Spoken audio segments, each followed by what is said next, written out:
I don't think she's going to come on. Good afternoon, everyone. We will be having a special session at this time. It's now 1 p.m. I am going to be turning the floor over to Siri to do the presentation. Thank you.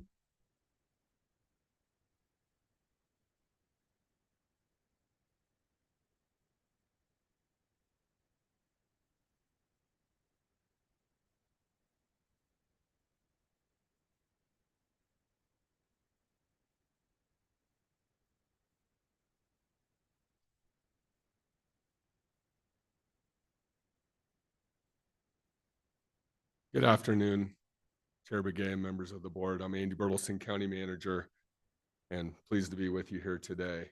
We are going to first discuss on our agenda budget planning, fiscal planning, something that the county has relied on for many years and we will continue to rely on. I wanted to note that this morning we learned of federal funding freeze, and we have reached out to all of our elected officials and our leadership team as we gather information on federal funding and the impacts to our county and communities as it relates to a memorandum of understanding, or excuse me, a memorandum issued by the Office of Management and Budget to all federal agencies, halting disbursement of federal funds. On this, we know that Health and Human Services is meeting with the Arizona Department of Health Services, because some of those federal funds are pass-through funds, as we call them. Our treasurer, Sarah Benatar, is tracking the impact and how it may impact the cash flow to all of our entities, including school districts, fire districts, and all special districts. Our flood control district is evaluating the many federal grants and funds we're currently utilizing for post-fire flood mitigation efforts. And we also have our federal and state advocates evaluating and working on behalf of our county to evaluate the potential impacts. Here with you is Siri Mullaney, our Chief Fiscal Officer, and her office has been putting together information. Just how much federal funding does the county receive per fiscal year? In fiscal year FY25, we received $76 million. So it's a significant amount. Now we're continuing to work on how is that $76 million broken out? How will it impact our departments? For example, we do have some departments that are predominantly funded by those federal funds and working to evaluate the impacts on that. So I say all of that to tell you that there's been a lot of effort and thoughtfulness we put into our forecasting and our planning models, and there still will be.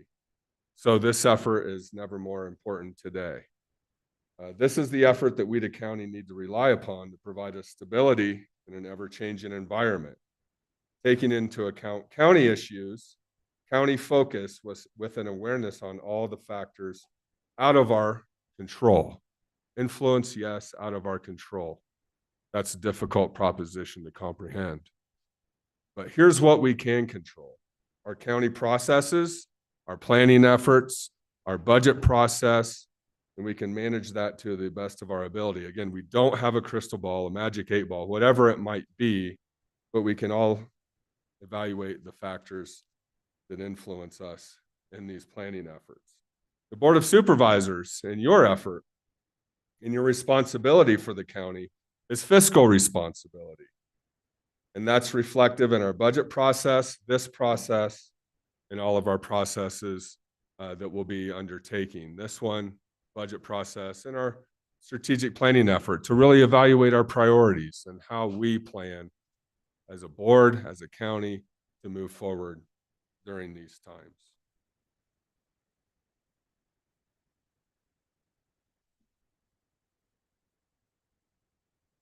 So if it's $76 million in federal funds, our total budget is about $500 million. Is that correct, Siri? So as a percentage, that would be the, yeah. So if you want me to. Yeah. Yes. So Supervisor Vasquez, so fiscal year 25 actually happens to be a very large year for us for federal funds due to the continuation and ending of some projects from the federal level. So typically we're a little under that $76 million that was quoted. And so more, year over year, we might see about 10 or 15% of our budget come from federal funds.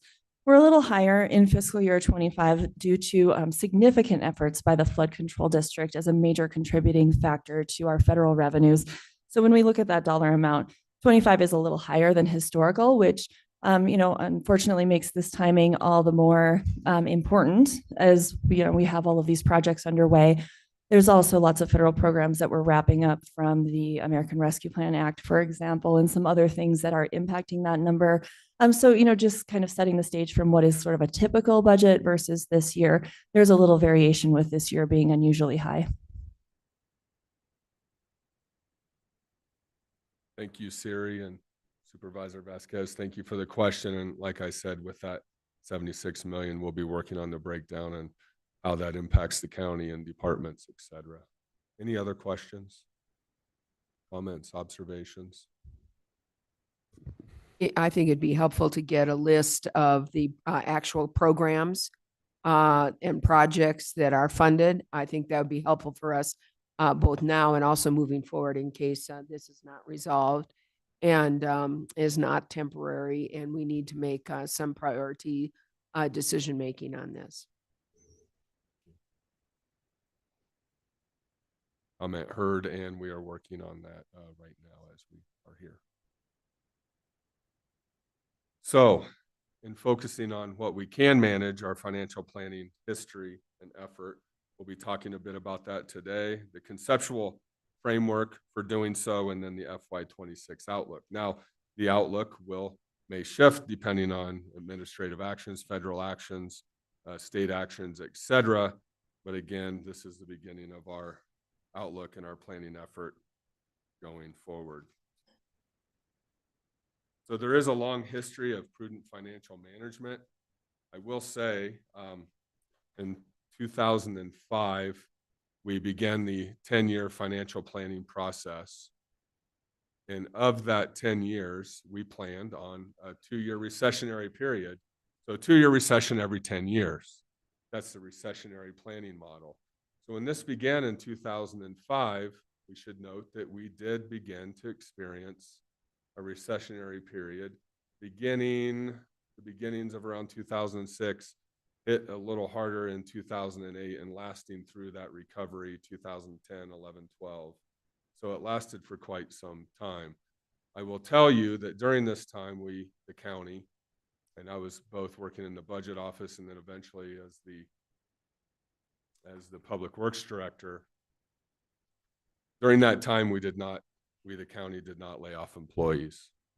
We did have a hiring freeze. We had a hiring chill, which made it really difficult when the Schultz fire happened and the subsequent flooding to manage through that. But in that 10-year financial plan, and we had one with the highway user revenue funds and public works, and really that allowed me as the director to make some difficult decisions, but those difficult decisions, first order of business, not purchase the new road graders, not purchase the new trucks, the tools for the job, the equipment that we needed at the time. This model allowed us to put those decisions off and maintain our services through the employees that we had working with the county. So this model allows us to make those difficult decisions.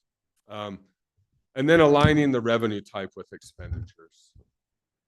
So by that, we mean long-term revenues, recurring revenues, and what we anticipate for that with one-time revenues. So longer-term revenue, sales tax, state shared sales tax, property taxes, and being able to count on those for our and then aligning those revenue types with our long-term expenditures. And then our one-time, which in some cases were federal funds or are federal funds, they can be one-time, and using those for one-time expenditures like capital expenditures or purchases. Let's say we get a federal fund. I'll use a real world example for a Protect grant, right? Highway 89, for example, improvements, and aligning that with the one-time expenditure that it's utilized for.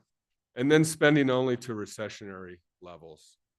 Again, the news that we heard today does create a bit different dynamic, but this recessionary revenue planning model will still be utilized during these processes. And then a big one, yes, Vice Chair Horseman, you have a question? You know, I feel uncomfortable that we've not even done a roll call, and at least Oh. for the record, it just seems to me that we should, for the record, indicate who's here, who's present, if you don't mind. And I know it's wasn't spelled for it, but I think it'd be a good idea. Sorry. Thank you, Vice Chair Horseman.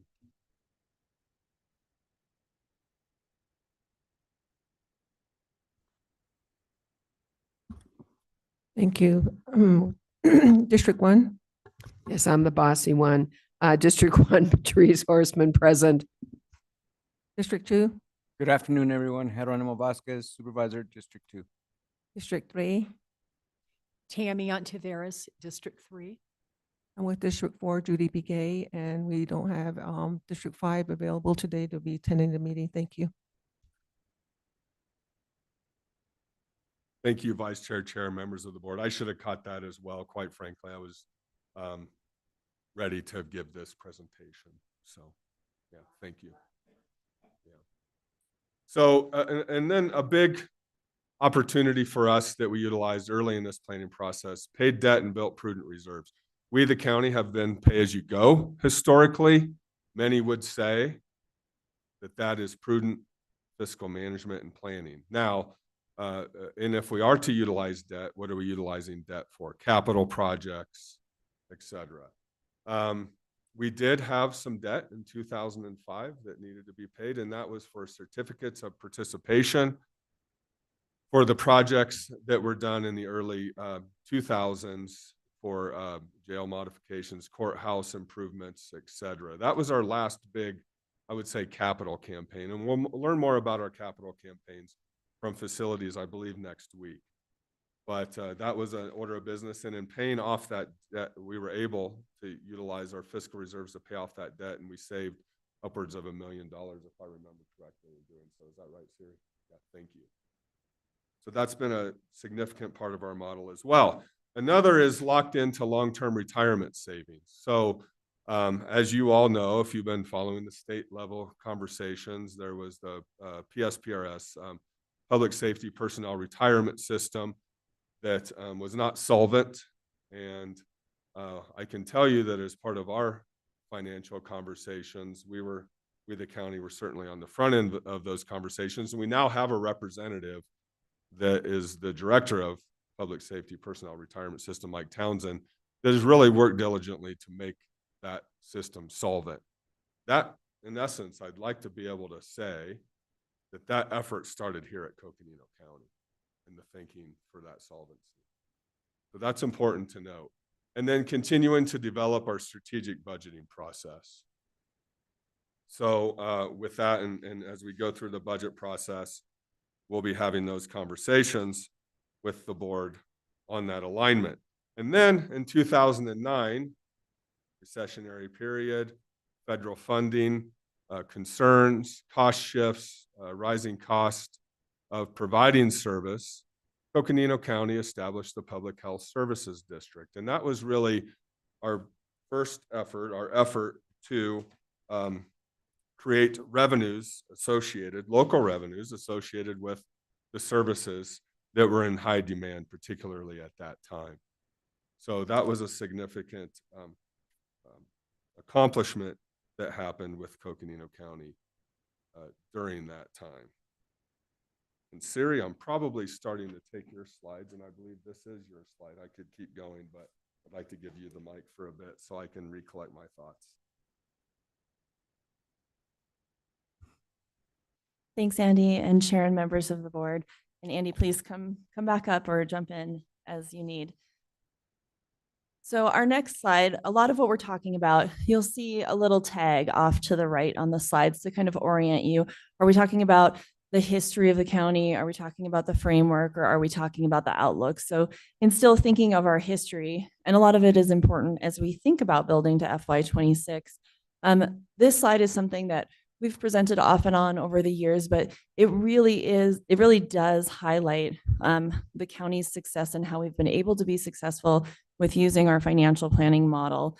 So the number one thing, as Andy mentioned, as we look over implementing a 10-year plan, is that part of that 10-year plan commitment was to only build our expenditure levels and our services to that consistent level that is tied with our recurring revenues, our baseline revenues, while still being mindful of potential recessions. Had we not done that, and we have a visual on this, but if we had not done that, or by implementing this model, we really have avoided significant budget reductions throughout our history. And when we think of kind of typical government budgeting, a lot of times it's not an uncommon phrase to hear government budget cuts. At Coconino County, that's a pretty uncommon phrase. And the reason is because of this financial planning model. So rather than having significant growth based on significant revenue growth and then significant cuts based on revenue declines, we've maintained a level of consistency using this model.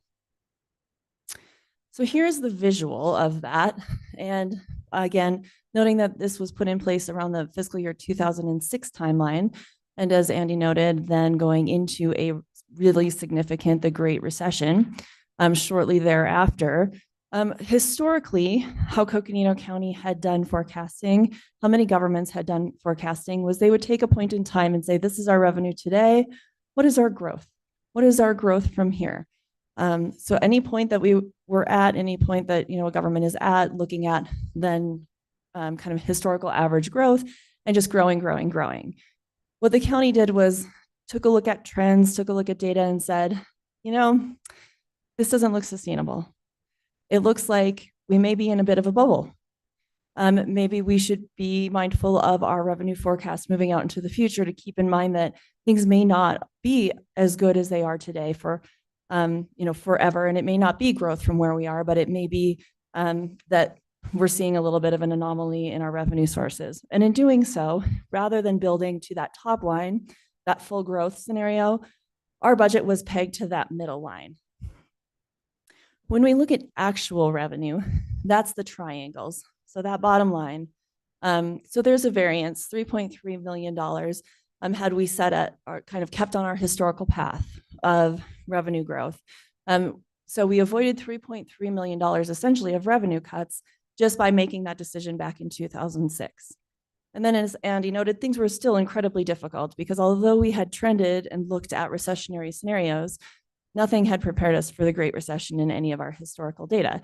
So the actuals, you can see how significantly those actual revenues came in compared to our trends. But as noted, we were able to implement then additional one-time strategies to fill that gap, to maintain services, and without having to do recurring budget cuts at the organization and without having to do any staffing cuts, program cuts, or layoffs. So again, just based on our history there, we can see the history flag on this slide again. The county has been very conservative in our revenue forecasting. This is another one of our success slides in that the county has a great reputation for financial planning and for fiscal responsibility, as was seen in the outcome of the election on the expenditure limitation vote. But that final bullet, it's worth emphasizing again. Unfortunately, the expenditure limitation, while it did give us the authority to continue to expend our budget that we have, it did not give us revenues to spend in the future or to increase our budget in the way of programs or personnel. It really is a maintenance type action that was taken. Hey, Siri. Andy Bertelson, County Manager. We agreed that we could interrupt each other occasionally, so thank you for allowing me to interrupt. The expenditure limitation, important to remember that it was not an authorization of new revenues. It allows us to expend the funds that we already collect and we have collected, like our sales tax, state shared sales tax, et cetera. That said, a bullet that we really need to highlight, the county's reputation for prudent financial management reflected in the public response. Now, I've been involved in a few initiatives in the community, whether it's the city of Flagstaff, city of Sedona, Coconino County. Nearly 73% of the vote is pretty significant approval rating, if you will. So let us not take that for granted. Let's continue to be who we are and continue this financial planning effort, which is really, I think, noted in the community. So thank you, Sarah. Thank you, Andy, and members of the board. So as we move on, we're moving a little bit past some of the history and into the framework just to make sure we're reorienting to what financial planning really means, what our framework looks like. So just a core kind of piece of the framework of our financial planning is how we do revenue forecasting. When we look at the general fund budget, just a quick reminder, about 2/3 of our general fund comes from some sort of sales tax. County sales tax and state shared sales tax combined are the largest revenue source into the general fund by a lot. Other counties have more stability from a property tax, but we are very reliant on what is happening in the economy, the local economy, the state economy, and even the national economy, as reflected through sales tax that can be anything from discretionary spending, retail, travel, entertainment, eating out, all of those things. So as the economy takes a turn, so does the county's revenue. That's why it's so critical that we have a good framework for revenue forecasting. We have found, and we have some slides on this as well, but some visuals to show this, but we had found a really high alignment in our recurring revenue growth tied to county population and inflation. And if you think about it logically, that is sort of what increases that baseline of revenues on a point of sale kind of transaction. So as inflation impacts prices, sales tax is a percentage, that percentage then that impacts the revenue we're receiving. As population grows, the tax base grows. Unfortunately, our population doesn't grow very quickly in Coconino County, but it is the other element. And we've found very high alignment. So again, thinking of how we've built this framework, it really has been looking at the drivers of the revenue. And then again, that element of recessionary level revenues. So not just thinking what is the sort of sustainable long-term baseline revenue, component number one, but what would happen if we were to enter a recession? What would that do to those revenues that are, again, very economically dependent due to point of sale, sales tax-based revenues? And can we maintain services during that time? And how do we do that? And we do that through factoring that into our forecasting models and making sure that we have what's called a revenue smoothing, a budget set aside. So really a cash flow mechanism, if you will, to maintain, to have reserves that fill that gap, if you will, of what's our actual revenue versus sort of that long-term trend. This will be highlighted as we look at the graphs moving forward as well. So we'll give you a visual on that. Another part of the framework then, so there's the revenue side and the expense side. And so as we look at our revenue, then we look at our services and our expenditures.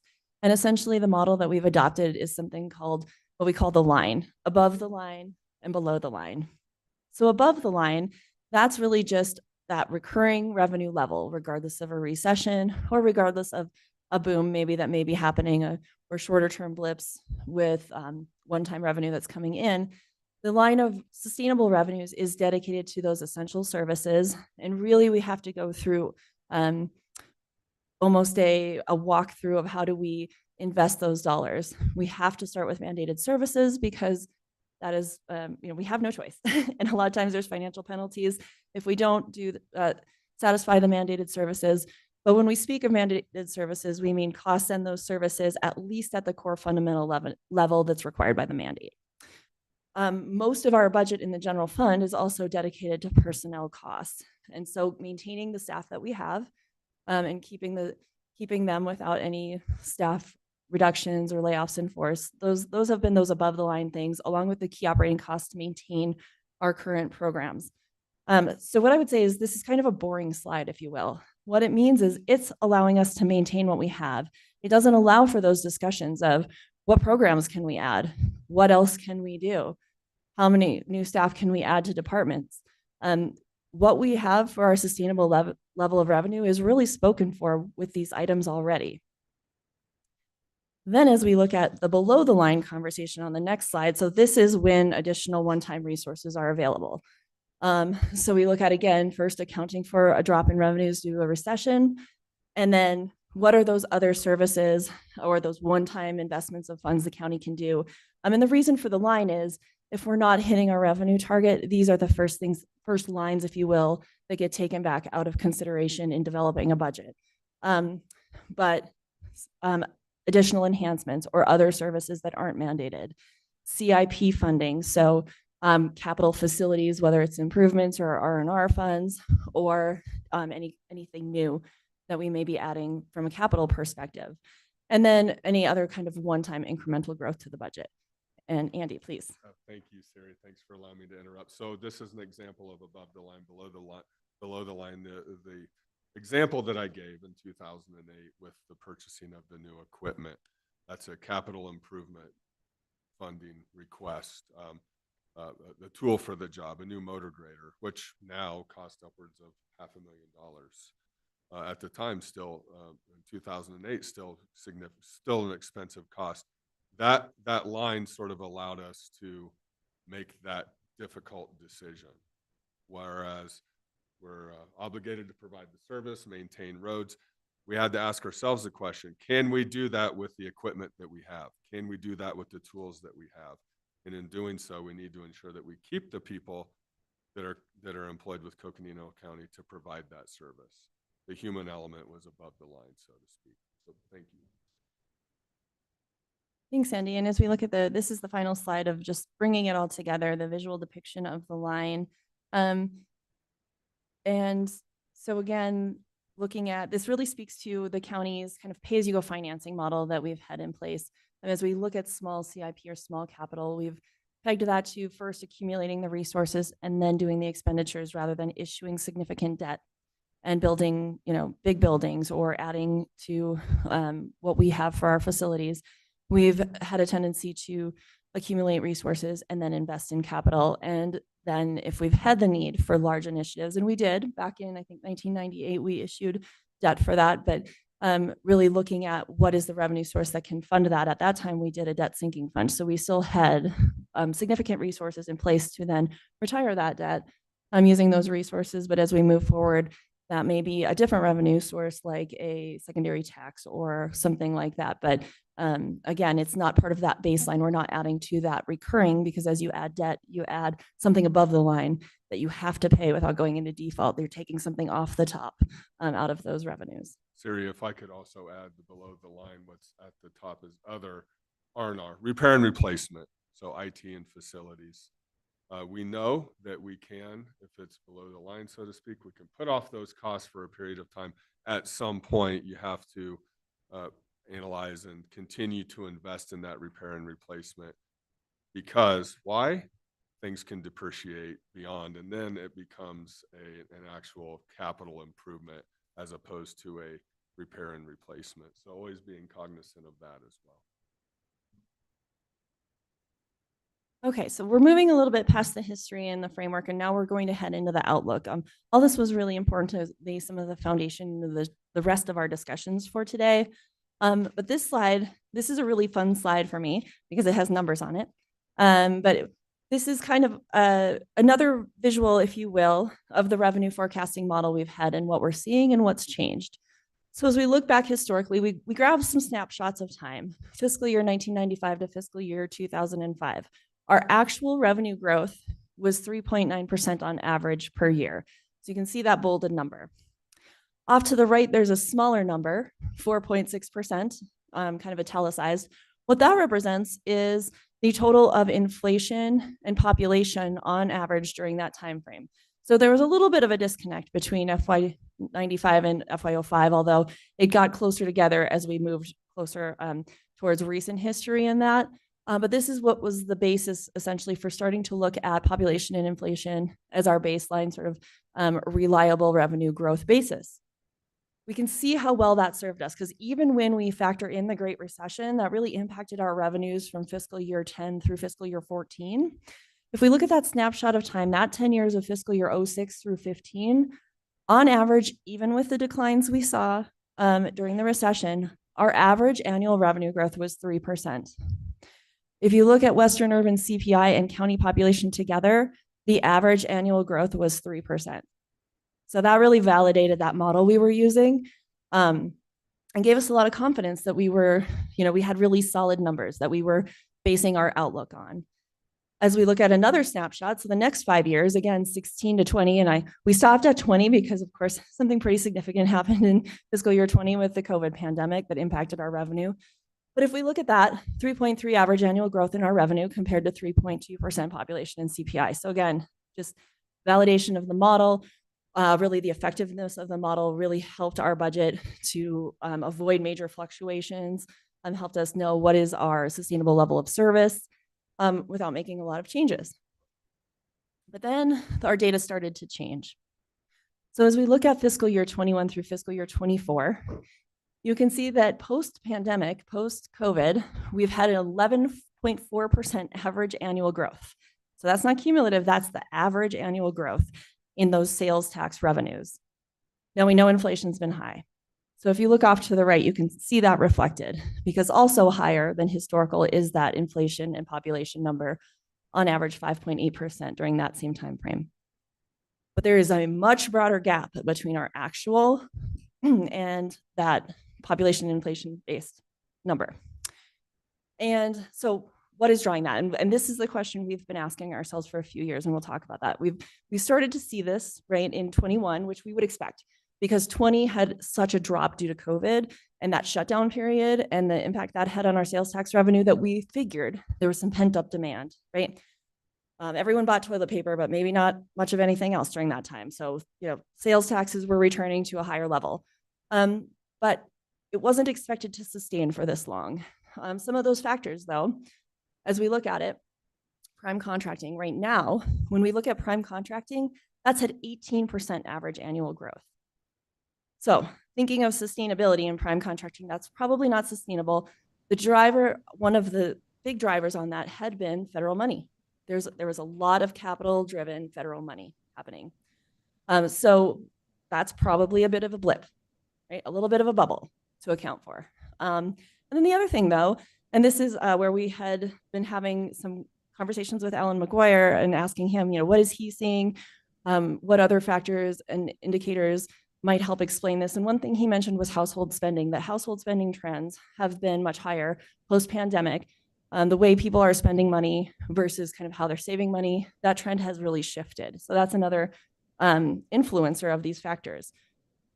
So as I mentioned, on this slide, we had started to see this, and we, after accounting for what we expected in sort of 21, even fiscal year 2022, with some of the federal infrastructure and COVID money that was coming in that was really capital driven, again, looking at that prime contracting category, we still said, there's a little bit of unexplained revenue growth. So back during this time, around 21, what we said was, let's take a look at our model. Is there something else we're missing? Is there something else we need to adjust for? So we did that. So you'll see our historical model. So there's a dashed line. That dashed line is actual population and CPI. This little black circles are our actual revenue during that time. So as we sort of piece this out, when you look through fiscal year 95 all the way to fiscal year about 06, you can see how those have trended very nicely together. Then we can see the impact of the Great Recession where that actual fell below the line. But then what we see starting in 21 is where our actuals are so significantly above that line that we were using. So we added that tiny little black, like the little circle line, as an adjustment to our line. And what that represents is a shift of our line that was done to try to account for some of that bubble in thinking, again, what are those factors that are influencing this? One of those was that online sales became a taxable category. So we did a 2.5% adjustment. About 5% of our sales tax revenues actually come from online sales. But if we're thinking back to 95, those sales were already in the tax base in 1995 because there wasn't a lot of online. So what happened, we believe, is that some of those sales went away because they shifted to online and they weren't being taxed, and now they're back on. So the 2.5% adjustment really reflects those sales coming into Coconino County versus maybe more historically people before they were shopping online may have traveled to another county, done some of their shopping maybe down in Maricopa or other places. And now that with the ease and convenience of online shopping, more of that is happening in county, and the point of sale is where it's being delivered. And so therefore we're able to capture more in our revenue. So we made an adjustment for that.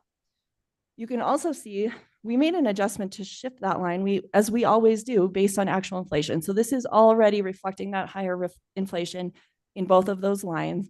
It's already reflecting our population. And then the other thing, though, was the taxability of recreational and medical marijuana. Again, probably another tax base that was always there that wasn't getting taxed. So we did make an adjustment for that as well, trying to explain. as we go through what we were seeing in the revenue. So that was a few years ago, we started making those adjustments. And then we thought, well, that combined sort of with what we were seeing in the prime contracting and all the federal money, right? Still expecting some bubble, still expecting to be above the line, knowing it would normalize or believing it would normalize.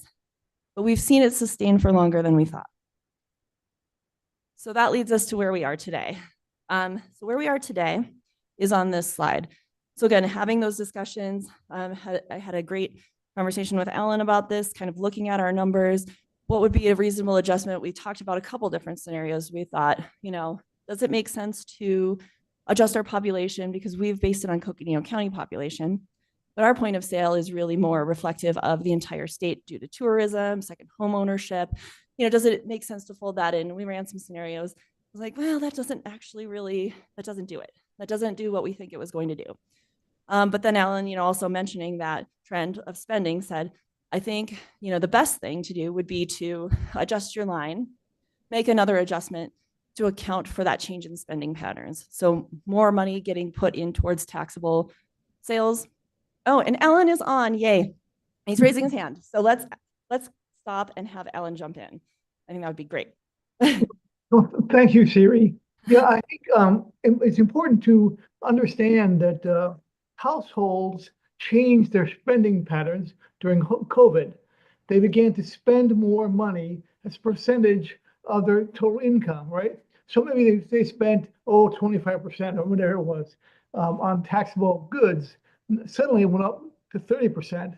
Now, why did that happen? Well, it happened because of the massive federal payments to households, right? Remember the $3,000 check and then the $4,000 check, et cetera. Now, to put that in perspective, the savings rate for the average household has run about 7%.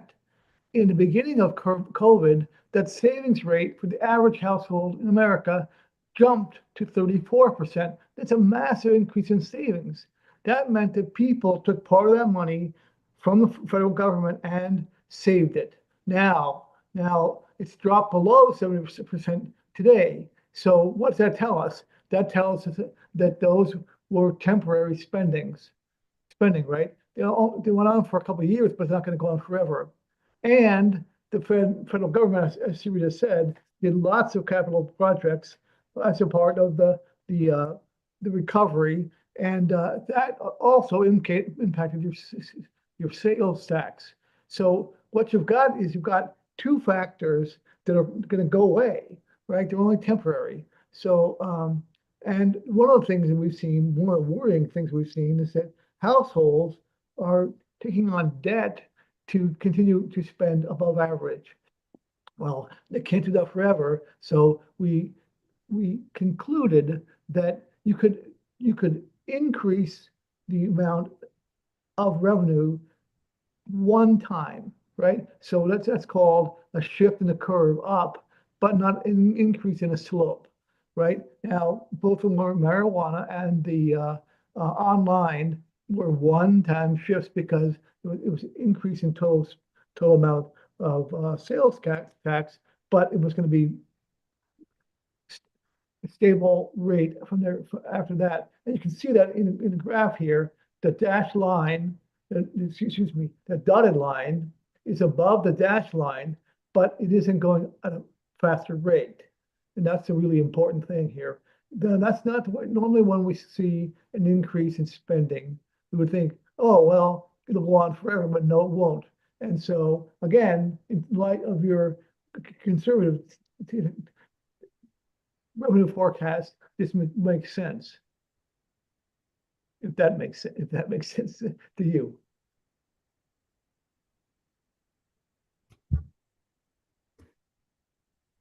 If I can. It does. Thank you, Ellen. I think it does make sense. On the other hand, there's also been an increase in minimum wage. I don't know if that also is affecting the results as well. Yes, everything. It's actually been a very good time for households. What is concerning is that they're continuing to spend at their increased level, even though their income has gone down somewhat, particularly in the lower income levels, right?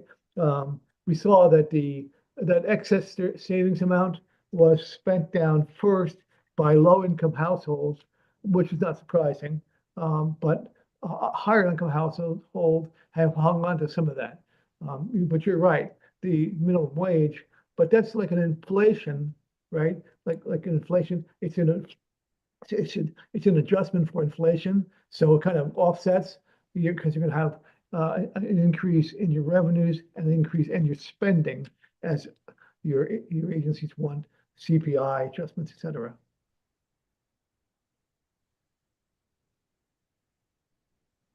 Thanks, Ellen, and thank you also for joining us since we didn't have a chance to introduce you earlier on. But I think it was really important to just as on the visual, just to point out what Alan mentioned about as we're looking at this forecast and the adjustment to the line, as was noted that the slope did not change. So again, as we look at the outlook, we are not sort of adjusting to today for a higher expectation of the future. We are still keeping that future slope in alignment with our prior trend. And I will also note that this one is it's labeled county sales tax outlook. We would see almost the exact same trend as we look at the state shared, which is really interesting. State shared sales tax as well in terms of how it aligns with the actuals and the history and the population and CPI. So I am actually, since Alan's on, I'm going to turn this next slide over to him since his name is in the comments. Yeah, there you go. So we don't know what the impact on taxable income, spending is going to be because a lot of things are moving around right now. It's a very unusual time. We've got lots of things in flux. And remember, taxable spending is what drives revenue, both in the state shared and in the local shared. Now, there's all the unknowns from the new administration's budget. And it's a certain amount of crowding out that may happen to the federal deficit. So I think right now it's a good time to make small adjustments and not make permanent plans because frankly, we don't know exactly what's going to happen. And the next one.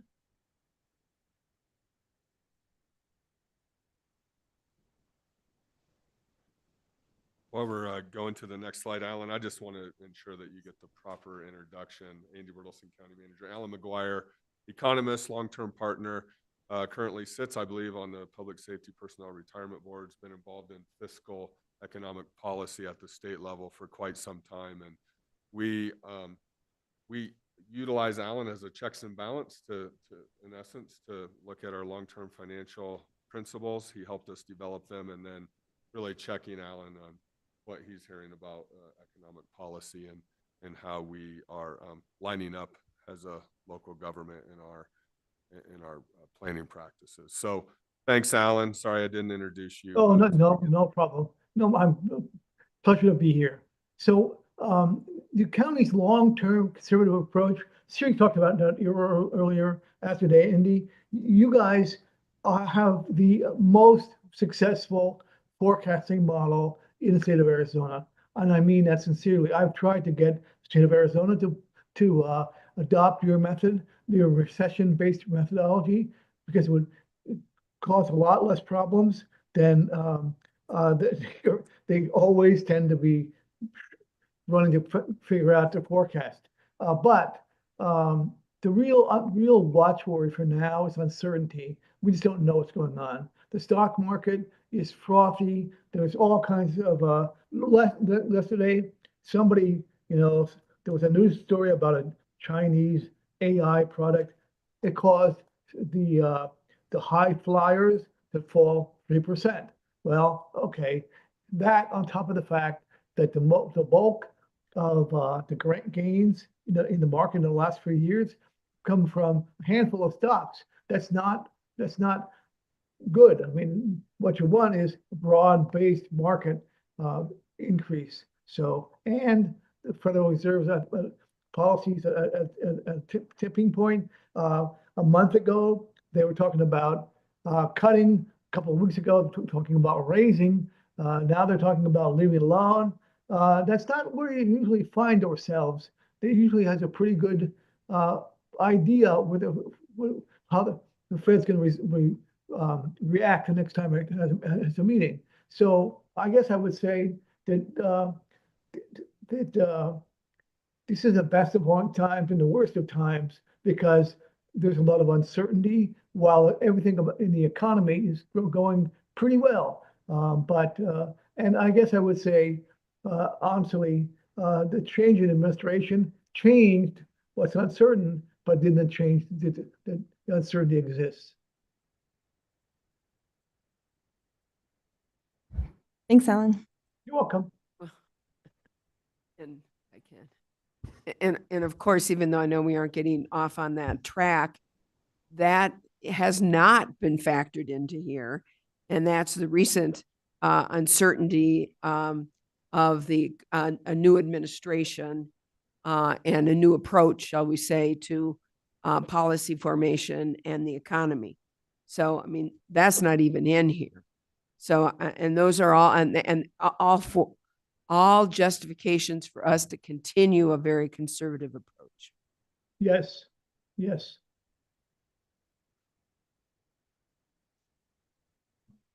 Thank you, Vice Chair Horseman. That's correct. It's not in here. Our approach allows us to be inclusive of that as we learn more, as we go along. And in talking to Siri, based on the data that we're seeing, we're recommending making forecasting adjustments as we determine that data shifts, and we will continue to do so. And can I ask another question? Again, I know that this is something probably more for a later date, but given, and I know when we look at federal programs, we take a look at some of those federal programs which allow for additional employees to be hired as part of a federal program. And if in fact there's a freeze on the funds, then are these individuals temporarily furloughed? What are we doing? Because of course, these are our employees, even if their money is coming from a federal project or program. Oh, yes. Thank you, Vice Chair. And I will let Andy take that Yeah, one. Vice Chair Horseman, members of the board, thank you for the question. We did face this during the recessionary period, and we made every attempt we could as an organization to maintain the employees and the services that we had. And that's actually going to be addressed on the next slide. As we go through our federal funds, 76 million of a $500 million budget, 15%. That's significant for us. And so as we look at direct service programs, community programs, we are looking at how that's impacting the programs that we operate and the people in those programs. If I may, Chair. So just to be clear then, we would be at this point utilizing some of our conservative recessionary kind of funding approach, which creates some additional funds for those rainy days, shall we say, to cover these folks that would normally be covered under our federal grants and as part of the federal grant payment. Is that correct? So thank you, Vice Chair. So what we've seen, what we can draw from what we've seen, not speaking necessarily to the future, is there have been times where reimbursements have been put on hold because maybe they haven't passed a budget.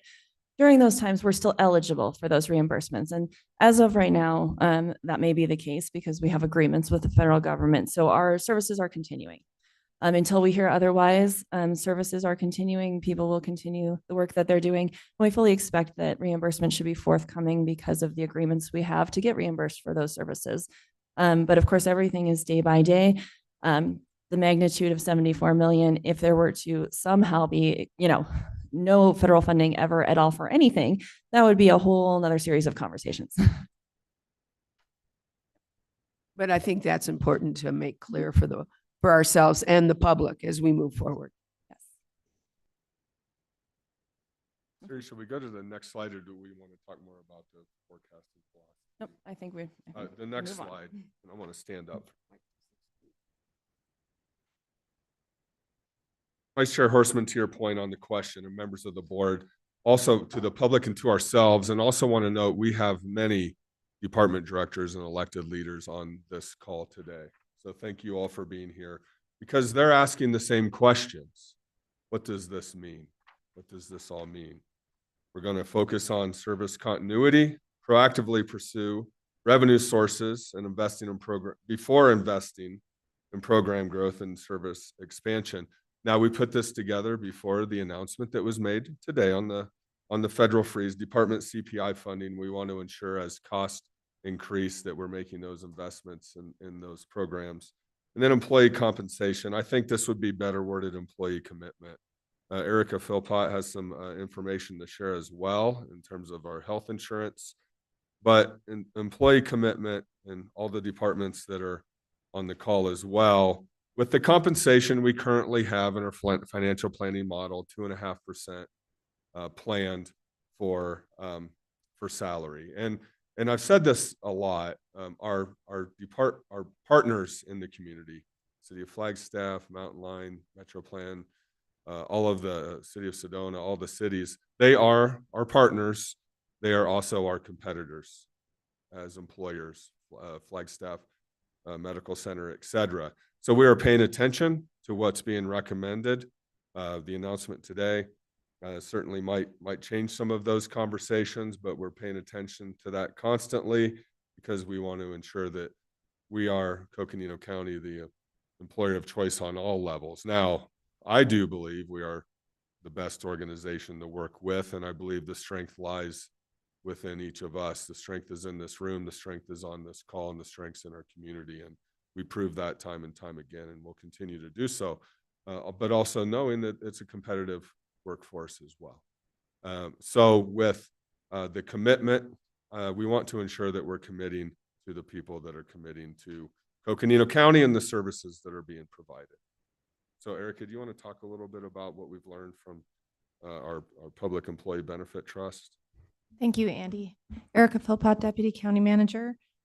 Chair Begay, members of the board. So excited to share that the NAPEP Trust, which is our benefits trust, has been working really hard to keep our rates low for employees and offer the best health insurance that we possibly can.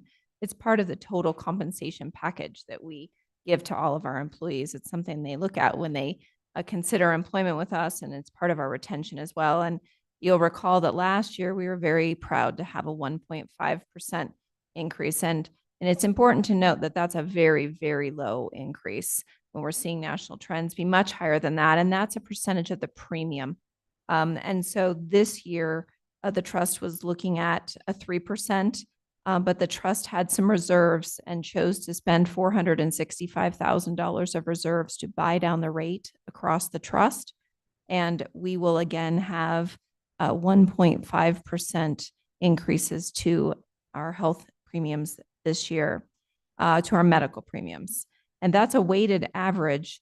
What we're seeing this year is that we're going to trifurcate that increase so that each plan is really self-sufficient.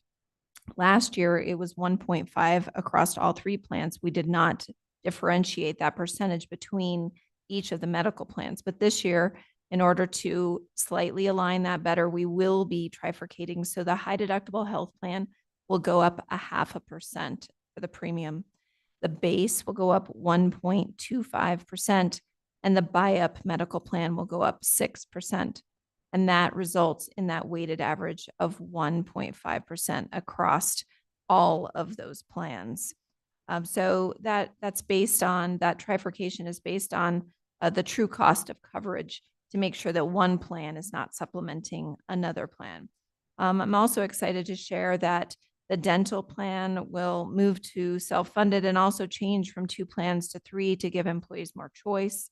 And also that our vision plan will change from 2 plans to 3 and give employees more choice and more choice in their frames coverage. That was something that employees really responded back to us.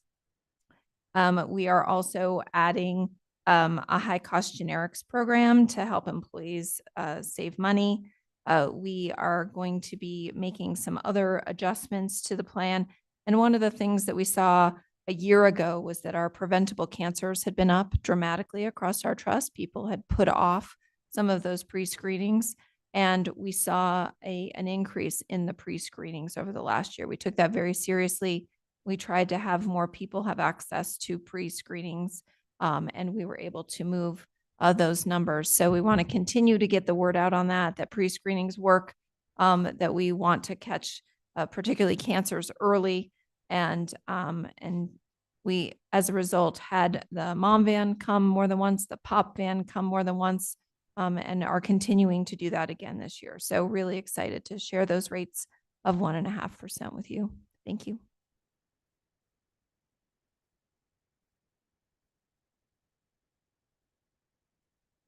Thank you for sharing that, Deputy County Manager. And I believe that concludes our presentation with the history framework and outlook. And if there are any questions of the board, we'd be happy to attempt to answer them or go back and do any research we may need to do associated with our financial planning effort. At this time, I open the floor for the supervisors. Supervisor Vasquez. Yeah, thank you for the outlook, and I appreciate the fact that we're using a recessionary model that prepares us in particular for situations like this, where now we have to look at 15% of our budget and see how we adjust to that. I think what would be really helpful as we're going through that is a list, as Supervisor or Vice Chair Horstman had said earlier, a list of the programs and how much money we're talking about, but not just that.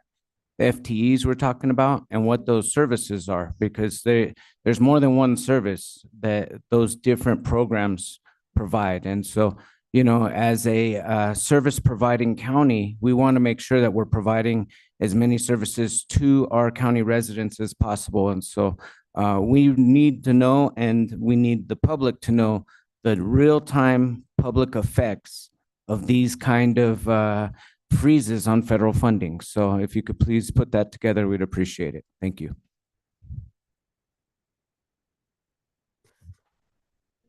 I may, Madam Chair. And also, we can't just supplement using our funds to pay for what the monies that we were expected to come in from federal programs, or federal, I should say, grant monies. So there's a finite ability we have. I don't know when that ends. And I don't know if there's been any kind of look to see, but, you know, as part of our planning and forecasting moving forward, I think we should take a look at that as well.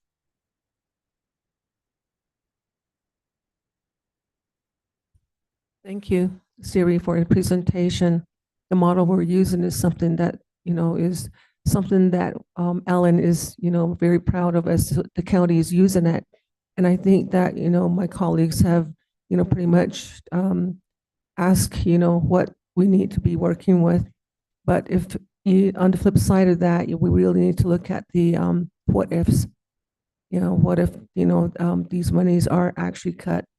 Then what are we going to do? We need to start looking at that. And I think we've been individually, as board members, talking to administration about this maybe 2 or 3 weeks back. So I'm glad that you guys are putting, you know, the documents together and you're presenting it to the board. And I, for one, you know, we have to save some money here and there. You know, we can't just, you know, use it, you know, where the shortfalls are and then not get any more money, you know, because we still need to run this operation for years to come. So we just want to make sure that there are funds, you know, available. And certainly, you know, and this is just something that, you know, we have to talk about year after year. So thank you so much, you know, for your staff, Andy, and then Ellen, you know, thank you for being here and your willingness to help the county, you know, in this endeavor. So thank you so much. Tammy, would you like to make a comment? Just briefly. This is my first go. I'm the new kid on the block, so to speak, as a supervisor. So I feel like I've been really learning more today, and I appreciate the comments from my fellow supervisors. Something I was wondering about when it comes, you were listing the forms of revenue. So we've got the sales tax. Do counties receive anything from lottery monies? Yes, thank you, Supervisor, Chair, members of the board. That's a great question. The county receives a flat $550,000 to our general fund from the state for lottery monies. And that $550,000 has been the same amount since probably 2000, maybe earlier. So it has not grown at all, but it is a shared revenue that has, and that is kind of, it speaks to a little bit the challenge of the general fund, if you will, because we do have revenue sources like that where they do help fund our services, but they don't actually grow at all. They stay stagnant, right? And so it's a great question because it highlights that we do have some of those revenue sources that have remained completely the same for 25 years. Okay, so just to add on to that, do you know why they stay so stagnant? And is there any chance that they could grow? Anything we could do to help get more of those? Thank you, Supervisor. That one in particular is driven by the state budget and the way the state budget allocation is. I believe there's a statute that allocates those funds. So it would be a change at the state level to modify that one in particular. Others have just different drivers depending on what the source of the revenue is. I'll leave my comments there. Thank you, Chair Begay. Either that or we could all be required to buy lottery tickets. I don't know. And sorry. It's obviously we're entering into new grounds when moving forward on here. So any kind of information as it comes available, any kind of changes that may come moving forward. I mean, we all kind of woke up to this morning, but there may be other changes. And so I really appreciate this. Really appreciate you and the county management getting on top of this right away. And I think we just have to do what we can to stay ahead of it. I know our public wants to know that they can rely on us and they can rely on our programs and our services. And so we really appreciate everybody. I know it was all hands on deck to try to get this information. So thank you so much. I really appreciate it. One other thing, we haven't even talked about it. I don't know if Alan's still on, and that is the unfunded mandates. So if we end up, as you were saying, that's an above the line, that's a mandatory, we got to pay it. And the more unfunded mandates that come down and that we have to pick up, that takes away the funds that are available to serve our public. So something else to be aware of and to kind of keep track of. Supervisor Horseman, what happens when the federal government has money problems, they press the states. When the state has money problems, they press the counties. That's been the history for 40 years in Arizona, and it continues to be bad. But I do want to correct one statement. It's not my work that's so notable. It's your staff. Your staff has developed a great revenue forecasting process and has been using that now for over 10 years. So I'm happy to be a part of it, but I'm certainly not responsible for it. Madam Chair, members of the board, and Alan, thank you for that. It's always a team effort, and the strength of the county is in this room and on this call and in our communities and in our departments. Supervisor Antiveros, really appreciate your question, and I really appreciate the way you had answered it. Yes, the county receives lottery money, for example, and it's been about $500,000 a year for many years now. So this planning effort allows we, the county, as you, the policymakers, to stand on stable ground. But please know, we, the county, are impacted by state fiscal policy and federal fiscal policy. We incorporate that into our planning model. But when we talk about unfunded mandates at the state, for example, as a political subdivision of the state, the county, the state can say, you're now funding this court cost for, and I see that we have court representative here, this court cost, and we're essentially powerless sometimes in that decision. We can help influence and educate our lawmakers at the state level as to the impacts to our local government. But those unfunded mandates, we're constantly tracking that every year at the state legislative level and the impacts that has on our local government. And so thank you all for bringing that up. Again, our planning effort allows us to take into account federal fiscal policy, state fiscal policy, and then we work to influence those policies as we see fit. So thank you. One of the things, Go ahead. Are you? Oh, okay. As far as unfunded mandates, what part of, how much of that are we spending on those, in those areas?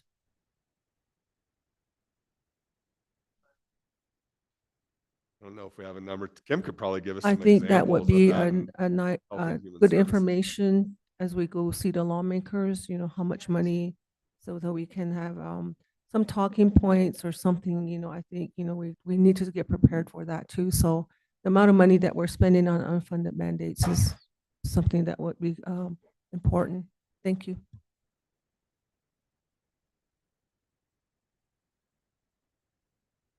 Thank you. I believe the next item, Keith Breckus will be presenting.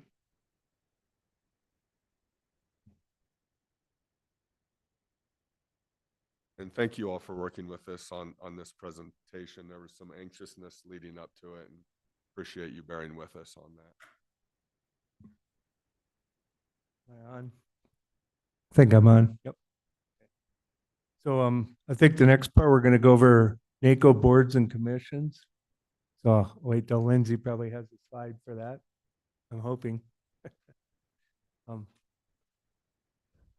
And I'll see if so I think everything's pretty much unchanged except with the new supervisor. We have a few small changes. So on the ECONA Economic Collaboration of Northern Arizona, the switch is that Supervisor Begay would now be the member on that board and Supervisor Ontiveros would be the alternate. We also have Supervisor Ontiveros as the new alternate for the Coconino Plateau Water Advisory Council. And then also as the alternate on Forest Restoration Initiative Stakeholder Group. I think those are the only changes. So we can go through this quickly or I can go through it as a page, but if you're just happy with the changes and understand that, we can move on from the local to the NACO committees. If I may, Madam Chair, I mean, it certainly looks good to me, and I want to make sure it looks good to our new board member as well. I know that I'm happy to see her stepping up to fill some of these important positions and commissions, and I'm happy to continue my service on these, and with the exception of ECONA because of a ongoing conflict in schedule, and I'm very pleased that Supervisor Ontiveros is willing to pick that up, and look forward to working with her on Forefry as well. Thank you, Vice Chair Horstman. I know that it was with thought, working with my fellow supervisors and Keith, that I moved into these positions. And I will say that the ones that I am on, and I've mentioned this to everyone, are ones that tend to fall very naturally to where I'm already at. So it's not a burden to have to do it, so to speak. It's something that will come very easy for me to do. And I'm very much looking forward to working with everyone on that.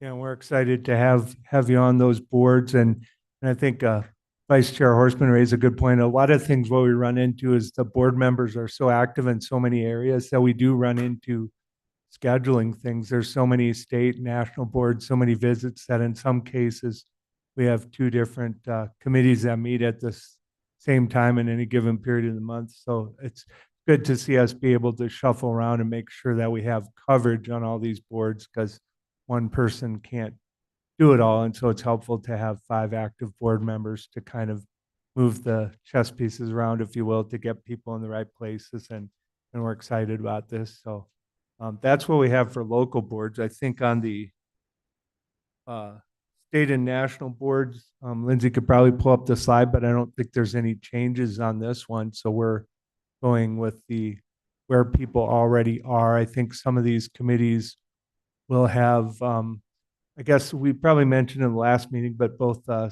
Supervisors Horstman and Supervisor Fowler are on the National Monument Advisory Committee for the new Bajranavjo Itakufini Monument. We'll see how ancestral footprints of the Grand Canyon. I probably have to get it all in, but so we'll see some of those.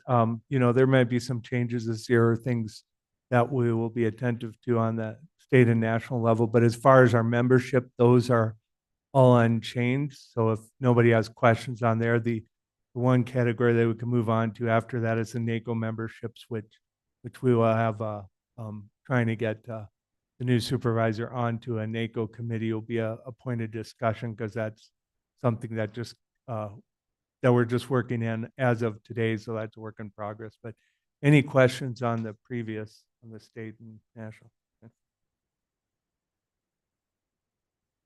On the NACO membership committees, I think, first of all, I want to mention, just because Supervisor Fowler is in DC today, the Intergovernmental Disaster Reform Task Force is a presidential task force, and they had their, they're having their first sort of fly-in meetings in DC today. She was appointed to that by the NACO president.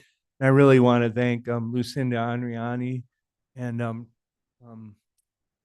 Sean Golightly and their staff for getting materials together for Supervisor Fowler to take to DC. So they will have some big conversations on how they're dealing with disasters and with the recent wildfires in California and some of the big hurricanes last fall. That's a big topic. And so there'll be a lot of discussions there. And so it's good to have membership on that board. But also, I guess, in this, yeah, she's also chair of the Rural Action Caucus. So those meetings continue.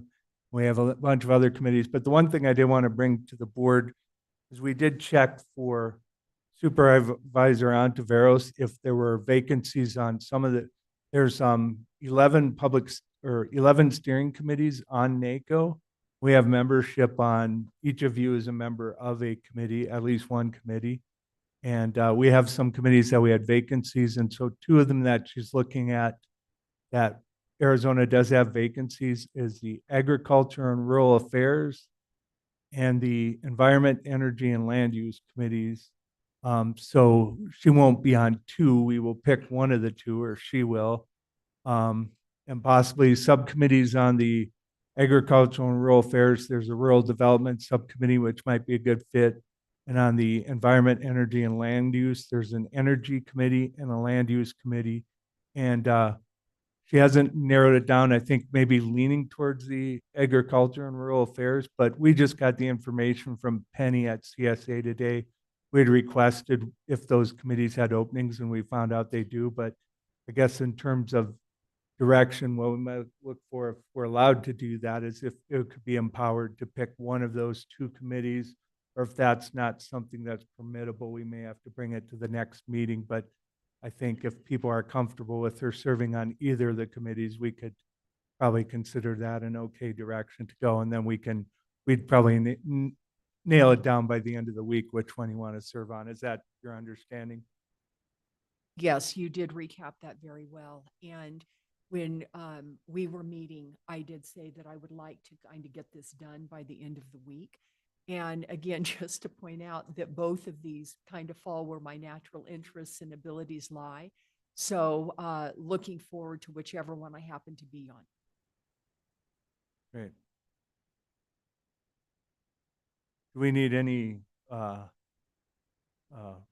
resolution on those committees, or are we just going for board direction?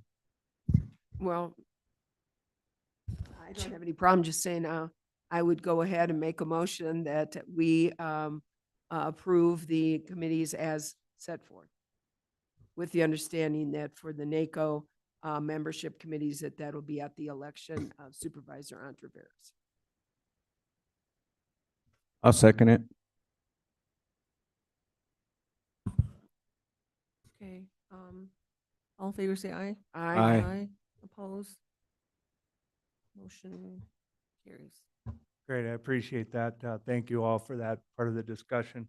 I think next we on the agenda is probably the discussion of NACO, potential NACO interim policy resolutions. And just to recap, this might not be much of a discussion, because I think our direction here was that we were probably not going to add new interim resolutions to the NACO thing. The deadline's coming up very soon. It would still be possible to do so, but just as a reminder, we have 5 resolutions that were passed in Tampa in the summer that are county resolutions. So we're well covered in terms of some of our priority areas. I'll recap those real quick. On finance and pensions, we have a resolution on protecting local control and fiduciary responsibility. Our county treasurer, Sarah Benatar, sits on that committee. So we have members, I think, on now with once Supervisor Antiveros adds a committee, I believe we're on 7 of the 11 committees. It might be 6, but anyways, we have coverage of over half the committees. And so that one is one of them. On public lands, we have 3 resolutions that the county has put forward that got approved by NACO. It's the implementing the Wildland Fire Mitigation and Management Commission recommendations. There's the resolution on forest restoration funding, and then the one on supporting additional law enforcement on public lands. We have those 3 in there. And then under transportation, we have probably the longest worded resolution in all of NACO. But it's urging Congress to provide direct funding to county roads and bridges in the FY 2026 surface transportation reauthorization and maintain levels of investment resolution. So, yeah, Geronimo read that one, so that was like, yeah. No, he read it, and his 3 minutes were up just on the title. He didn't get to say anything else, but they're like, it's good. So, no, so those are the 5 we have out there, and with some of the spending concerns we have and stuff in terms of forest restoration and transportation, those are probably good ones to look at. And I think in talking with the board members late last year and stuff, we were looking to maybe not do interim resolutions this time, but to focus our efforts on the Hill visits where we can actually hopefully move policy and then look towards next summer, next year to consider other resolutions if we feel necessary, but to kind of go with what we have. We got 5 in the hopper, which is a lot for one county. It might be the most in the whole country. I don't know, but it's close. We always do a lot of work at NACO. So, and so that's kind of where we're at. But if anybody, offline, if we get to spots where people are looking at that, but I think in terms of resolutions, interim is probably not the way to go. We'd probably look for next summer if people are thinking of things to bring forward. Any comments or questions on that?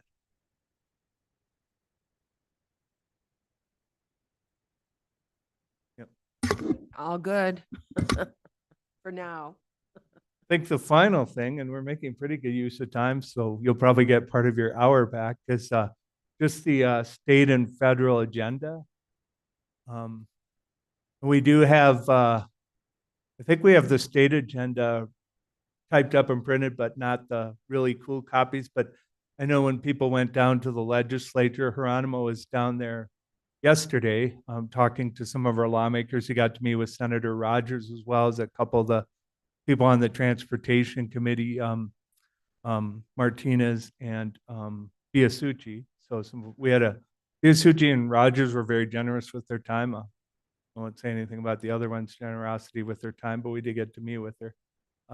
But certainly on our state and federal agenda, some of this is we agreed upon late last year, some of the priorities. And I think some of these, which order we do them or how we move forward with them might depend on some of the, how the environment transpires. But certainly on the state agenda, if you'll see there, the things we talked about yesterday are some of the top priorities that we've identified before, which is the direct appropriations, the funding of the rural transportation or RTAC bill, which among county projects there that's included is the US 89 Burris Lane roundabout, the traffic calming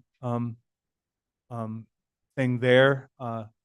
One thing that I also noticed is I did see a map of county sort of accident areas, and I did see that area is very high compared to other places. So that's certainly a worthy project.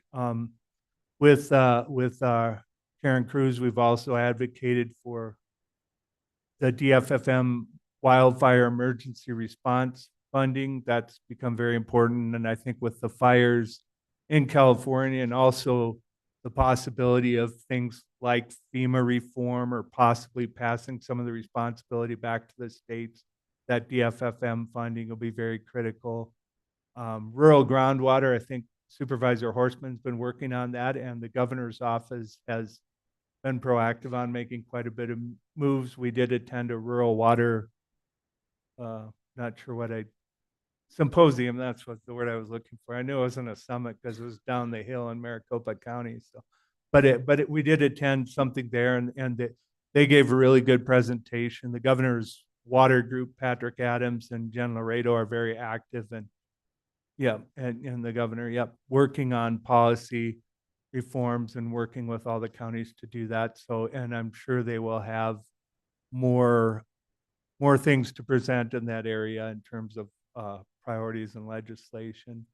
I won't go through each and every one of those things. Those are some of the top things we've been working on, but if anybody has any questions or comments, I can entertain those on the state agenda.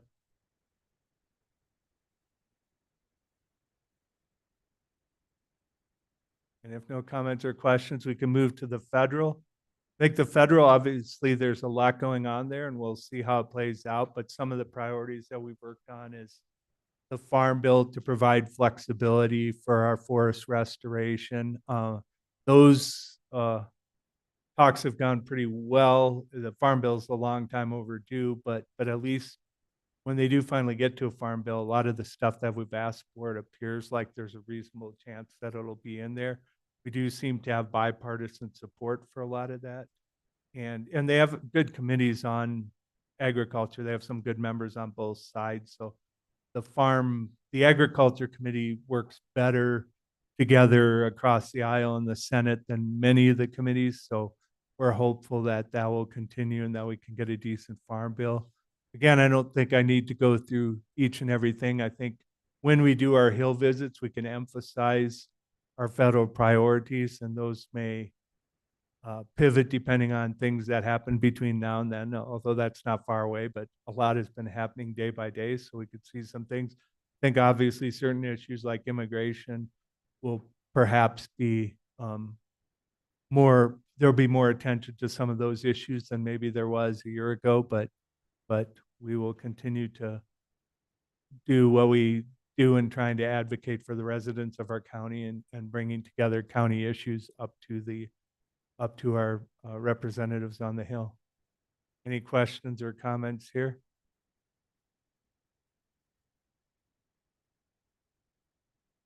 If not, I will give you 40 minutes of your time back, or we can go, or I don't know if executive session could start earlier if that's time certain, but we can move through the agenda.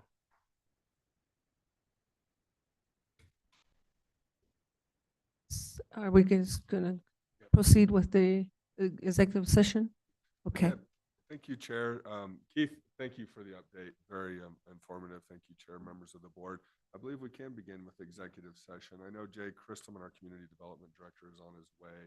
He can join us when he arrives. I did also let one of our presenters this afternoon that we're running a bit early, so just wanted you to know that we're tracking well on time. So thank you. Thank you.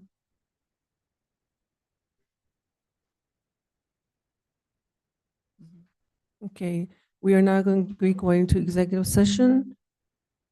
Their motion, A motion that we go into executive session. second. I'll second. Okay, motion made by Supervisor Vasquez, second by Ms. Supervisor Ontaros. All in favor say Aye. Aye. aye. No nays. Motion carries. We are going into executive session. Thank you.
We are now continuing with our special session.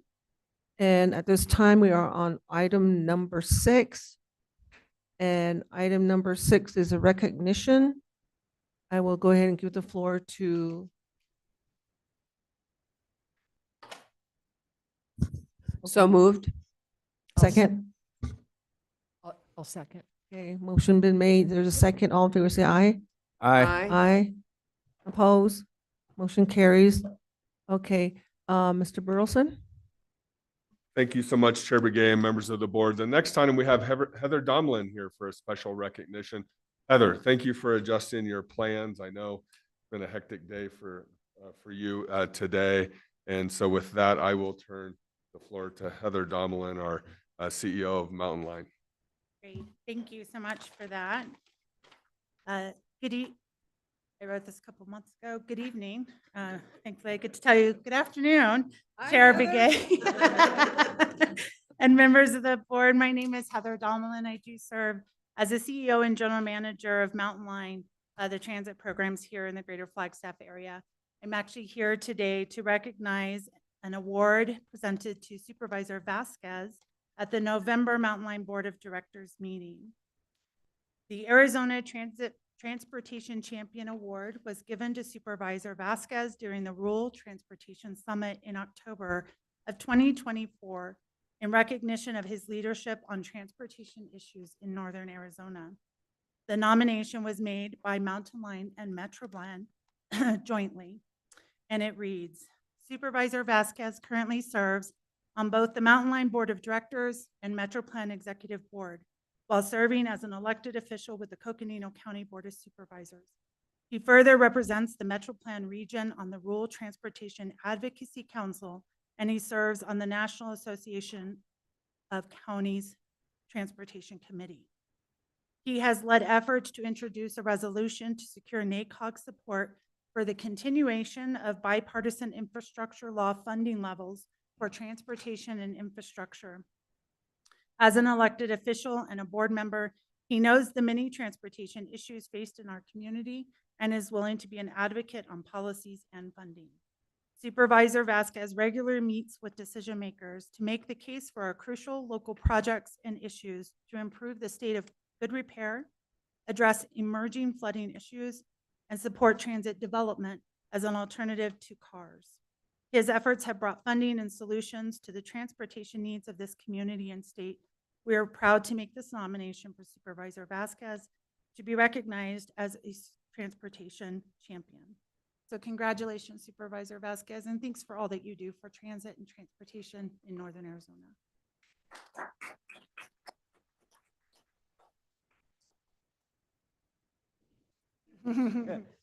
I'm all choked up. Thank you. I really appreciate that. It's a lot of work and it's been a good process over these years, and it's not just me, it's a great team.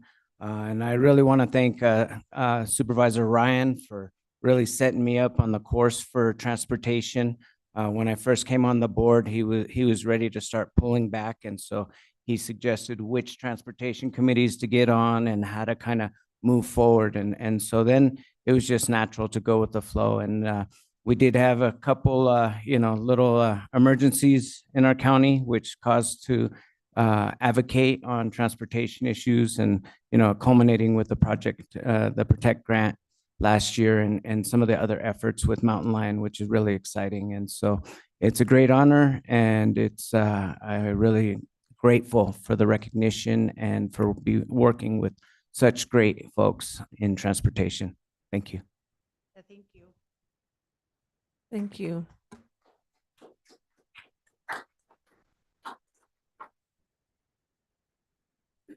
No picture?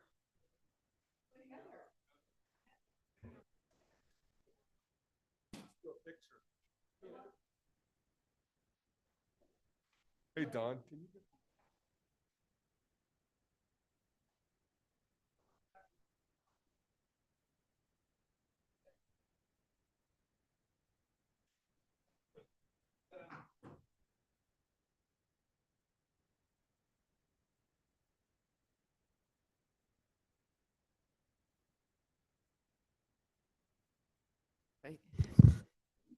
Pardon me? No, Heather's here, isn't she? She's here. She didn't leave. Yeah, she went to get.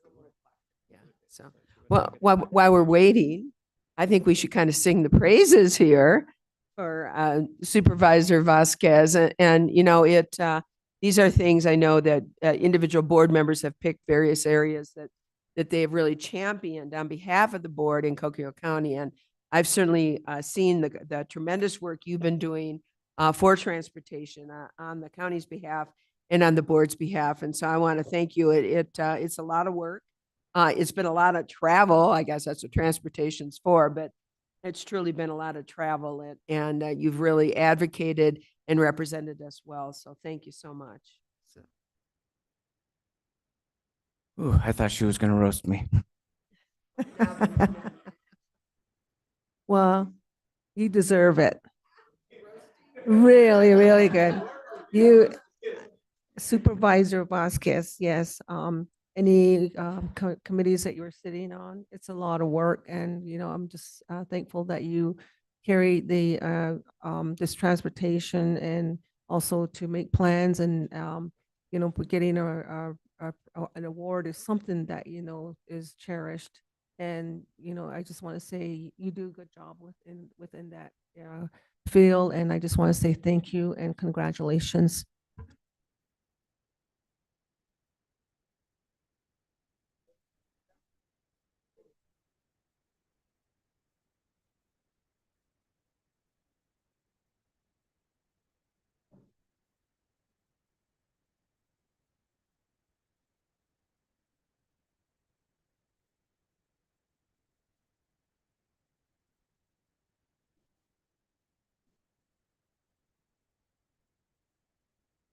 Right, ready? 1, 2, 3.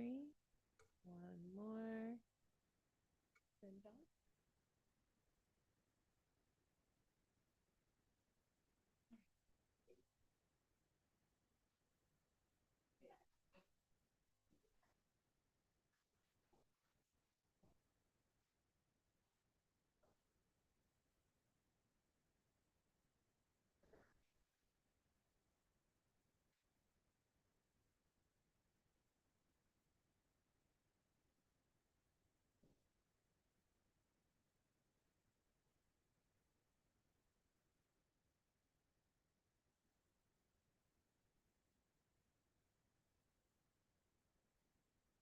Okay, at this time, we'll go ahead and go to the consent agenda.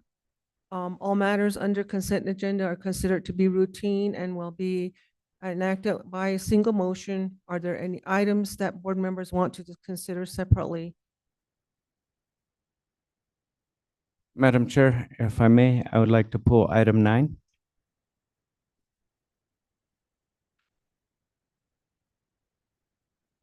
Any other board members? Okay, may I have a motion? Madam Chair, at this time, I'd make a motion that we accept the consent agenda as presented, except removing item number 9 for individual discussion and vote. And I'll second that. Okay, motion's been made. There's a second. All in favor say aye. Aye. Aye. Aye. Opposed, motion carries. Going back to item number 9, consideration and possible action to appoint Tina Berger to the Planning and Zoning Commission from District 2 with a term to expire January 28, 2029, and community development. Thank you. I believe Ms. Berger was supposed to be here today, either in person or online. Is she online by any chance? Supervisor Vasquez, she is not here Okay. online. All right, thank you. Well, in that case, I just want to recognize Ms. Berger. I've worked with her for several years on the Market of Dreams project. She was the lead developer and renovator for that project and has years of development experience down in the valley, and she's a good fit. And she was part of the comprehensive plan and the regional plan as a representative for District 2. And so when we had redistricting and the spot opened up, it made sense to have her fulfill that spot. Sorry she's not here today, but I just want to again just thank her for her service and thank all the commissioners that do this work, because you know it is voluntary and it can be consuming. I have P&Z commissioners coming to me sometimes with so much information that they're wrestling with. And Supervisor Ontiveros, I know you know, because you're right there with them. You know, it's a lot of work but it's important because that allows us to make good decisions on land use in our county. And so with that, I'd like to make a motion to appoint Tina Berger to the Planning and Zoning Commission from District 2 with a term to expire on January 28th, 2029. I second that.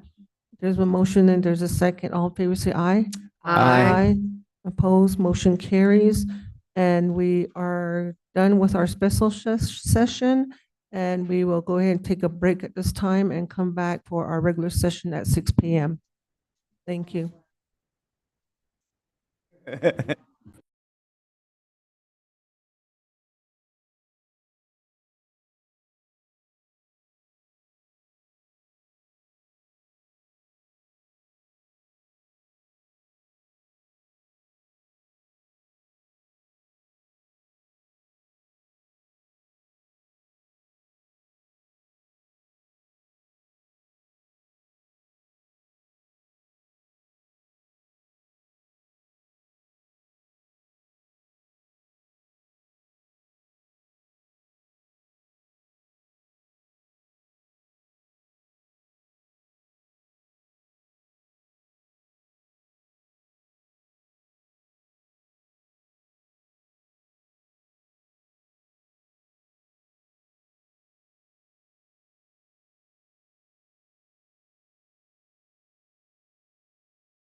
Okay.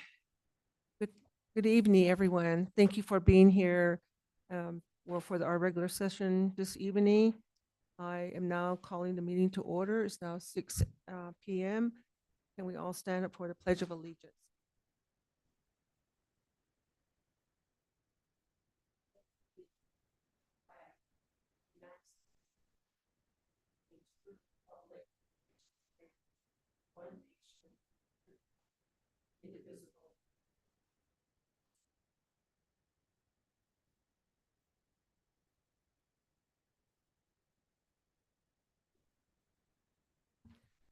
We will now go to the call to the public to allow for any comments from the public. Please note that the issues presented cannot be acted on by the Board of Supervisors.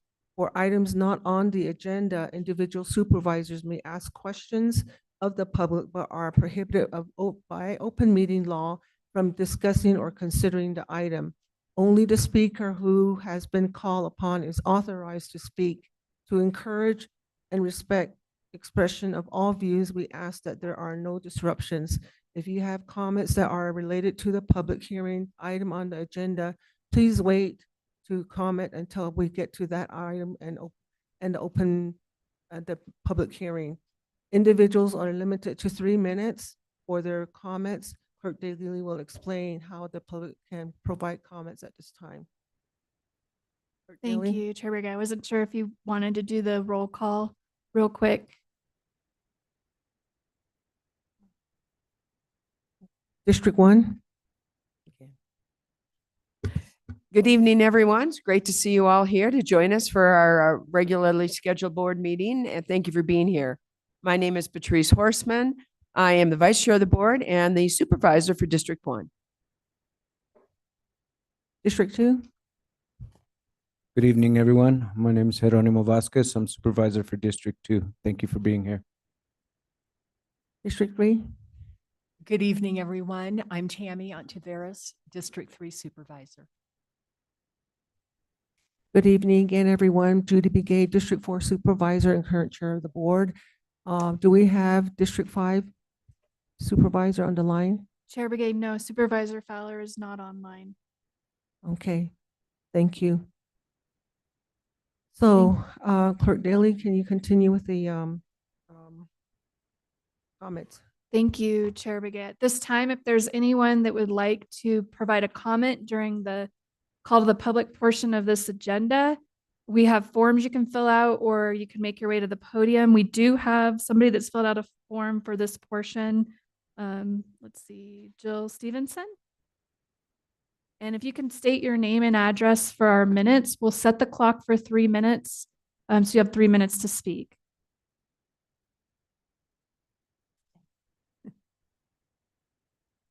Good evening. I'm Jill Stevenson. I live at 1913 East Linda Vista Drive in Flagstaff. First, I would like to invite you to an event being presented by Northern Arizona Climate Change Alliance. It is a TED Talk by Johann Rogstrom, who is the director of the Potsdam Institute in Germany. It will be presented at East Flagstaff Library on February 23rd at 2 p.m. And it's free and open to the public. And it will give you a very good explanation of what is happening with our climate and what we can do to mitigate the effects. And in that light, because we are in a climate crisis, I'm urging you to support your county Department of Sustainability by filling the positions that were recently vacated.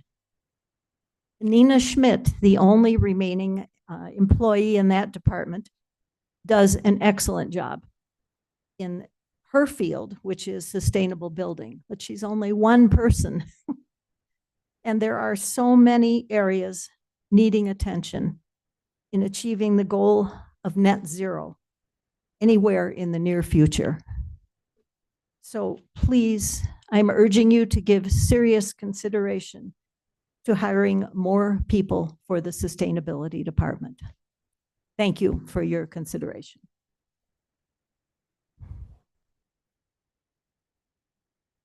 Thank you, Ms. Stevenson. If there's anyone else that would like to provide a comment during this call to the public, again, this is for, if we will have a hearing for the hearing item, and that will have its own comments for that. If you have a comment now for a call to the public and you've joined virtually, you can hit the raise hand icon that will appear if you hover towards the bottom of your screen. It looks like a hand. If you click on that, that will raise your hand and notify us that you would like to speak. If you've joined by telephone, you can hit *9, and that will raise your hand and notify us that you would like to speak. And just as a note for the board, we did get an email in our board comment inbox.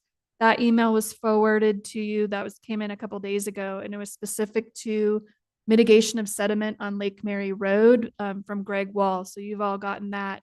But we do have a hand raised. I think it was Tina. Oh, her hand went back down. Tina, if you wanted to provide comment during call to the public, yep, there you go. I'm going to go ahead and allow you to speak. You'll just need to unmute yourself, and we'll set the clock for 3 minutes. Thank you. You could please just unmute and then state your name and address for our minutes.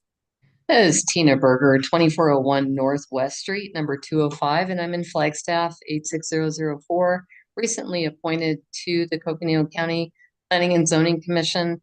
Wanted to come on and introduce myself, and hoping to relate a lot of information as we go forward building out any kind of county lands, or being able to give some good guidance. Also want to clarify that we will be doing climate change workshops at the new Market of Dreams. We feel it's very important as well.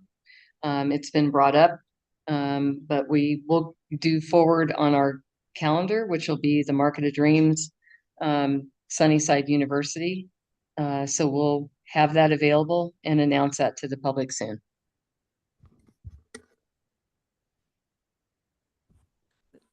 Thank you, Tina. And Supervisor Horstman? Just thank you, Tina, and we're sorry that we moved ahead and we took action before you got here. So, but thank you for your comments on call to the public. Thank you. Lindsay? Thank you. If there's anyone else that would like to make a comment, again, that's here in person, you can make your way up to the podium. Or if you've joined virtually, you can hit the raise hand icon to notify us you'd like to speak. Or if you've joined by telephone, you can hit *9 and raise your hand to speak.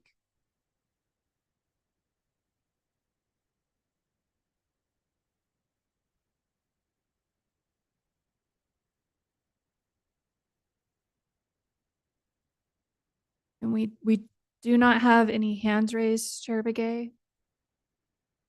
Thank you. Are there anybody in the room that would like to make comments? Lindsay? No, and the rest of the comment cards that we have are specific for the hearing item. Thank you. Okay, I guess we can go ahead.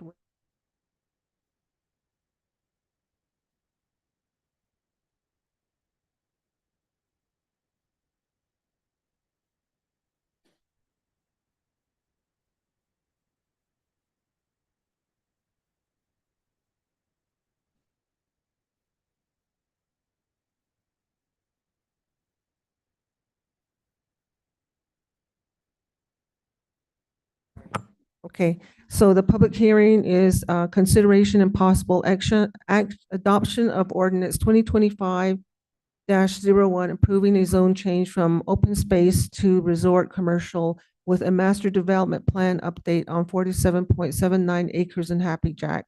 The property is located approximately 2 miles northwest of the intersection of Lake Mary Road and State Route 87, and identified as assessor parcel numbers 402-31-007B, 402-31-008F, and 402-31-008G. And the applicant is the Pioneer Title Agency Incorporated Trust of Flagstaff, and the representative is Julie Petterquest, manager, Happy Jack Lodge and RV, Flagstaff.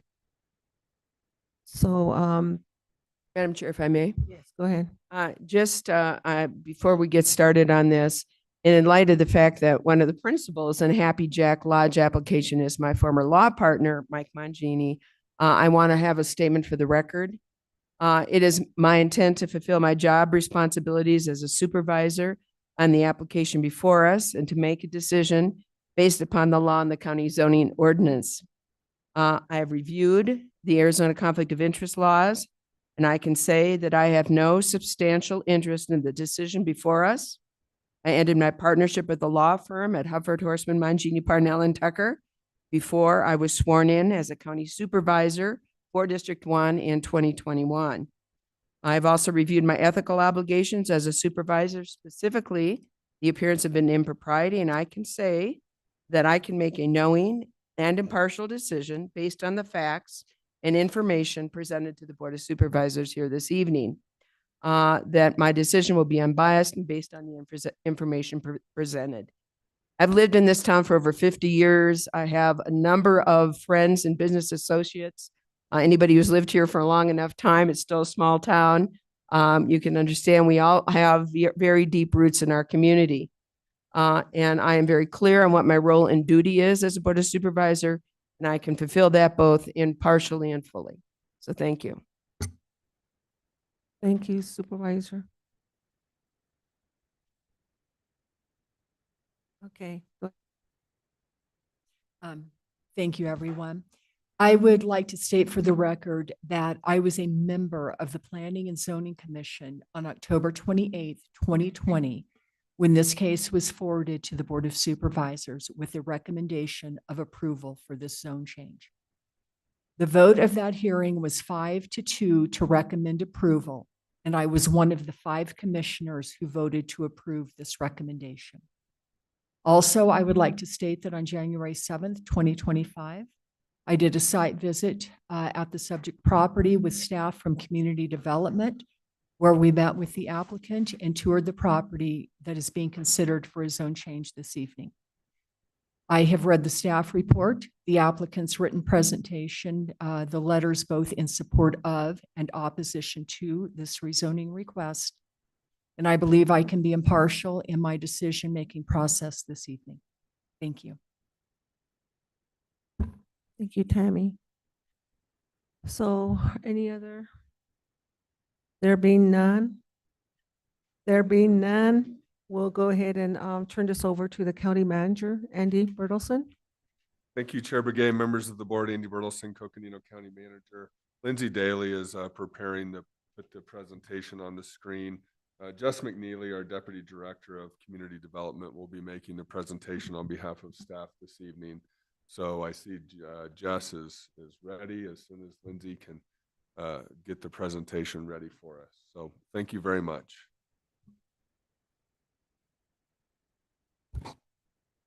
Good evening, Madam Chair, board members. My name is Jess McNeely with Community Development Department staff.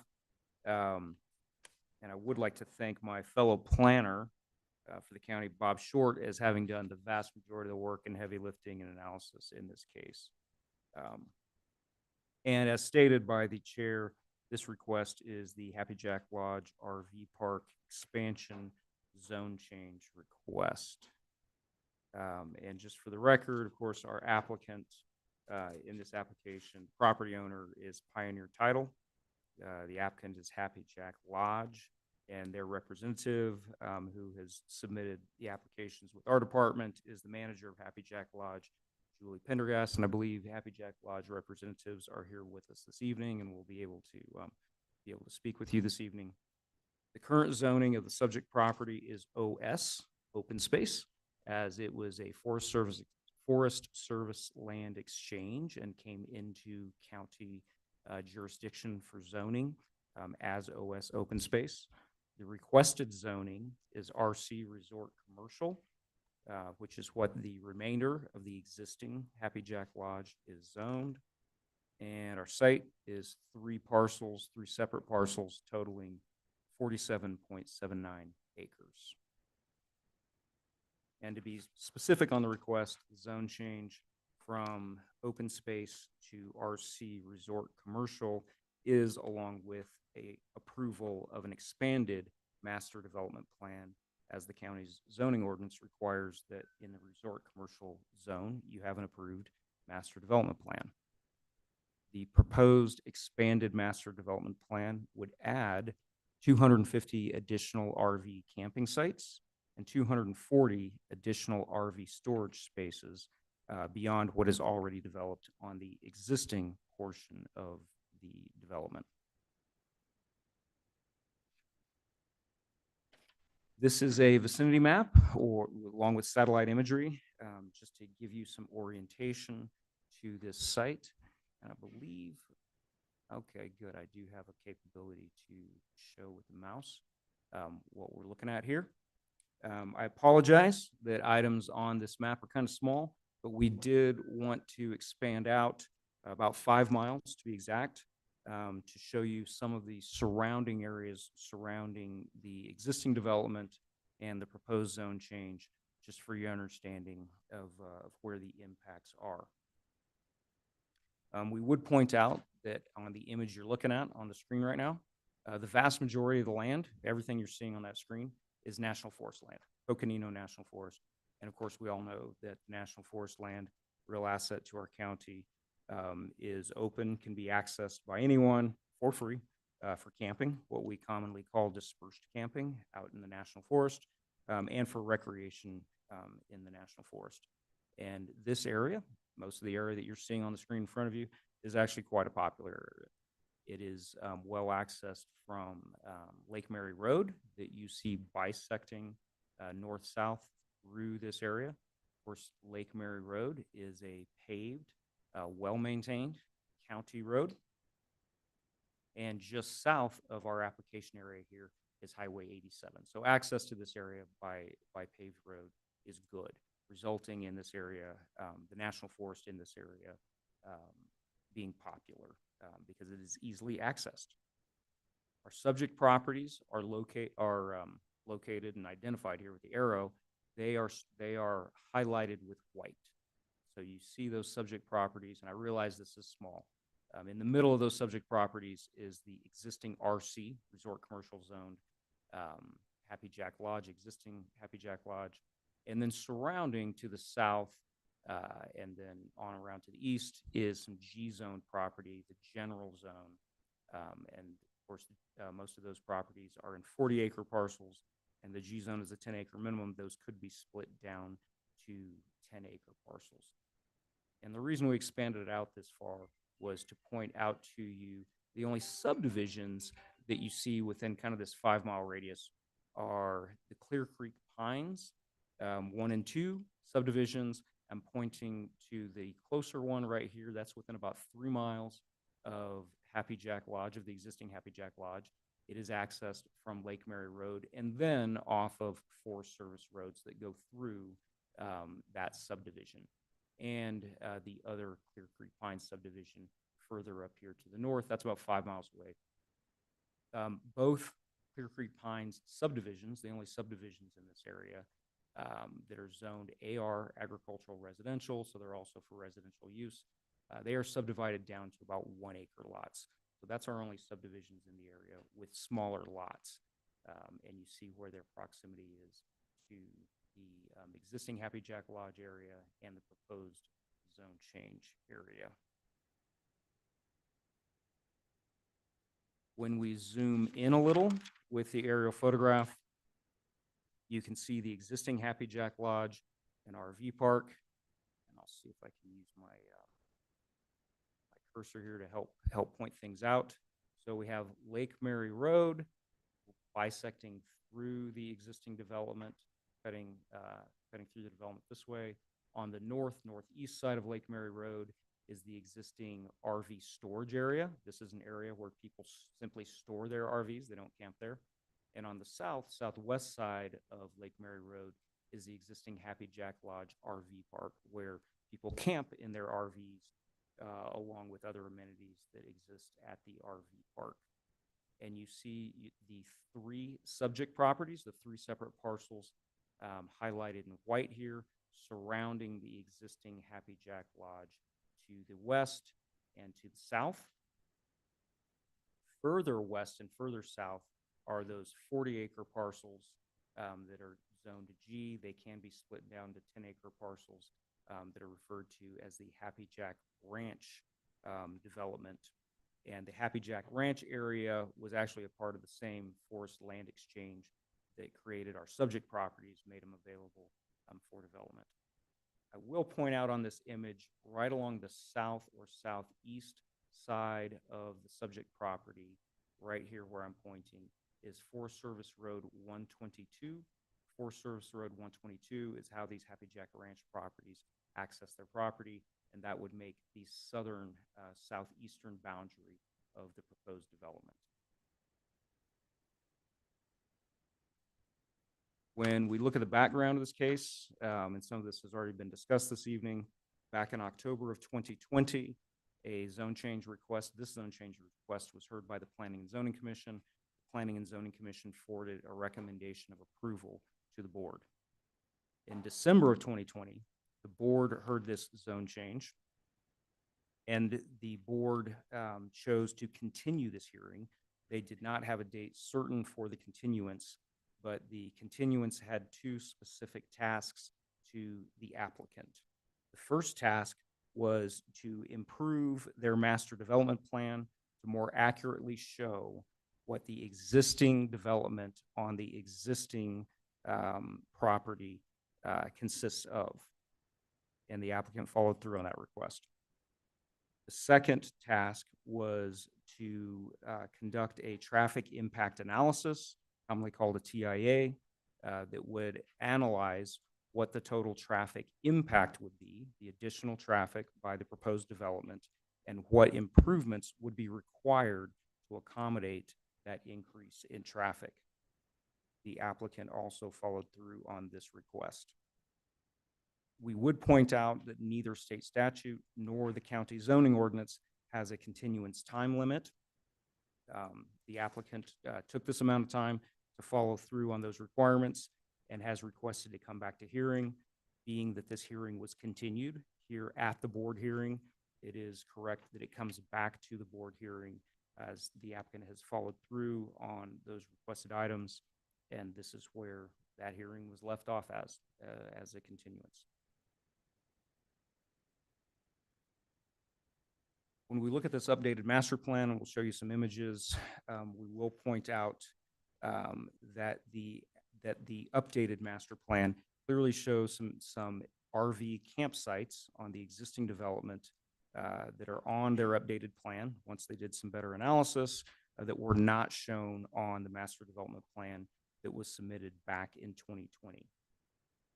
However, that total number of existing RV campsites actually falls within and under the total number of campsites that has been approved by the successive zone change ordinances that Happy Jack Lodge RV Park has developed under, and we will further explain that. This is an image of the master development plan that was submitted in 2020. I'll orient you to it real quick. Cursor working here. You see Lake Mary Road running, bisecting through the site right here. You see to the right, the existing RV storage. You see to the left of Lake Mary Road, kind of the older historic portion of Happy Jack Lodge that actually was the former mining and logging site, kind of why this was private property to start with, and a disturbed site. And this area I will point to right here. It was an area of consternation back in 2020. In this diagrammatically, it's a diagram, so to speak, an image, conceptual site plan for an expansion that was approved back in 2017. So if you look at that image right there, that was very much a conceptual site plan that had been approved and then further developed out back in 2017. That area was of some consternation as there was concern that it hadn't developed exactly the way it was shown on this image on the master development plan that was submitted in 2020. Just for orientation purposes, out further to the left and surrounded by kind of a checkerboard crosshatch is the proposed expansion area that includes the parcels up for zone change, where the additional 250 proposed campsites would exist out to the left, and to the bottom right here is where the proposed additional storage spaces would be, just north of that Forest Service Road 122. We jump forward in time, and this is the master development plan that has been improved by the applicant, better analysis, and is now submitted, following through on the request from this board that they get a little more accurate with their master development plan. So again, to orient you to it, here is Lake Mary Road bisecting through the site. To the northeast of Lake Mary Road is the existing RV storage area. To the southwest of Lake Mary Road, it's kind of the older historic portion of Happy Jack Lodge RV Park, all in here. And just north of that area, this area right here that I'm indicating, that is where the lines are all drawn in yellow. It's kind of highlighted in the yellow. That was the area that was under some consternation back in 2020. This is the area that was approved for expansion back in 2017. And further west to the left is the expanded area of the design proposal for the new 250 RV campsites that you see along the western edge of the property, and on the southern southeast portion of the property, I'm indicating to you right here in blue, is the expanded 240 additional RV storage spaces. We will point out on the proposed expansion of RV campsites along the west side, they do in fact have a 50-foot buffer at a minimum all the way around their campsites where they abut those 40-acre G-zone parcels. Some of that buffer increases quite a bit to several hundred feet. In this area I'm pointing out to here, this kind of creates some of their open space that they're leaving just untouched and open space on their site, right in this area right here, and again in this area right here. So that's some of what creates their open space as required by our zoning ordinance, and just to create more buffer to the residences to their west. So when we look at the numbers between what was submitted in 2020 and what we're looking at today, that 2020 master development plan, the one that was just in black and white, showed a total of 328 campsites on the existing portion of Happy Jack Lodge RV Park, and a total of 448 RV storage spaces existing on that master development plan. When the applicant took their direction from the board, went back to their site, got some better tools for analysis, such as satellite imagery, aerial photograph, where they could clearly see where sites had been improved on their site. They now, in their updated master development plan, clearly see that they in fact have a total of 381 existing RV campsites on the existing portion of their development. And they have 572 total RV storage spaces on their existing development. So that is an increase on what's existing on the ground from what they thought they had in 2020 to today in 2025.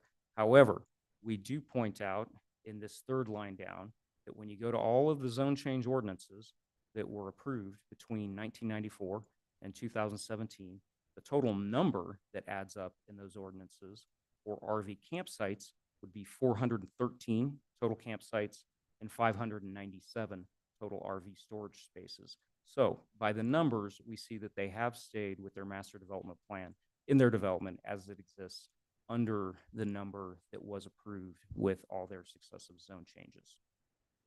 The final line on this chart here at the bottom is the total that if this zone change, as requested before you this evening, is approved, their total number of RV campsites will increase from that 381 that exists now by 250 to 631, and their total RV storage spaces will jump from their total existing right now, 572, it will increase by 240 to 812.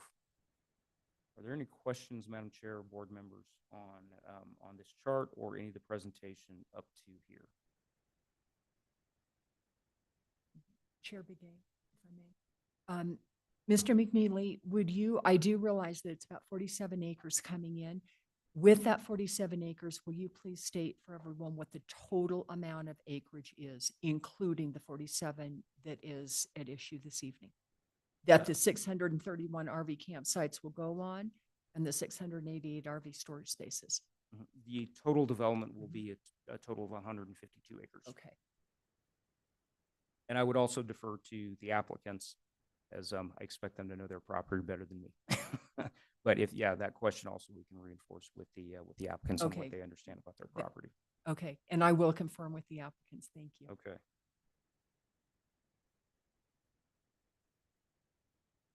So other than clarifying their master development plan and improving it, upgrading it, their other task was from the board was to conduct a traffic impact analysis.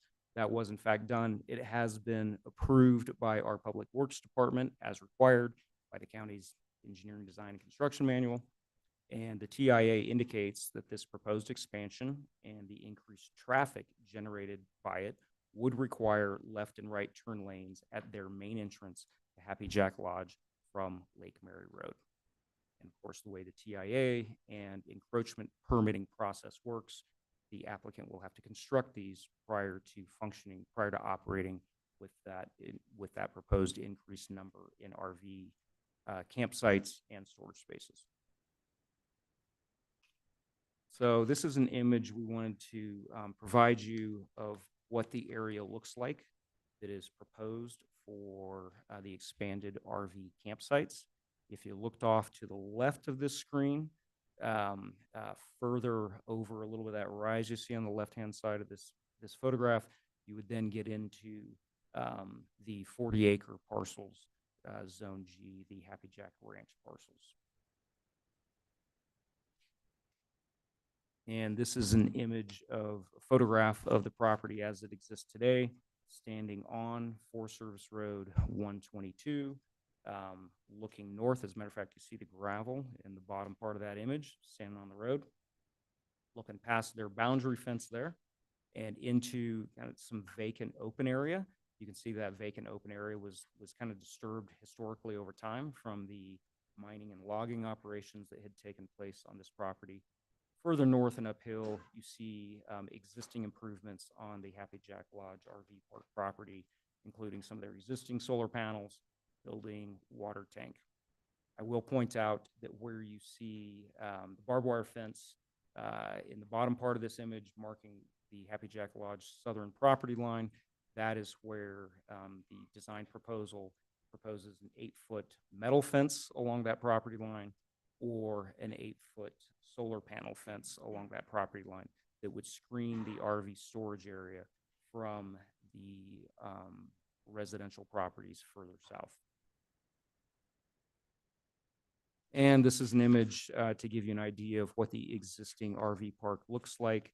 This is an existing RV campsite. You see that it has an improved gravel surface for the RV to camp on, and it has a picnic table in the image.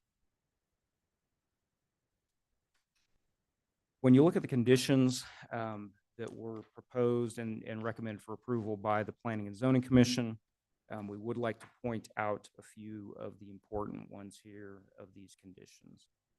One, important to note that there is a required fire protection plan and a requirement that there be adequate fire service for this development.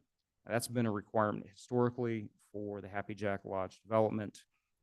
This being a commercial project that is not within a fire district, this project is required to meet state fire code as a commercial development, and the applicant will be required to demonstrate that it's meeting state fire code. And in this case, the key issues we expect to be addressed are their emergency access points. Their primary access, their main access point is off of Lake Mary Road. They also have a secondary emergency access point from their property onto Lake Mary Road. And they have a third access point, an additional emergency access point onto Forest Service Road 122.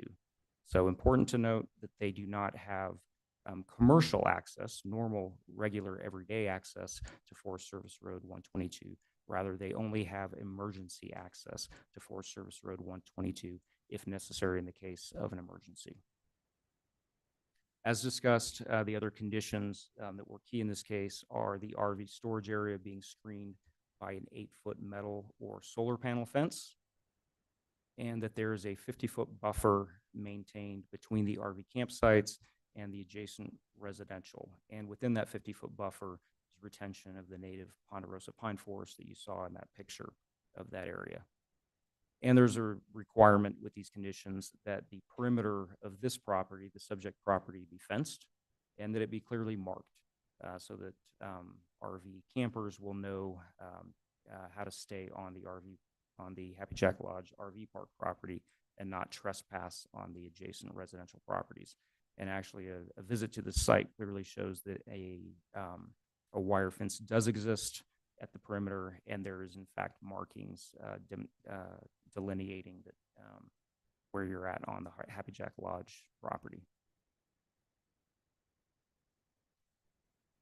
Other conditions that have been discussed in this case are that the RV campsites are screened from the adjacent residential by a with the existing wire fence along with the camouflaged fabric. So that existing fence goes between 4 and 5 feet. That the fencing be wildlife friendly fencing as approved by the county's wildlife planner. And of course that the TIA identified turn lanes be installed prior to operation, prior to generating the traffic from the additional RV sites. And here's a couple of images of the 8-foot screening, either the metal fence in the lower right-hand image or of the solar panel fence in the upper left-hand image. And here's a example of what that camouflage screening would look like, the camouflage fabric screening between the expanded RV park area and the adjacent residential properties.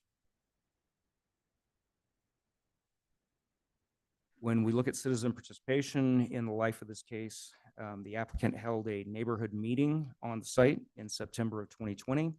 That was attended by 12 people. A description of that meeting is in your packet. The residents of Clear Creek Pines, units 1 and 2, as we showed on that image, those are between 3 and 5 miles from the site. They've requested to be notified of the hearing, so they have been included in the notification of the public hearings, including this one. And in your packet, staff has documented comments from 96 people opposed to the project and 93 in favor of the project. Those are the total comments that were included in your packet when it went out last week. Since that time, we received 5 more comments, and those were forwarded to you yesterday. Those additional 5 included 3 opposed and 2 in support. We will note that protesting properties do not exceed 20% of the properties within 300 feet of the site. So when it comes to your decision here this evening, a simple majority of the board can approve this request. So in the comments that the county has received, most of the concerns in those comments are about noise and dust created by off-road vehicles or OHVs, off-highway vehicles. Often the off-highway vehicles in this area, whether they came from Happy Jack Lodge or other dispersed camping areas in the National Forest, they do use roads, National Forest roads, and some of those National Forest roads go through the residential developments that we've pointed out on your slides. Other concerns include just overall impacts to the National Forest from camping and OHV use, including erosion, trash, and a lack of police and fire protection in this general area. And Madam Chair, I'd be happy to answer any questions if any of the board members have any questions at this point. Thank you, Mr. McNeely, for doing the presentation. Oh, and I apologize, Madam Chair, I wasn't done with the presentation yet. I just thought there might, Oh, just wanted to take pause to wait. see if there were any questions on any of this at this point. I think Just real quick. if I Okay, could. go ahead. Yeah, I'm sorry to interrupt, but I know it's been the Happy Jack has been there for a long time. Have you received over the course of its commercial activities, have you received complaints regarding noise, dust, trash, erosion, that kind of thing? Thank you, Madam Chair, and thank you Supervisor Horstman. The county has received code enforcement requests or complaints on this property, but all within the parameters that the county regulates. So there have been complaints that about development on the site, maybe development done without permits or development exceeding what was permitted on the site, and those code enforcement requests have been investigated and resolved. But just the kind of general comments, no. I believe most of the complaints about dust happens off-site, happens away from this site. So obviously, it's difficult to know who's driving the OHV going down a Forest Service road, and whether it came from Happy Jack Lodge or just from dispersed camping in the general area. Okay, so, and I'm just trying to, I'm trying to determine, this has been an ongoing business for a really long time. My question to you, Jess, is, have there been, we've gone through this before where there have been a number of complaints about the commercial enterprise that have been investigated and there have been problems. And I guess I'm asking you if that's the case, and how were they resolved? Were they resolved? What was the Happy Jack owners and management, how did they handle it? Were they corrected? Or has this been an ongoing problem with this particular commercial enterprise? Thank you, Madam Chair and Supervisor Horstman.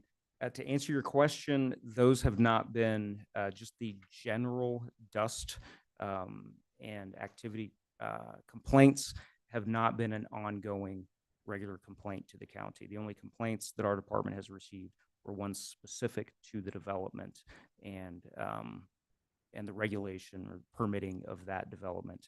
How was it handled? And what was the attitude of the owners? And were they working in cooperation with the county? Were they being obstreperous with the county? I mean, what was the relationship? I'd like to know what kind of commercial business this is, Right. based on what the county's experience has been. Yes, thank you, Supervisor Horstman. And the zoning ordinance doesn't regulate what kind of business it is. However, of all code enforcement requests that have come into our department, they have all been resolved, and the property owners have worked with the county to resolve any code enforcement requests.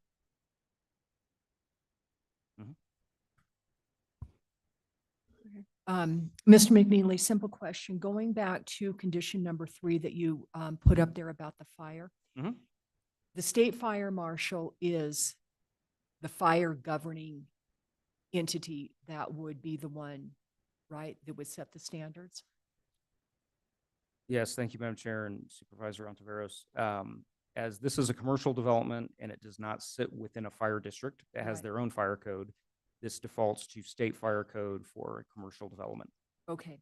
The reason I ask that is this might just be a cleanup right here, but if we look at condition number 3 as in here, as written, it says the applicant shall demonstrate that sufficient fire services provided for Happy Jack Lodge and RV Park is approved by the fire chief, state fire marshal, or an appropriate expert as approved by community development. Should that be just limited to fire marshal, just to clear this up? So, Supervisor Ontiveros, a common practice is state fire code is what applies here, although it's not uncommon for a commercial operator to use another fire chief from another fire district. The closest fire district to this development is Blue Ridge Fire District. So Right. the Blue Ridge Fire District fire chief could in fact be the fire chief to confirm that they are meeting state fire code. Okay. And that's a common practice for other commercial developments throughout our county. Okay. Okay. Thank you. That answers the question. Mhm. You may proceed. Thank you. So moving on to, we were discussing citizen participation. We were discussing what some of the concerns had been with letters of opposition to this request. When we look at the correspondence in support of this request. Those supporters point out that this provides a safe place and it provides some sense of community.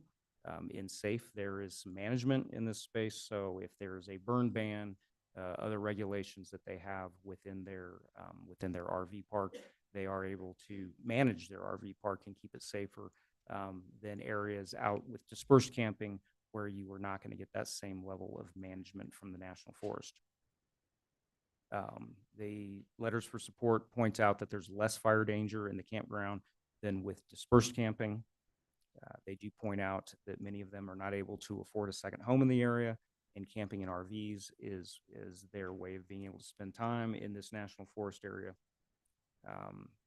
It has been pointed out that there's a feeling that there's a need for more RV campsites in this area in general, as many of the existing campsites, RV campsites, are booked and reserved months ahead of time, and it's from our understanding, they sell out, and the existing number of RV spaces in high season times are all used up, and there's no more capacity for additional people who would like to be camping there.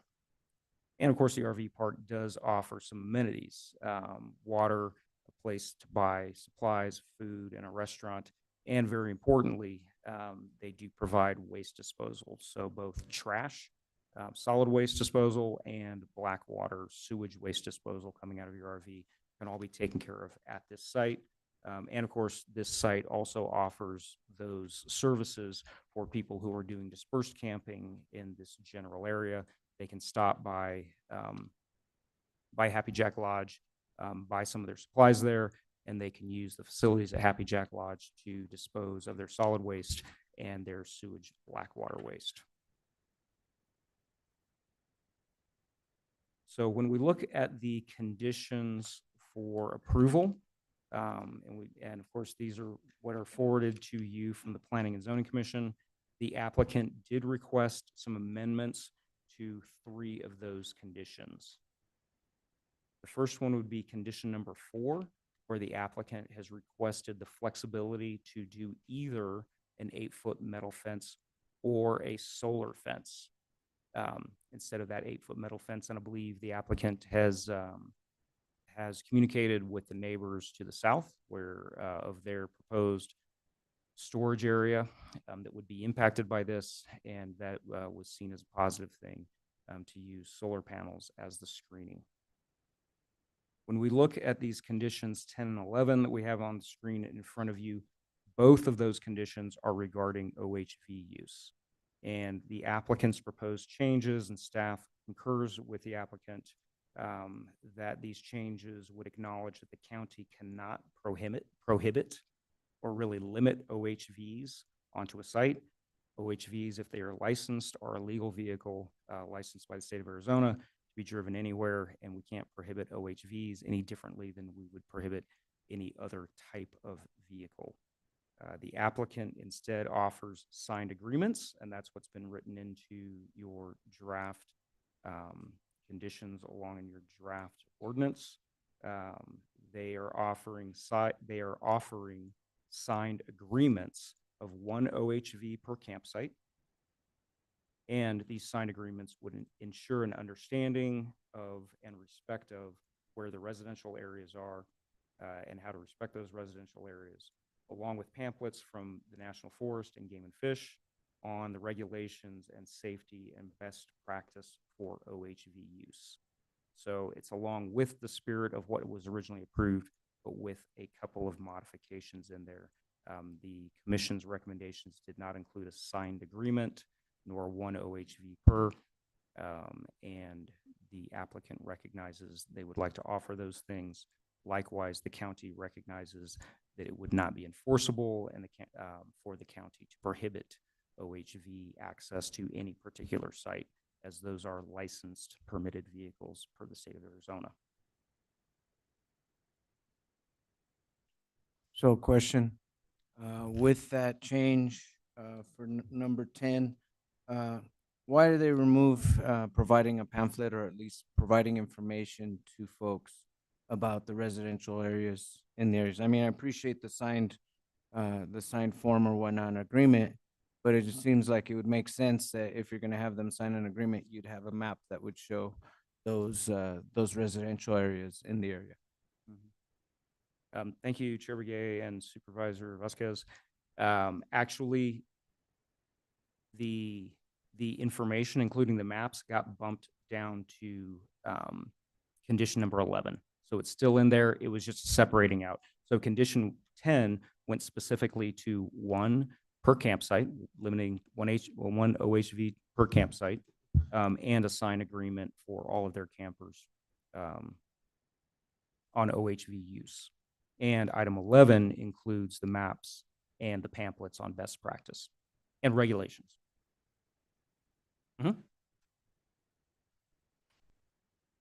Supervisor Horstman? Just wanted, just clarification, OHV and OHV, I know that that's always a concern. OHV is really handled state is what you're saying, and not handled by you, the county. Is that what you're stating? Correct. So at this point, we could not as a county require that they limit one OHV vehicle per site, but this is something that Happy Jack is willing to do as part of an agreement with the county. Correct.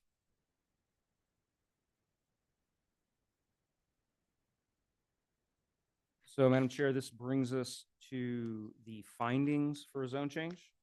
County zoning ordinance has 3 required findings in order to approve a zone change.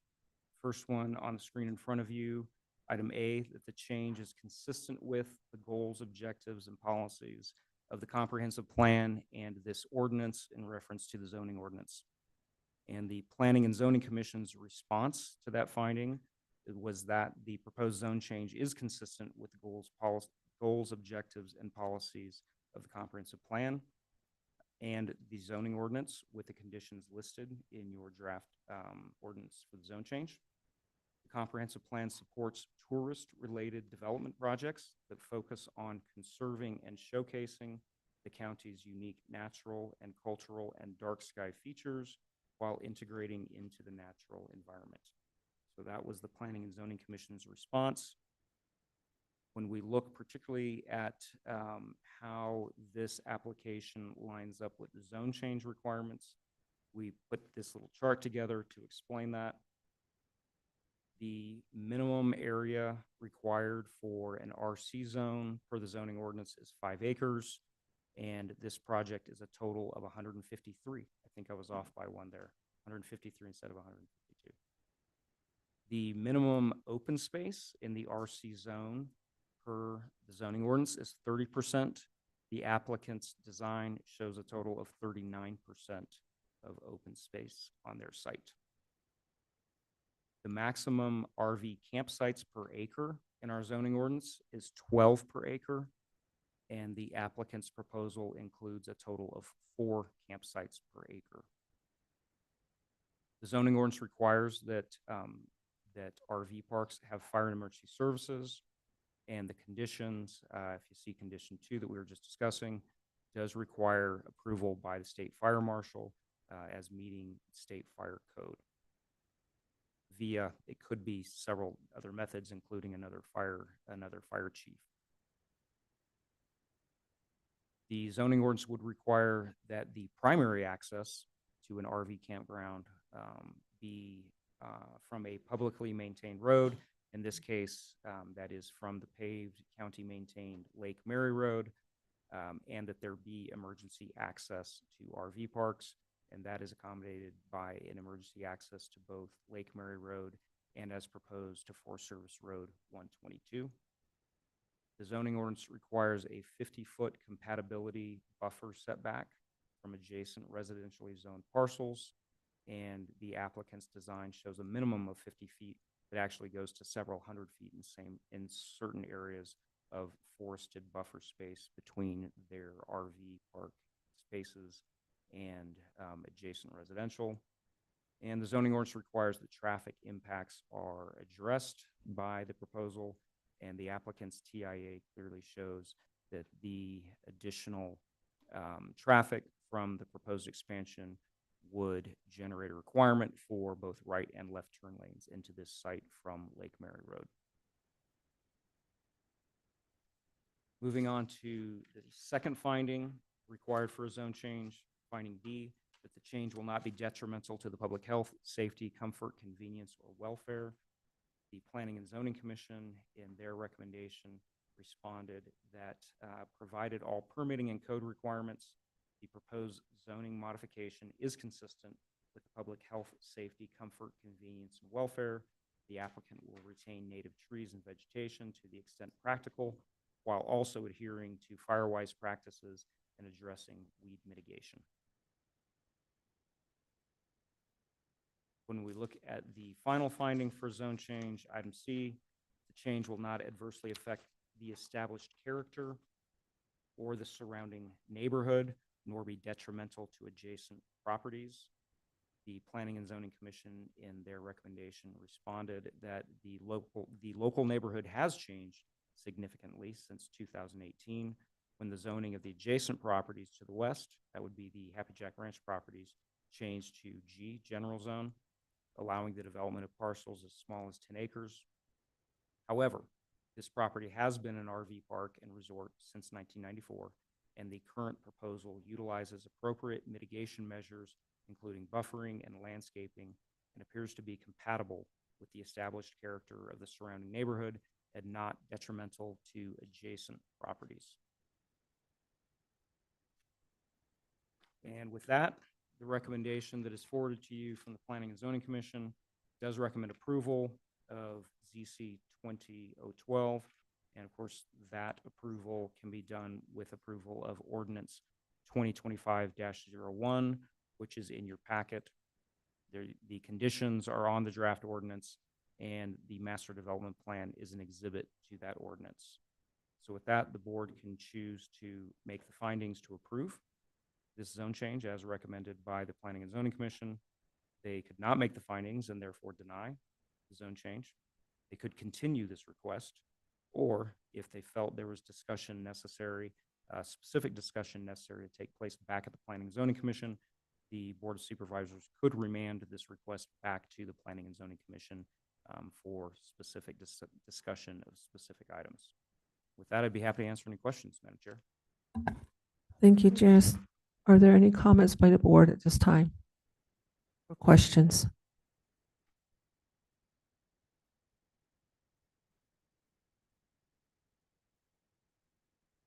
Okay, so we're going to go ahead and proceed into the public hearing. The public hearing is open now. We will now take comments. When you are called on to speak, announce your name and place of residence. Each speaker will have 3 minutes to speak. Please make sure that your comment are directed to the topic. Clerk Daly, please explain how those here in person and those present virtually can provide public comments at this time.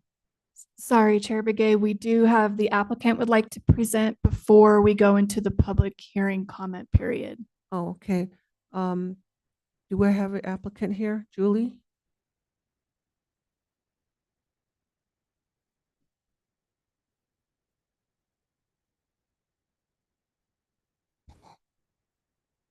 Madam Chair, I'm Mike Bongini. I'm the corporate manager and represent my son Johnny here and myself represent 90% of the ownership and control of Happy Jack Lodge. And I'm going to give a summary of the history of Happy Jack.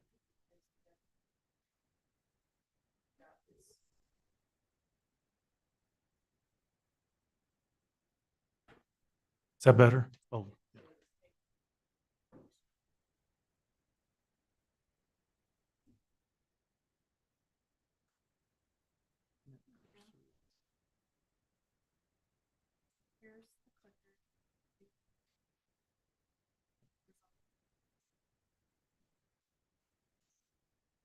I get it. I see it. Thank you.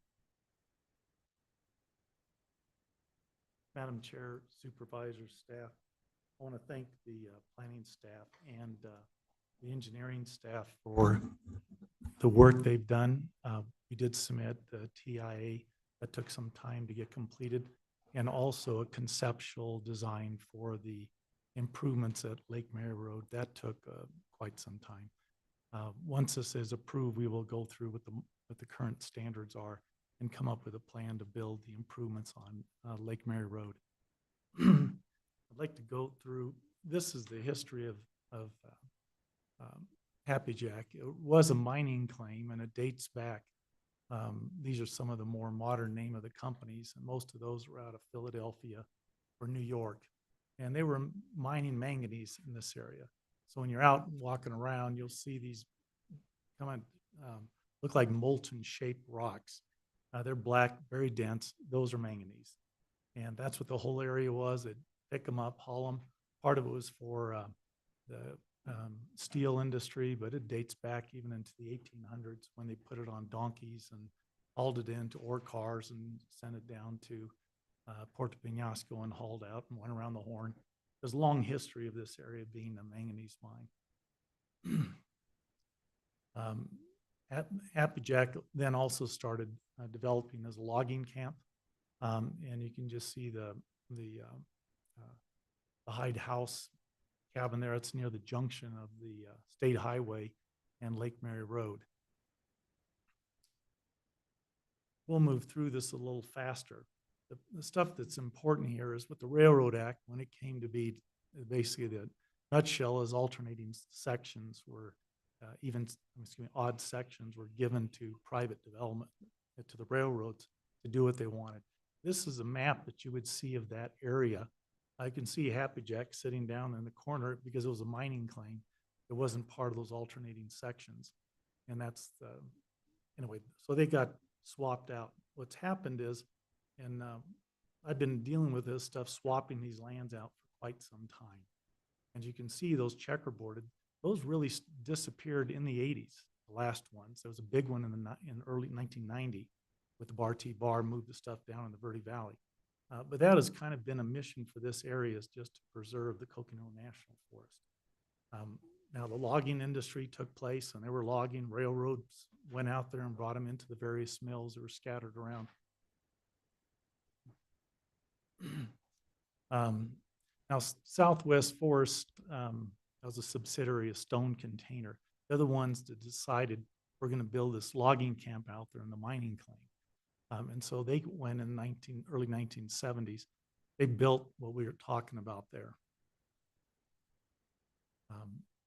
This is some of the cabins that were sent out there in those days. Now this is the one that I want to see with a cursor. This is the site and the advertising brochure from Stone Container when we purchased it. And as you can see in there, I know it's kind of faint. I'll try to use the cursor to show what things are.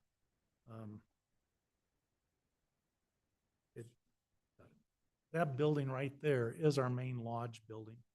And that building was designed as a mechanic shop for all the logging trucks, the skidders that harvested the logs, the dozers, loaders, everything like that. And it's a very big building. It had a 25-ton crane that ran north and south across it, and they had a 50-ton crane that went east and west. So you're talking about heavy industry here. I'll go ahead and go back to that.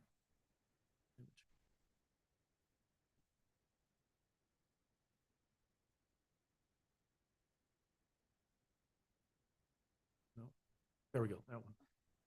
Okay. No, to the advertising brochure.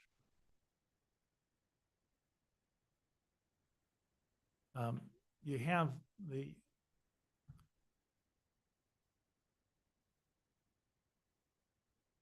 it's getting out of control. Oh, here we are. There you go. No one touch it. Okay, there's a tank, as you see right there. That is a 255,000 gallon water storage tank. There's a well on property, water quality very, very high, requires little to no treatment. That's what we use. There's a fire pump house that basically delivers 1,000 to 2,000 gallons a minute to the fire hydrants that are scattered around the property. Those we also use, for the fire districts. If they come in this area, they know they can just tap up to our hydrants and instantly load for fire protection. The sewage treatment plant is kind of buried over in this area right there. It's buried about 4.5 stories underground. And that was way overbuilt for the project, for what they were doing. And it's going to serve us forever. This other area here that you see, these sites here, where the cursor is, those were part of what they were looking as their residential area. They're going to put modulars in there, and that's where they house their workers. They just basically scraped the whole thing off and gridded that in there. That is, none of our sites look like that. We have some trees planted there, and we originally planted 200 maples, and they looked great for a couple of years until the drought hit. And then the elk decided it's time to have candy because they ate everything. Anyway, all the buildings that you see here were all adapted to, from our shower rooms to the chapel we have, to our generating building, to our maintenance building. They've all been adapted and facaded to look like there's something in the forest. Go ahead and go. Now, this is the map of the exchange lands. So we had the land at Happy Jack, and the guy that I was involved with from the Federal Land Exchange, he asked me about doing exchange around Happy Jack. I said, absolutely not. I don't want my people to be staring at anybody. So the word was absolutely not. So he's about my age. He shows up at lunch and drops all these photos down on the lunch table. So, wow, this is beautiful. Don't you think we need to conserve this? And I said, who has that? He goes, Phelps Dodge. And I said, absolutely. And he said, well, Mike, the only way we can do that is if we do it around Happy Jack. Otherwise, the exchange will never go through. And I'm like, come on, man. We've conserved lands in the Sycamore, the Upper Verde, Lower Verde, the Oak Creek Canyon, Hanonki Ruin. I could go on and on of the stuff over the years we kept on trying to conserve and deal with. Even down at San Pedro, massive stuff down there. So that is what started off right out of law school dealing with. And he brings that up and he says, wait a minute, let's figure out how we can do that. Because he says, otherwise, that Phelps Dodge piece right there shown on the right-hand side of the screen, that's going to develop. So we came up with a plan. This is where we went through the environmental impact studies for these. The regional forester in Albuquerque put it on a priority list for us to do the exchange. And so once that is, basically they said 3 to 4 years we'll get it done. And that's about what we got it done in, which was an extremely fast land exchange. And so, continue the next slide. These are the lands that ended up coming to the National Forest. Was this land, there's other slides also. You look at this stuff here, it is so pristine and beautiful. Somebody said, should this land develop? Well,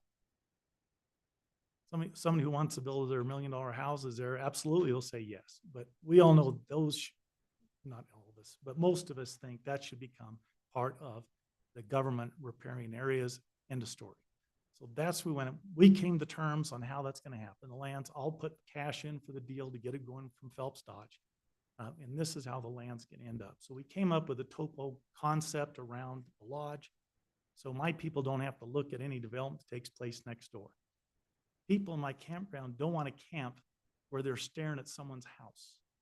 They don't want to do that. They want to be camping in the forest and have an experience. And so we created some restrictions on what happens next door, and basically rights that the neighbors understand what's going to happen.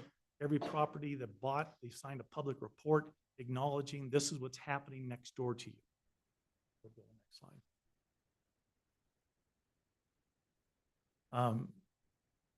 Well, that just basically is a summary why the National Forest went forward with it, is because it was one of those properties that the government just said absolutely want to have it. And so we went through and completed the exchange, like I say, in a record time.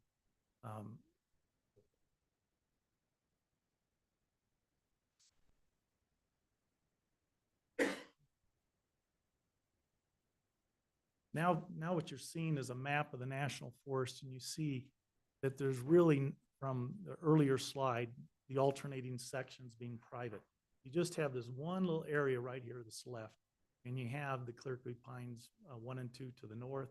You have some further to the east. There's a few small parcels down by Clint's Wells that are private. But basically, the national forest has been cleaned up with regard to these in-holdings. And these in-holdings, are they important? Yeah, if you own one. But in the scheme of the government at large, now that is what I call public benefit that Happy Jack Lodge brought to the table very quickly, not waiting after the fact, saying, give me something and then give me some benefit. We brought it to the table very quickly. I really didn't want to have anybody around Happy Jack Lodge. I want to be left in the forest by ourselves without criticism. Go to the next slide. Well, now we have the effects of COVID, what happened out there. And I want to make that because COVID went crazy. It was just completely nuts out there. We had a hard time dealing with it. We were able to go through COVID. We're able to keep the place open. That dispersed camping and our lodge was well received. We were busy. The National Forest went nuts. And so everybody says, and they give studies that say, oh no, it's calmed down. It's not calmed down.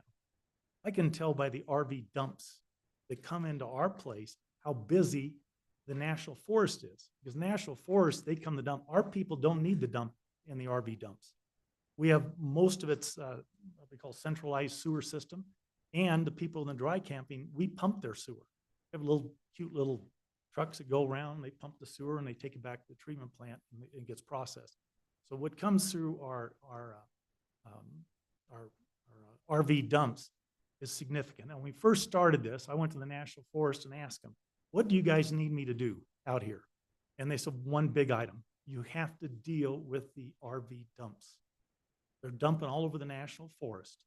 Can you deal with that? I hired engineers to come up with a plan. They did. That was our single largest capital expenditure, was the RV dump, because we have vaults to deal with the chemicals. The chemicals back then were a lot more serious than they are now. But you couldn't put it in a treatment plant because it'll stop your treatment plant from working. So we built that one dump station. I don't remember when they asked us to do another one, so we built another one. So we have 2 lines. One of the complaints that I was reading just recently that you guys are in your packet or it's in transit your packet, person was saying, yeah, we like it there, but the dump stations they need another dump station because the lines are too long. There are a lot of people in the forest. We have more dumps now than we had during the COVID, and that indicates there's a lot of people in the National Forest, and they're just keep coming. Now that's my comment here is that COVID, these OHVs people were doing crazy stuff. We don't own any. They're in our park. I would ban Jeeps if it was up to me, but I can't do that. On the next slide.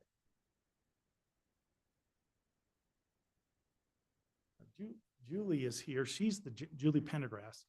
She is the general manager for Happy Jack. And all the operations and stuff, she can get up and start talking about it. All the stuff we do and everything else. But if it's okay, Madam Chair, I'd like to turn it over to her. But I want to make one compliment to her. And this is this year, maybe it was last year, I don't remember. But whenever there's something critical out there, I expect the call at night at my house. Oh, by the way, I live across the street. I don't live in New York, Chicago, Philadelphia. I live across there. My son was raised over there. So we're not some strangers coming in from out here. But something happens out there, I want to know. Well, I get a call. Somebody got lost. And I get the call, it's after the fact. And I said, lost, we got to find them. Well, we did. So the call came into her from a woman out of Phoenix. Says my husband and son are out hunting at Happy Jack and they got lost. Well, how do you know that? Because he told me he's lost and his cell phone went dead. And it's like, well, where at Happy Jack? I don't know. Well, you got to call 911. Well, if I call 911, they're not going to do anything, but I know you will. Okay, now that's a compliment to my staff and Julie. So she gets their phones and figures out how to ping. And we have somebody staying in our park, some hunter. So we have agreements, we pay you to work for us when we need you, and we'll give you a discount on your site. Anyway, he comes in with his big floodlights, and they go running around the forest trying to find him. And I think it was like 1:30 or 2 o'clock in the morning. They find them. It's 10 degrees outside, right? They then bring him into the lodge, call the mother, tell her everything's okay. Julie calls 911 and tells them, oh, by the way, don't worry about that 911 call. And they said, we haven't dispatched anyone yet. We've corrected that problem. You dispatched us. We will find the people. We find lost dogs. But that's the person who minds the store and is expected to mind the store. And people want to pay. We don't take payment for Good Samaritan services. We're clearly a profit entity. We're out to make money. We don't get tax revenue. Nobody pays us anything. Now, in this history, when you go through it, the big thing we're doing out there, and it's really a big thing, it's a chore, is dealing with everybody's trash. Forget ours. Supervisor Ontiveros, you saw all those dumpsters that were stored in the back. They're 8-yard dumpsters, I don't know, a dozen of them there. Those are the ones we put out for the people camping in the forest, for them to come and dump our trash. We got our own scattered in in our park. The point is that we deal with that trash. Now, when we first opened Happy Jack, it was about 1990. The county had a compactor site out there for a long time, about a mile from Happy Jack. That's where everybody would dump their trash, people in the forest, what have you. The county closed it because there was budgetary issues. And so now what do? So we ended up dealing with the trash then. And as the activity in the forest continued, we kept on taking in more and more trash. We will get in the trash business. I mean, I'm not going to make a fortune for waste management. But Mormon Lake 3 years ago, they stopped accepting trash. Okay, they closed down their idea of taking the trash from the forest. So right now, we are the only ones up there that take trash from out of the forest. And that's the person that minds the store. Now, Madam Chair, if it's okay, I'd like to turn it over to her. And when she's done, I'd like to go through some of the finding issues, and I'll be very brief on the finding issues. Thank you for your presentation, Julie.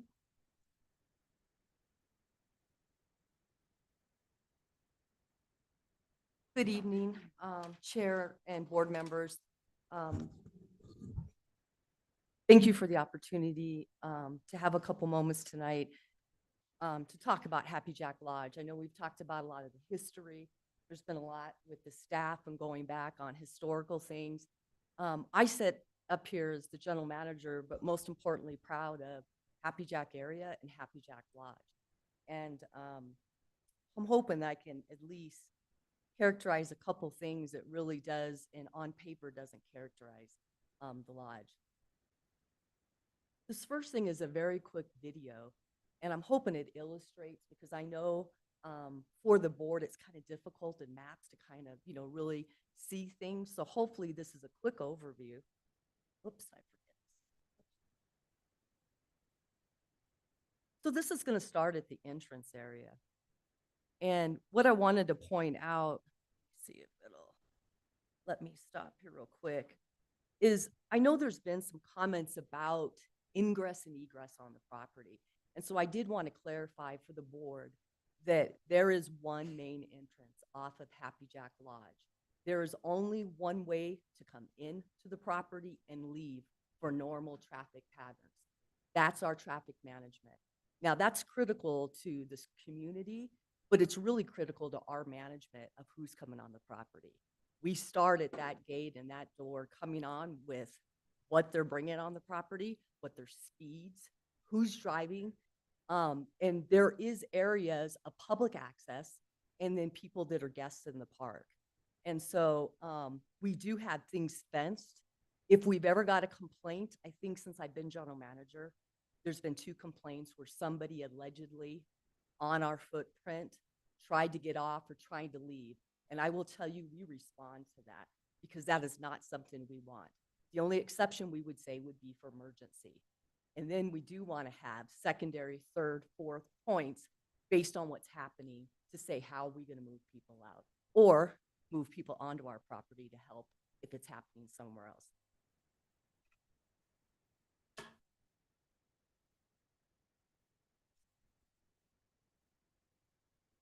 As you come on the property, you'll see to the left, that's an informational center that we have for public safety. Here's our restaurant and kind of main parking area for our store. To the right, you didn't see the public bathrooms that we have. This is a mail house that we use. Here's our propane, because we sell propane for the guests as well as for the public. You'll see we have a laundry facility, shower facility. We have security behind there. This post is kind of security for anybody entering the park. Up top, you'll see some of the rental cabins, our ramadas, some of our open areas for recreation use and families. Behind there, you'll see a little bit of what Mike pointed out to you, which is the older area of the RV park. Our water tank, 250, 300,000 gallon capacity with critical telecommunications on the top. Our riparian, you'll see the water area for the habitat.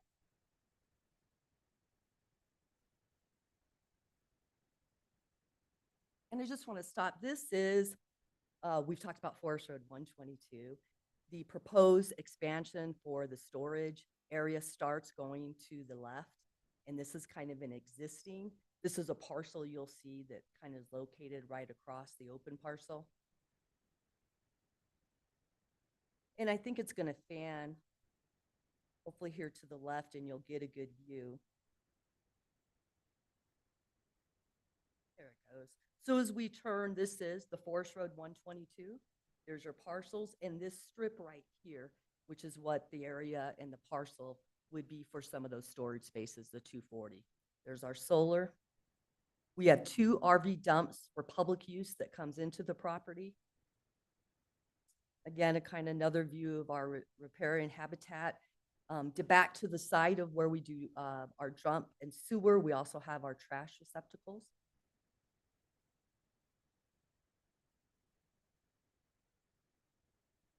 And this is our shower, restaurant and lodge over on the side, parking. It's a grocery store. We do have clothing. We have a host of different things for RVs and life safety stuff. And you'll see this area is very clear. It's our old area, which there are some people that do want to be outside of the trees. We consider this upper area. It was the first area.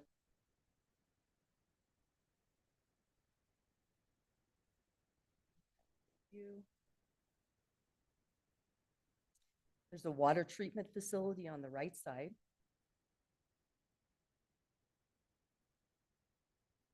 And there's our maintenance area.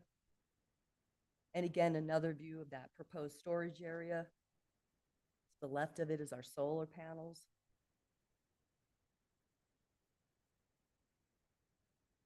Now we should be going down to our lower areas, which are the existing dry camps and full hookup sites.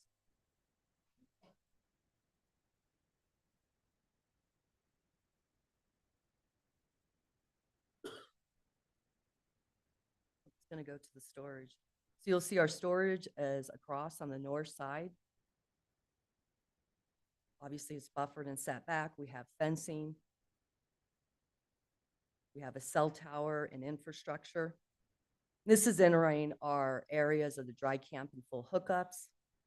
You will see that we do have, our trash receptacles. We do keep everything very wide, very clear, free of debris, weeds. There are many people that do not have any off-road. A lot of people do come up here seasonally, long-term, low housing, and this is their home for 6 months.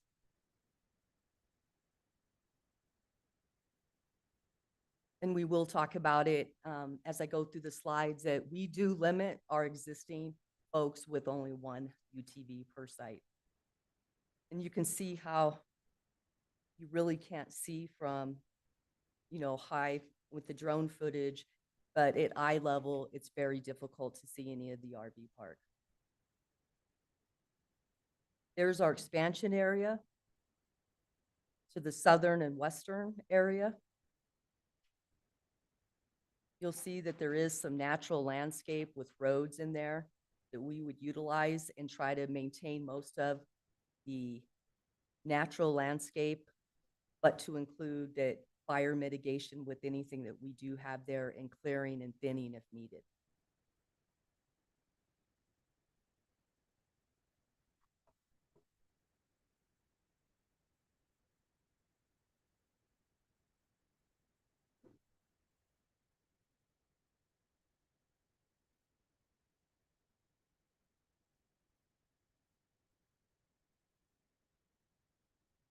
And again, this is the dry camp 250 proposed RV area.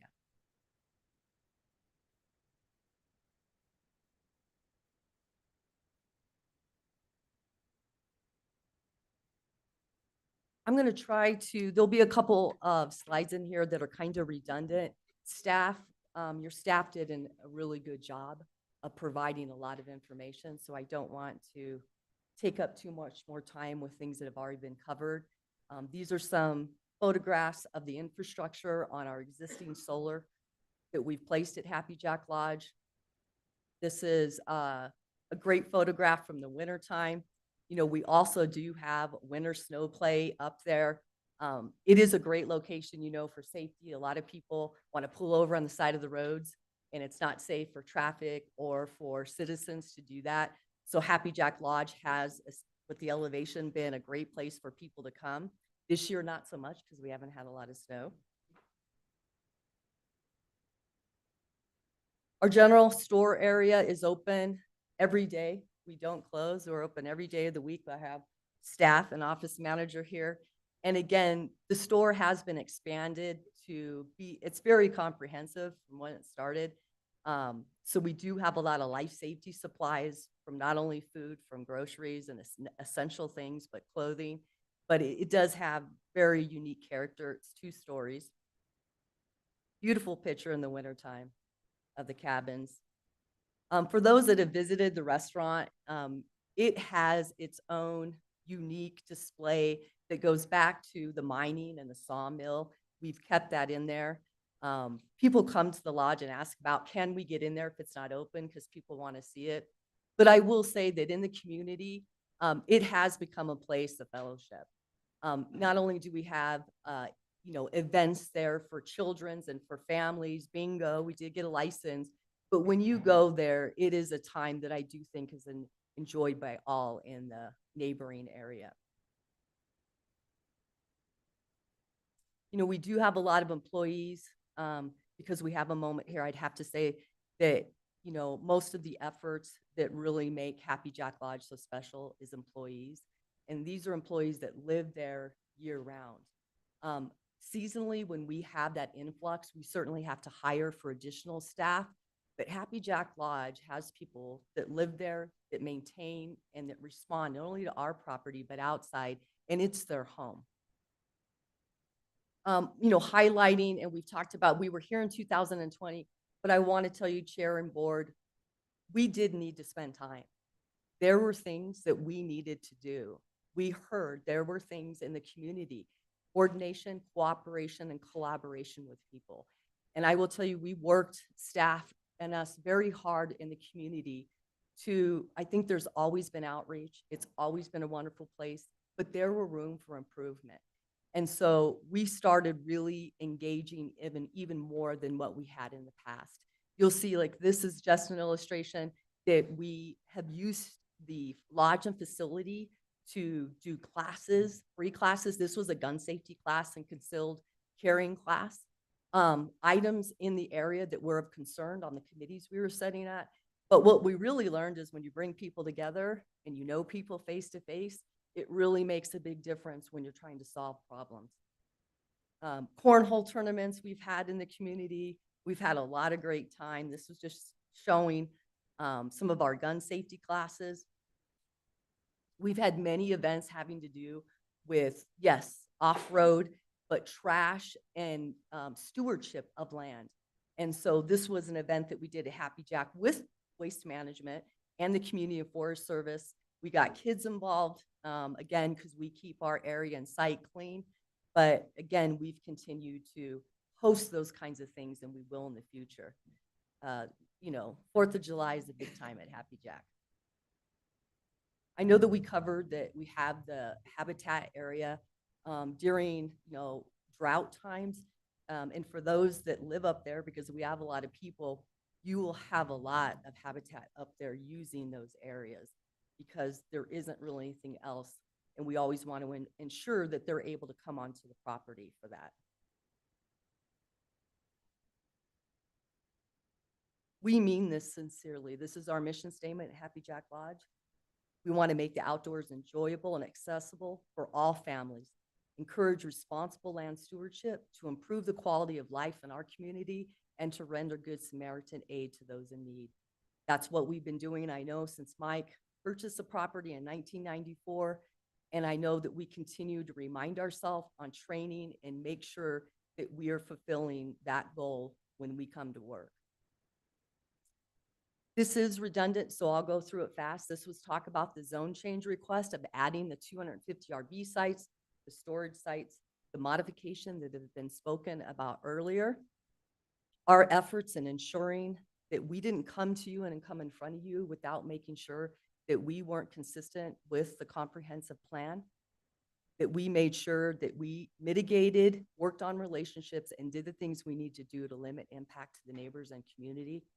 And again, to make sure that there's a benefit of this zone change request to the community and that we continue to be an asset for the Happy Jack area.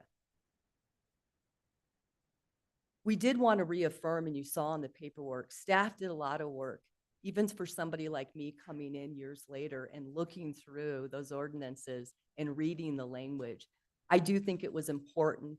And again, we appreciate staff to make sure that, we are, able to summarize some of those things and not only ensure that we're staying within what was approved, but having to reaffirm that publicly was something that we wanted to do. We did, give an updated as-built. We needed to. This map shows exactly what we have on the property today. I think it gives a little bit more details than before, to include our tent sites, our cabins, our park models, where our employees are at, and again, our existing RV sites. Josh previously showed this, which shows what we are already zoned for, where we sit with our approved usage, and the 3 parcels that we're asking right now for the zone change on. I know that there's a lot of conversation about dispersed camping. And what does that mean for Happy Jack Lodge that's a designated RV park versus dispersed? Today, if you call our property almost a year in advance, you can't get a dry campsite. All those sites are primarily taken up with seasonal people. So they come in, it's their second home, or for many people, it's where they live primarily for 6 months. Then they live somewhere else in another location when it's wintertime somewhere else. So it's their primary home for 6 months. What that means is we can't really offer dispersed camping an ability to come onto our property. Somebody mentioned, again, and looking at some of the letters, the cost. It costs for dry camp right now on our tier 4, $47. $47 to stay. So yes, dispersed camping in the forest is free. But what you do get for your $47 is managed by us. They do get the ability to have trash, because we do, trash is free. They get shower houses, they get bathrooms, they get laundry facility. They get the ability for us to come and dump them, to give them water. They get a secured location, because at Happy Jack, if anybody stays there, they'll tell you, we have security. We have quiet time. By 10 o'clock at night, lights are out, night skies, and we patrol. So it's a safe environment for people to stay in. We do limit. There was mention that we offered, even though under law we can't mandate, under our existing policy at our property, you can only have 1 off-road. And I say, as a business and as a 30 years in law enforcement before I took this job in the Valley, it wouldn't be prudent to allow more than that. We are a property that there's kids, there's patrons, and you do want to make it a safe environment. And so that's not only a commitment for our surrounding community, it's a commitment for our people that are there, that we all want to enjoy the outdoors. Most probably ownership and other parcels that live in that area probably all have an off-road vehicle. And in all the subcommittees we sat in, it's not a problem for you to have an off-road vehicle. The problem is if you're not a responsible off-road or motor vehicle driver. So the idea is yes, we did look at what is best for our property, for our guests, for the community around us, And we found that that was the safest thing for our property. Does that make everybody happy? No, but I do think they're happy that when they come on the property, that they know that they can have a great experience for their family and kids and not have to worry about some of the things that will be discussed that does happen when there's limited enforcement for the forest.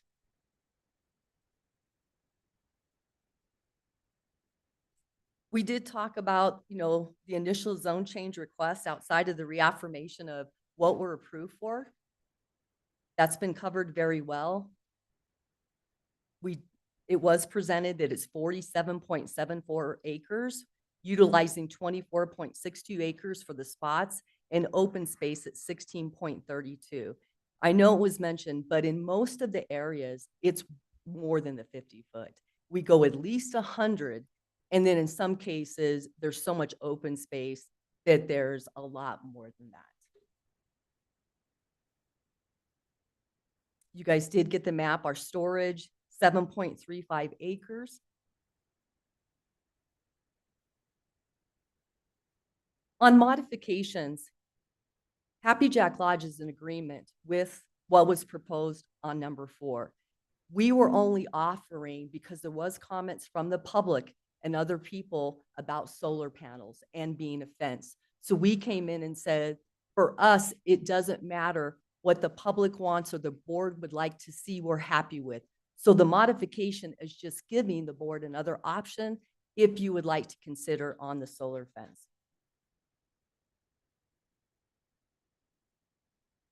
Just discussed in great detail about OHV usage.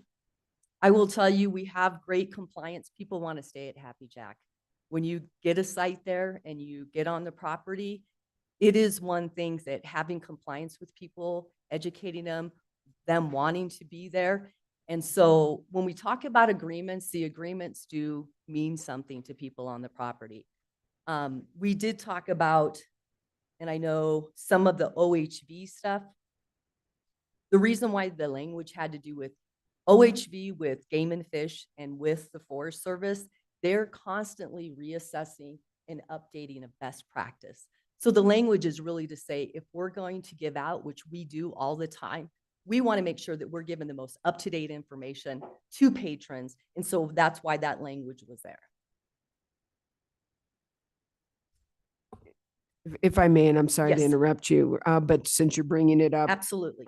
what percentage of the individuals who do rent the camp space bring an OHV? Any idea? OHV, 50%? Would you say 90? How many like one? Mm-hmm. That's constant enforcement. So you have to enforce it. And the problem is I understand that for them and a family, but a rule is a rule. And I tell the owner, he knows. In law enforcement, there's consequences where something small seems inconsequential, like, is it a big deal? But when he hired me, I told you have to be consistent. And so it's not to, not wanting to be understanding. But if you do that, you open up, well, okay, so what's the difference between a motorcycle? Or what's the difference between the small, motorized? And so we just say, if you want to stay here, and you know what? They make it work. They come up, they buy vehicles that can hold their whole family. I think it's a different type of mindset into everybody having one, but it's just not something that we can manage. So did it take a little time? Yes. Did we get a little pushback? But I think they saw the benefit of what it means when things are managed, and everybody, just like quiet time, everybody has an opportunity, but if everybody gives a little bit, everybody has a better experience. And that's been our experience at Happy Jack. For emergency planning, when I got there, they've been doing emergency planning and they have plans, but we did need to put together a very complex EOP. We worked very hard, and I think what you submitted we'll see is best practices with NIMS and with ICS and preparedness. After tonight, I will tell you, if this is approved, we'll have to go back. There's more work to do. Anytime that you add and change plans, you've got to go back and make things better. So our commitment tonight would be to do that in advance would be difficult, but if approved and going through, we would go back and improve on our EOP, especially for evacuations and emergency incidents. One more question since you're bringing it Absolutely. up. It's just, otherwise I Absolutely. forget it. So obviously, one of the conditions is demonstrate sufficient fire services provided to the Happy Jack Lodge and RV Park is approved by State Fire Marshal. What is your fire service? What are you doing now for fire service on Happy Jack? So there is policy for Blue Ridge. So when I got there, I asked the questions. I came from Phoenix, public safety. So we have a system that's automatic aid down there. So when I came up the rule, that was the first things I asked the owners, how is the police response and fire service? So I did meet with them and we fell into their policy of out of district response, which means that when you call and you request, if that's federally, state, or locally, when you do that, we're coming because that's what public safety does. But there's also going to be a bill, right? Because that's your authorization. So since then, they've been to our property. Blue Ridge walks it. They've been amazing. When we did the EOP, they gave feedback. They've worked with my staff on better ways to do things with, putting up site numbers. We only had them on one end. And they said, hey, if we got to come in here for an emergency, we should be able to see from the other side. And so I would say they have been good stewards in not only working with us as a business, but they responded. They're there when we call. So I didn't understand some of the questions. So I went back to that out of district policy, and in 30 years, they've never not responded. And they, so Mike, that's pretty much the answer, correct? Now I will say we have fire suppression. This last year we had a parcel, and I don't know if they're here tonight, but aligned our property and they had a fire. And our folks looked up and said, to the south side, there's a fire. And our folks went over with our water because we have a large capacity for water tanks. If there's a fire in Happy Jack, they get water from us, they get supplies. So we have water trucks, small trucks, big trucks, and we went over and they put out a fire that could have had, an impact, a huge impact. So I look at our fire plan, from our fire hydrants to our hoses to everything that we do. But in reality, those assets are going to be used for the region. And working for this owner, there is nothing for the region we won't do. So to me, the planning isn't just for what's happening here, but it's making sure that we can be a partner with anything that's happening in the region. And that was the other question I was going to ask, is your water tank storage 250 to 25, 30,000 water capacity? And how did you come up with that? It's just, that was what you were able to put on the property, or was there a plan for you to have that type of water capacity storage? So I know the story Mike will give you because I asked. Right, Stoneman Container built it. Got it. And it's incredible. And I asked the same question because it has quick fill and it has an ability to do certain things. So I will tell you this little slide that we have, there's a lot of going up in the wildland area and forest because I think everybody knows, what's happening. And so we have, since I've been there, we've supported them with food, with water, and anything. But we did look at increasing our ability, and that was using that tank for quicker refills. There's systems that you can use, so that's a quick dump. And so, there are some things that, not that we have to do, but is the right thing to do with that infrastructure in Happy Jack Lodge. Thank you.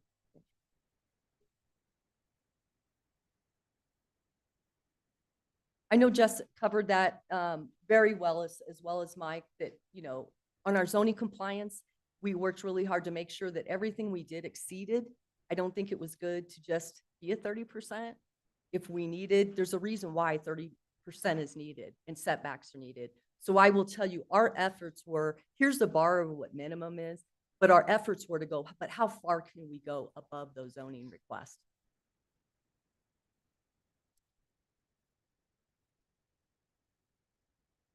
Our mitigation and preparedness plan goes way beyond wildfire.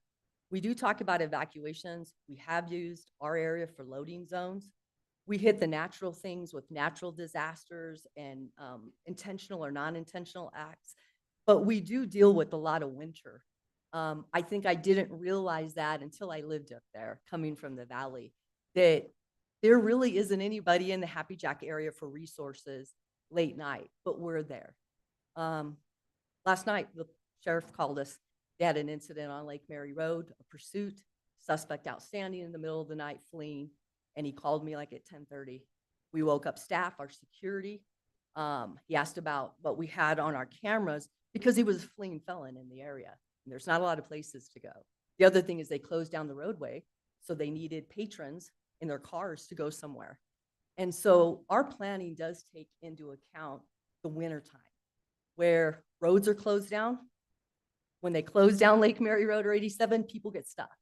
And so I didn't realize the amount and the importance of not only in peak season, but really preparing for power outages and things. And again, I brought staff today because they just do an incredible job of doing a wonderful job in response.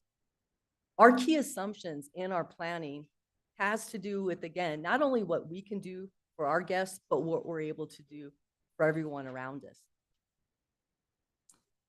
Our water tank, we do have critical infrastructure for communication, which is probably one of the most critical points in a rural area. So we do have fire service and fire districts using that for their interoperability and communication systems. We also have one in the storage area in towers that you will see cell services use. We talk about redundancy, but we're proud that we're able to offer that from our property. Trash. This is a picture from the Forest Service. We do collect trash for the surrounding areas. I will tell you, it's already something that we have for guests. But it is amazing to me that the amount of trash. But we do encourage it. We do encourage it. We speak because if people don't know there's an area to go, unfortunately, for some patrons, they will just leave their trash. And so we do have had initiatives to try to remind people to pack in, pack out, tread lightly, the things that are important to us as a business. But that is something that obviously that we do offer to the public and for dispersed camping. We talked a lot about our fire mitigation plans, some of our equipment that we have on site. You actually have hydrants there? Yeah, I believe we have 10, 11, and we're in the process of expanding that because what we realize is hydrants are great as far as your hoses are, right? So we're in the process, one of the pictures, because our staff was looking at what we can do to extend those hydrants and extend them for farther usage. So yes, we do.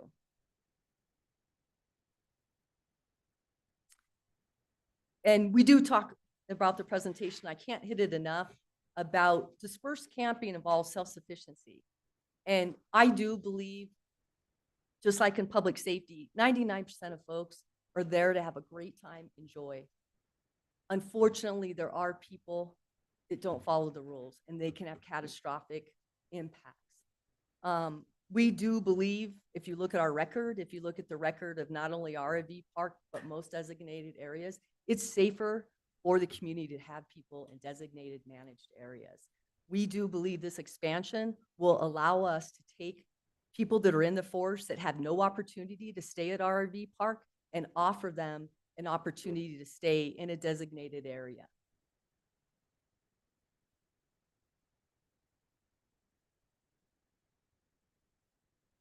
And we talked about some of this. These are just some pictures this last year or two that we took with the Forest Service, with the Sheriff's Office, with the CERT outreach, community outreach from Diablo Trust, because we work with them with their recreational group. And, with the commonality between all of the groups in the stakeholders and Happy Jack and the community is one thing. Everybody loves it there, but they do want to make sure they're preserving it. And, the question is, how does the community and businesses and, everybody work together collaboratively to move the needle to a place that meets the goals? And I do think we worked very hard working on relationships. We did a tremendous amount of outreach at Happy Jack Lodge. I think people see Happy Jack Lodge as being an education place. We will continue to offer that. We even built a education center at the front of Happy Jack. We gave it to first responders and said, listen, here's this thing. It fits the landscape. It has electricity.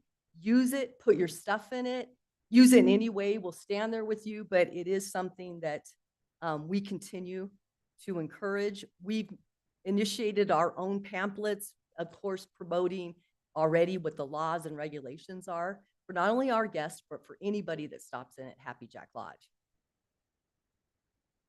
And I do, because there is so many comments about UTV usage, I want to promise you that we have participated on as many local boards in the community. We've tried to educate in every option and opportunities we had with the public, and that, you know, we are doing everything we can from all the meetings. What is pretty prevailing as one of the solution is educating.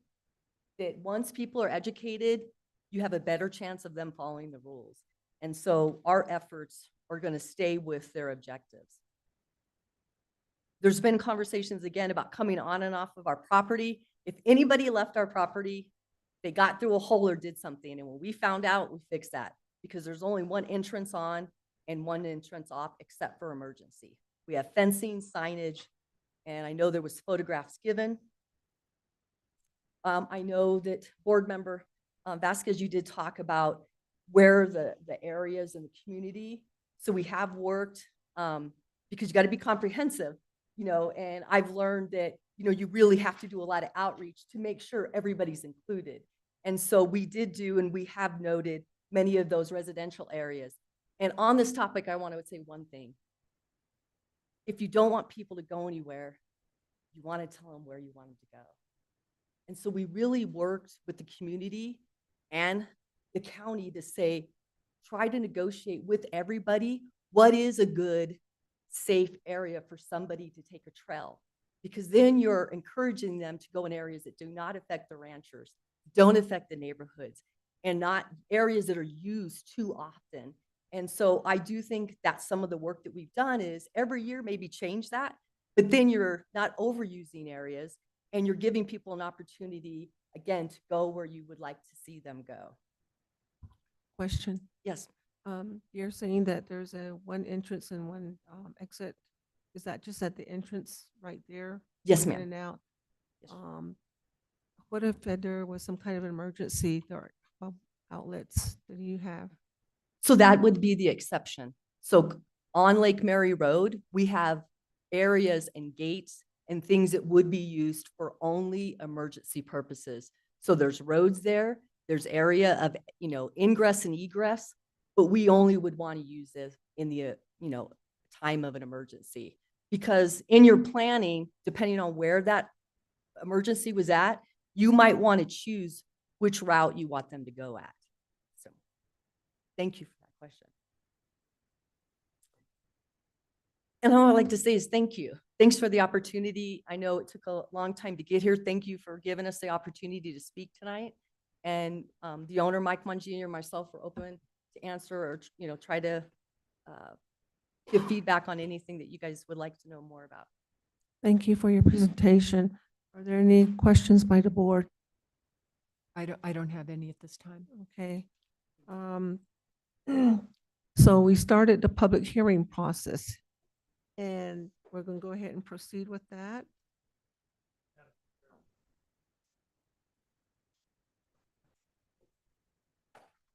Madam Chair, Mike Mongini, if I may, I asked for have some comments on the findings. If I could go through the findings and kind of clarify those.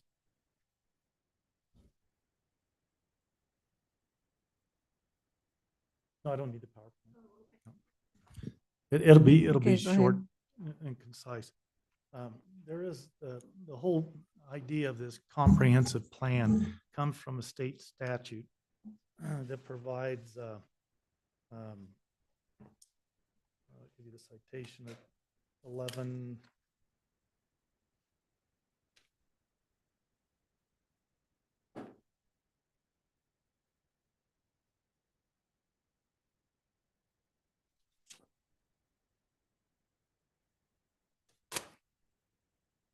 11-804. And that's basically the whole idea of these comprehensive plans we go through. The state statute says, you know, this is what the counties must do. But in there, they talk about, you know, the planning of open space, but they specifically state in there that private lands are not to be identified as open space. If not, the property owner gets 1 house per acre, words to that effect. This is the first time that you guys are looking at a property that's open space that's requested to be zoned something. And according to the comprehensive plan, and I think the county did a good job in their presentation, we are consistent with where we should be, meaning we're on a major road. We have all the infrastructure out there that we need for whatever issues that could possibly arise. And what we're doing is we're expanding right next door to a consistent use. We have the neighbors, when this thing popped up, several called Julie and asked to talk to me. So I called them. One in particular talks about some drainage coming across her property and all this from you, and something happened. So I went out there early one Saturday morning, just twilight, looked around, and I said, why is this water running that way? Set back 100 feet, looked at it, and I said, well, I can tell what it is. Culvert's plugged up. So got our guys to go plug it up, but it didn't make any sense why that would be plugged. Well, when our this man right here, he dug it up, and it was easy to figure out what happened. When the culvert was put in, it was put in too short. And so somebody put rocks up there to avoid somebody driving in the ditch. The rocks fell over, then it just silted up and diverted the water. Goes down and crosses at the top of the road. So we quickly fixed that problem. She was very happy about that and called, her son called, so by the way, my mom's happy. We have others that deal with everything from fences of ours that they think are in disrepair. We don't plan to have the disrepair. We just figure out how to fix it. Go through, if we have to do amendment to our drainage plan, we'll do that. There's lots of issues. Now, one issue's popped up. The neighbor wants to have like a barrier fence. We don't want to bother anybody. Put up the bloody barrier fence. The problem is we're in the middle of a national forest. It's not a place designed for compounds, and it's completely inconsistent to the comprehensive plan. We want to make sure it's friendly for wildlife and appears to be friendly in natural environment. The one area in particular is on the west side, and that west side, we have the fabric fence. We have the game-friendly fence there, so the animals can go underneath, go over the top of it. And when there's no drought, you don't really see a lot of animals there. But as soon as that drought hits, they all come over there. The reason is we have our riparian area, our lagoon, is where all the animals go to drink, and they know it's there. And they just come in. In fact, we open a gate to our lagoon so the animals can go in there and drink. We are a good neighbor. Don is always, he's up there all the time. And when there's a crisis, the water truck fills up in 2 minutes. It's always hooked up, because we had problems with fire trucks we bought, believe it or not, in the wintertime freezing, and they break the pumps. So we have it set up, this one's set up, so you turn the valve, water runs fast, less than 2 minutes, the water truck's full. They're going to a fire like the one that took place, not on our property, in the neighbor. Now, the best thing I'd probably say, it's a tragedy what happened in California. Most of those people in Pacific Palisades do not have a standard lines policy. Happy Jack, in the middle of the Coconino National Forest, has a standard lines policy. Now, what that means is we mine the store. In fact, they gave us a discount on our premium. We got non-renewed, and I got a little hot. I said, we mine the store. He sent me 15 photographs, and they got sent to the insurance underwriter. Insurance underwriter came back, boy, do you guys maintain your property. We will give you our standard lines, and we'll give you a 30% discount. That doesn't happen in liability fire policies, guys. Doesn't happen. That says mountains for what's going on at Happy Jack. And I have to do is these people that are sitting right here, these four, they're the ones that mine the store. I don't. I just live next door. Thank you very much. If there are any questions? Thank you. Thank you. I'd like to thank you for your presentation and the questions that you've answered on for the board. We're down to the next step, which is the public hearing steps. And I'm going to reread the statement here. The public hearing is now open. We will now take comments when you are called upon to speak. Announce your name and place of residence. Each speaker will have 3 minutes to speak. Please make sure that your comments are directed to the topic. Clerk Daly, please explain how those here in person and those present virtually can provide. Thank you, Chair Begay. At this time, if there's anyone that would like to provide public comment, we have our comment forms by the door, which several of you have already filled out. So we've got a stack of those. If you've joined the meeting virtually via Zoom, you can hit the raise hand icon that will appear if you hover towards the bottom of your screen. It looks like a hand. If you click on that hand, that will raise your hand and cue you so that we know you want to speak. And then also if you've joined by telephone, you can hit *9 and that will raise your hand to notify us that you would like to speak. And we'll go ahead and start with those in the room who have filled out comment forms. I'll start with those first, and then we'll move into the virtual side. You are given 3 minutes to speak. We've got the lights up here on the podium that will help identify when your 3 minutes are up. We ask that everybody just state their name and address for our minutes when you come up to the podium, and then we'll start the clock for 3 minutes. And we'll go ahead and start with Jean Herring. If you want to come on up to the podium and state your name and address for the minutes, and we'll start the clock. Yes, my name is Jeannie Herring. I live at 53878 Lake Mary Road at Happy Jack Lodge. I've been there almost 5 years now. It's home to me, totally home to me. I lived 40 years in Colorado, spent many years in California visiting parks upon parks upon parks upon parks. Nothing is like Happy Jack Lodge. You couldn't have a kinder person in charge of anything between Mike and Julie. What is said is done. The rules are the rules. 1 ATV per person in the park. I make sure part of my job is making sure people sign the agreements when they come in. They get 1 permit for their vehicle, period. They have it when they go out. They have it when they come back. There's no exceptions. If the rule is good for you, then it's good for you. It's good for you. It's good for you. I appreciate Happy Jack and everything that it represents. Thank you.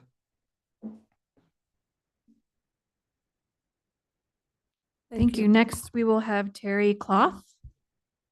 Terry can come on up. We'll reset the clock, and if you could just state your name and address for the minutes.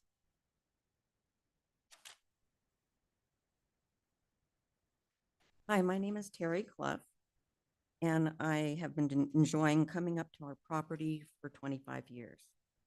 We are the closest property owner next to Happy Jack Lodge. I want to express my grave concerns regarding the proposed zoning changes and expansion of the Happy Jack Lodge that is 100 feet from our cabin. Their environmental concerns, campfires, the density of campers and off-road vehicles already have strained the limited fire and law enforcement resources in the area. Smoke from the campground already makes it impossible to enjoy outdoors, and with an increase of the number of campers, this will only worsen. The noise and the environmental damage caused by the campfires and the ORVs only contribute to the ruination of the forest and ecosystem that should be preserved for the generations to come. We have talked to many ORV people around our area, and when we ask them, where are you coming from? And it's always the campground, always the campground. Noise pollution. A campground just 150 feet from our home will increase noise from generators, campers, vehicles, outdoor activities, disrupting the peace of residential life. Gas generators range from 50 to 75 to 90 decibels each. Most campers have generators that puts them at the 75 to 90 range. Multiple generators will exceed acceptable limits for residential areas. Wildfire risk and impact on local wildlife. Expansion of the campground involves an additional 250 spaces, which increases the risk of wildfires, especially in Coconino County where dry conditions and high winds are common. The excessive increase in people from the campground has already disrupted local wildlife habitat and migration patterns.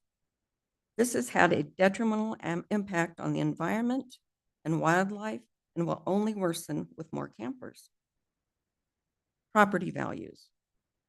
The campground has adversely affected the established character of the neighborhood. The large influx in numbers of campers and vehicles diminishes the unique charm and value of this area, as well as the diminishing property values. This proposal threatens our property, undermines public health, safety, comfort, and welfare of the entire community. I urge you to carefully consider the long-term consequences of this expansion and reject any zoning changes that would allow it to move forward. Thank you for your time and attention to this critical matter. Terry, if you can please just state your address for our minutes. 3024 East Ivy Street. Thank you.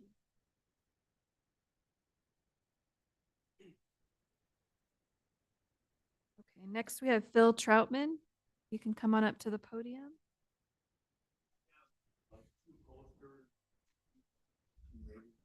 Sure. Okay, we'll, okay, perfect. So we'll put you on the bottom here. All right, Carol Harder, you want to come on up to the podium? State your name and address for our minutes, please, and we'll reset. Good evening, Chair Begay and Supervisors. My name is Carol Harder, and I've had a home at 7539 Elk Trail in Happy Jack for almost 30 years. Supervisors, I have read your bios, and it seems you have an appreciation for the Coconino Forest, where many of us enjoy the beauty of what is one of the most amazing places in the Southwest, probably a little biased. And everyone should have an opportunity to spend time in the forest so long as it's sustainable. I understand the county has no jurisdiction of OHVs on our public roads and forest trails, but you do have the ability in this instance to limit the amount of potential additional OHV traffic in this specific area of the Coconino Forest. The lodge's request to increase RV spots from 381 to 631 is a 65% increase. And I think I heard 90% of the spots have OHVs. About, yeah. So that means right now it would be about 343 OHVs, with the increase potentially 567 OHVs in the area. I implore you to not allow any more density of RVs and OHVs in Happy Jack, which will happen with the lodge expansion. It is not sustainable. I disagree with the perspective that the lodge brings RVs out of the forest. People who RV in parks want close neighbors, groceries, a restaurant. People who RV in the forest want remoteness. The one question I do have for staff that came to me as everybody was talking was, it sounds like this area, like the lodge, is called an in-holding area. I'm not sure where staff is. Right? It's an in-holding area. And according to the Coconino County Comprehensive Plan, page 73, item 28, large resort commercial uses shall be discouraged from locating in an in-holding area. So I'm just curious how that all plays into it. Lastly, and only if this request is approved, I would implore supervisors that you make the traffic impact study and what are conditions, that they actually be requirements that have to be completed before this request is approved. Thank you for your time. Thank you. Thank you. Next, we have Julie Martin. If you want to come on up to the podium. Good evening. Good evening. My name is Julie Martin. For over 7 months of the year, I actually live at Happy Jack Lodge. I am the restaurant manager and the event coordinator for Happy Jack Lodge. I've been with the company now 2 years. I am an avid off-roader. I spend most of my 30 years camping, OHV in the forest, in the sand, all over the country. So when they say that there is a huge impact to OHVs, when there's dispersed camping, that means they have as many as they would like at that site. So if they want to have a campground in an area and have 50 OHVs, there's nothing that they can regulate for that. Where they take on the lodge, we are asking that people only have one of those. So we're trying to mitigate the impact that would be an OHV. When it comes to campfires in the lodge and area, we do follow strict guidelines for fire. If there's a red flag warning or anything, we don't have those. People have to either have a propane fire or there's a fire ring to mitigate that. So the campfires that are in dispersed camping, there's no control over what they do with those. We just hope that they would take them out. So that impacting the area, we don't know if it would impact another person's property or not. We just try to mitigate on ours. When it comes to noise, such as generators, we do have quiet hours in our park. In dispersed camping, people can have generators that go on all night long. Our hours are from 10 p.m. to 7 a.m. There's quiet time. So there's not to be generators, loud noises, off-roading, any of that kind of stuff. But again, the surrounding areas, you don't have any way of taking care of that. So just want to answer some of that. We do, as the restaurant manager, and I've been in the industry for 30 plus years, there's always some kind of thing that happens with restaurants and bars and things like that. However, we have a very controlled area with the people in our community that are at the lodge. They all police themselves. They all are accountable for taking care of each other. That's exactly what we'd want to encourage people in dispersing to do. However, we don't have any control of what they do. And dispersed camping, if people don't know what dispersed camping is, that means that they're out in the forest, what we would call boondocking, which means you're not hooked up to anything. You're just out in the middle of the forest and can use the property as see fit. So we just know that this kind of impact, people are wanting a place where they do feel safe, where it is something that is controlled environment, instead of being out in the middle of the forest where there could be lots of noises, extra vehicles, and bigger impact on the property. Thank you very much. Thank you. Thank you. Next, we have Dawn Simpson. If you want to come on up to the podium, state your name and address for our minutes, please, and we'll. Hello, Chairman and Supervisors. My name is Dawn Simpson, and 53878 Lake Murray Road, Happy Jack. I've been working for Mr. Mangini for a number of years. I am the maintenance manager. Excuse me? Oh, okay. Thank you. I've worked for Mr. Mangini for a number of years. He's very good to work for. Julie came on a number of years ago that really has helped us change our environment at the lodge. And obviously me, one being there, I would see it firsthand. And also, I think I'd like to step back and look at the ATV, UTV issue that everybody sees. You know, there's a time in around 2013, kids went from riding quads to these 4x4s. I mean, they're driving actual cars now off-road. So in our mind conception, it wasn't very long ago, things were pretty meek and mild.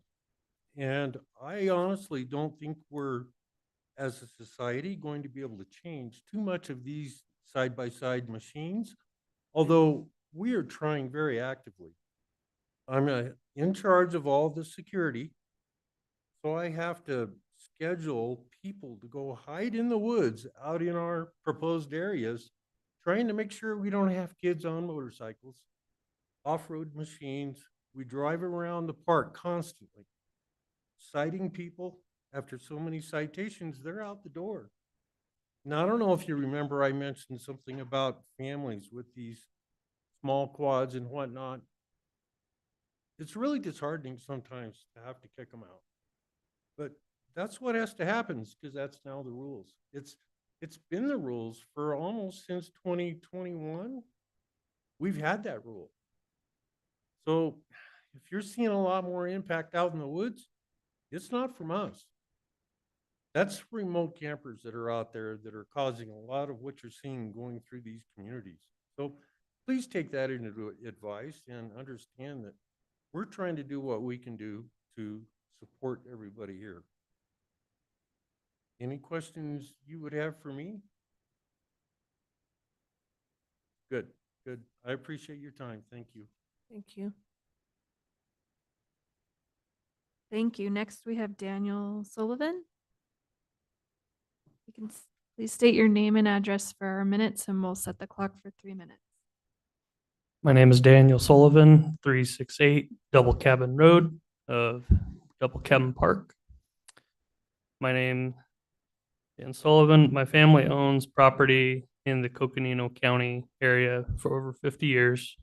We have been there, and the expansion of the Happy Jack Lodge would benefit us by not having people dumping their sewage on the dirt roads, leaving the campsites, and boondocking. They've left their garbage, gone out, and our general vicinity to our cabins, we found uncontrolled fires, and it's been a very hard thing for us to have to just say, hey, when's enough, you know? So anyways, the garbage, the sewage, and the fires, we think that the expansion would benefit us at Double Cabin Park as a big benefit. Anyways, thank you for your time. Thank you. Next, we have Beth Kennedy. You can come on up to the podium. State your name and address, and we'll set the clock for 3 minutes. Good evening. My name's Beth Kennedy. We live at 368 Double Cabin Road, also 2701 West Ragtime Road. We've owned multiple properties in Coconino County for multiple generations. I'm here in support of the expansion at Happy Jack Lodge location. It's a challenging time for property owners in forested areas due to the wildfires and the increased OHV activity. There's more population and more interest in the forests of Arizona. Due to this, there's a constant threat from unattended wildfires, the garbage, human waste, off-road activity. Having a facility like the lodge, I believe, mitigates some of the congestion caused in the forest from visitors seeking to enjoy the cooler weather. We're probably not all in agreement as to how to handle these things, and to manage the growth in our areas, but I do think that a managed campground is a plus for all residents, allowing for the containment of some of the visitors. The lodge offers trash service. The RV dump is a huge plus. The purchase of water for the people in the area and many other services, all of which stand to reduce the amount of fires, garbage, and waste in the forest. I don't know if any of you have ever been up around Ashurst Lake. I believe the Forest Service has a dumpster there, and it's usually overflowing by multiple levels. Adding this controlled environment of fires, garbage, and waste in the forest. Adding this controlled environment for campers is a plus for property owners, with the alternative being that the RVs just pull over on the side of the highway and park just about anywhere. More storage for trailers also mitigates traffic and congestion on the highways. Please seriously consider this expansion to allow for responsible growth of the recreation in the area. The other thing I wanted to mention, and I'm sure that anybody here that is an OHV user, there is a new law. As the titled owner of a vehicle, you have to pass a test with MVD. So hopefully that'll help also. Thank you. Thank you. And then Phil Troutman, if you want to come back to you, that'll conclude the ones. Last one in person. We do have a couple on virtual that would like to speak.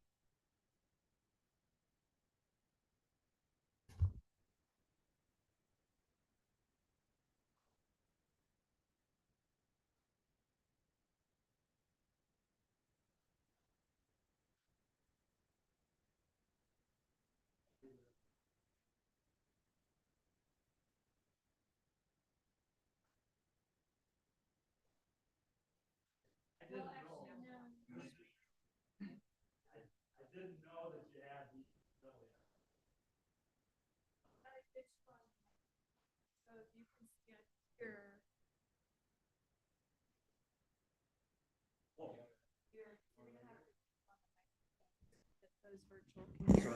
gonna block you guys out here. Yeah, you can hold on to that. I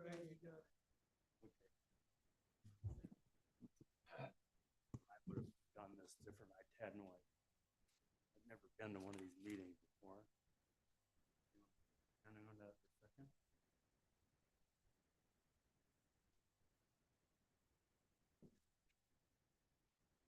How's that looking back there?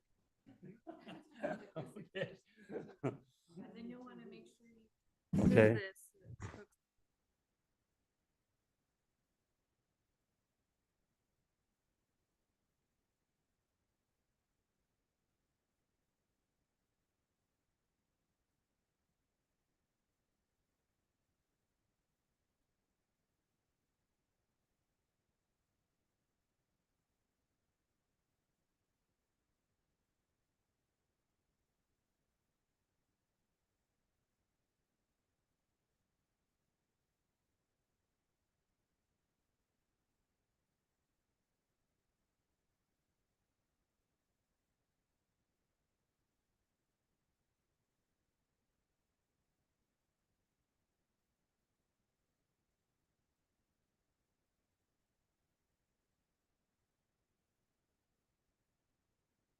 We do find 99% of them, not to place blame here, but come from the campground.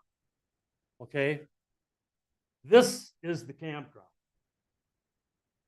And our concerns are many, but I don't have time to cover them all with 3 minutes, but I'm going to cover what I can. And the first one is the smoke from the campground. Now, someone spoke about the smoke from the campgrounds. I understand that's hard to control, but when we're only about 500 feet right now from this camping area, this smoke comes over here on our property. And there's been many times when, and don't get me wrong, I'm not against campers, but there's many times when we have to leave our porch and go inside in the evening. That's happened many, many times. I brought this up at the planning and zoning meeting 5 years ago, and nothing has happened, and it just keeps happening. It gets worse when the monsoons come, because then the campground, I understand, opens up more fireplaces. That's understandable. So we're very concerned about that. And to become within 50 feet of this boundary here with campers at this point, I'm very, very concerned about that. You know, if you look at the real estate values, we didn't have time to get appraisals, but if you look at real estate values where you have two identical properties, one close to a campground and one not close to a campground, guess what people are going to buy? And guess what's going to be the larger real estate value? And we're very, very concerned about that. Okay? I'm not against camping. We have lots of campers coming around our place. We talk to a lot of them. Okay, the other thing, we're concerned about our peace, quiet, and the generators, as Terry mentioned. But the thing is, with the smoke, 5 years ago, when I spoke on a Zoom, we had a little bit of time to talk. I mentioned the smoke. Since then, February 15th, 2 years ago, I had an aortic valve replacement come out of nowhere. And now I'm very concerned about health issues. And if the board is going to approve this additional site, I'm asking that we have somehow the ability to participate with the campground in putting a buffer there to push these things back so they're not so close to our campground. I've been there before the campground was, okay? Thank you, Mr. Troutman. You You'll have bet. to wrap up. Thank you for your time. Does anyone have any questions? Okay, should I take this down? So we can see. How was my presentation?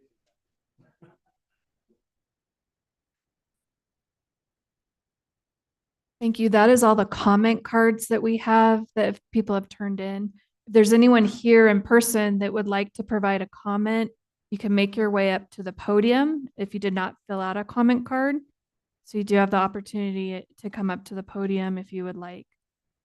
Otherwise, we do have 3 people with their hands raised on the Zoom virtual format. So I'll go ahead and start calling those of you on the Zoom meeting.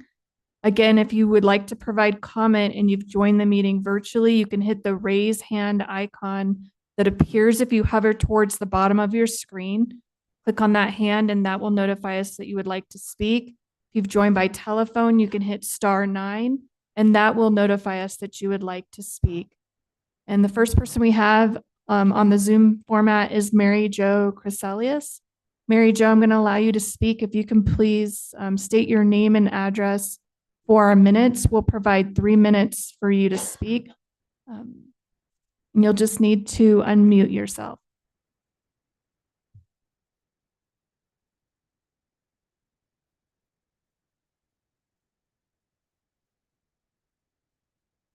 Are you there? Can you hear me? Yes, we can hear you. Hi, my name is Mary Jo Chryselius. I'm really familiar with the lodge. I have worked there for many years, retired in 2016, and it was a great place to work. What our concerns, of course, is the same as everyone else's, is the UTVs. But the other really big concern for us is the cell service there. In the summer, we lose about 80% of our service. About 80% of the time we can't get on the phone. And if you add those 250 sites with 2 or 3 more people, with everybody with devices, is there a plan to improve that cell service? Because it's pretty bad in the summer for us right now. And that's a concern because we're senior citizens now, and you know, we pay to be on, I believe, on that tower. And so that was a concern for us.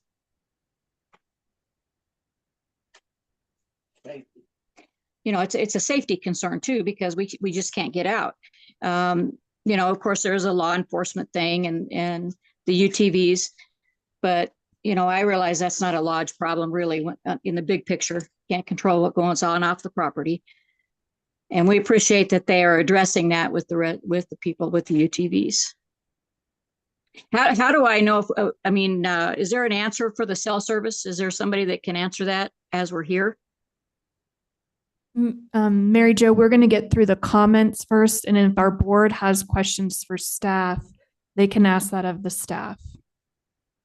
Oh, I thank you so much. Thank you. And that's all I have. And like I said, the lodge was a great place to work. I enjoyed it a lot. Thank you. Okay, next online, we have Nate Smith.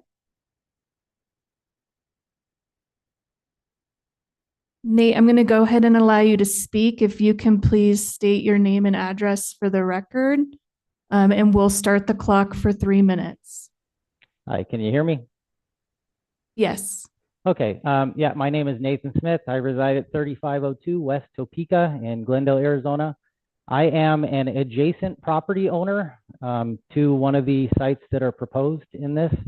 And I am also the president of the Happy Jack Ranch Property Owners Association, which is directly, you know, all the surrounding properties to this. So coming here tonight, I had 2 major concerns. One, of course, is that being that I'm an adjacent property directly to the west of one of the proposed sites where they're going to have dry camping, you know, obviously my concerns were buffering and noise, lights, generator noise. I mean, the same concerns everybody's had. I actually spoke with Mike Mangini earlier, and he assured me he has the same concerns and that his wishes are that, you know, his operations aren't going to affect us, just like whatever I do on my property are not going to affect his operations there. And then, of course, the other concern I had, obviously, is the 122 Forest Service easement. As it sits currently, that Forest Service is actually an easement through our private property. And, you know, as part of our zoning, we're required to maintain a, you know, surface that can withstand a 32,000-pound vehicle And obviously, we've had a lot of concerns with the trailer storage access and making sure that all of the trailer storage area to the south are going to be solely accessed through Happy Jack property, which from what I heard tonight, it seems that that's going to be the case other than emergencies. So as long as those two conditions, being that, they do their due diligence to make sure that they're not adversely affecting my property, and as long as they're not adversely affecting the Forest Service road that I have to pay to maintain, I'm actually in support of this application. That's all I have. Thank you, Nate. Next, we have Kevin, I believe it's Korsick. Kevin, I'm going to go ahead and allow you to speak. If you can unmute and state your name and address for our minutes, we'll set the clock for 3 minutes. Great, thank you. Can you hear me okay? Yes, we can. And excellent job with the last name. Most people don't even attempt it, so you nailed it. Kevin Korsick, 1636 North Los Alamos in Mesa. Chairperson, supervisors, I appreciate the time. I just want to draw attention to the idea that somehow having more campsites in the developed campground would reduce the number of people in dispersed camping areas. This is a complete misnomer. The net effect and impact of expanding the campground would be additional congestion and wear and tear on the forest, especially in the immediate areas surrounding the campground, as increased density means more traffic and demand on the land. This would be in addition to the population that prefers dispersed camping. Keep in mind the folks who wish to not have to adhere to quiet times, not have to adhere to limits on the number of OHVs, will simply continue to use the open public lands. We camp extensively. We almost always boondock, no matter how many spots are available to us at Happy Jack. That's not what we're camping for. So the expansion of the campground will not reduce the number of dispersed campers, simply add to the congestion of the forest. Thank you very much. Thank you. Next, we have Connie Shippey. Connie, I'm going to go ahead and allow you to speak. You can unmute and state your name and address for our minutes. We'll start the clock for 3 minutes.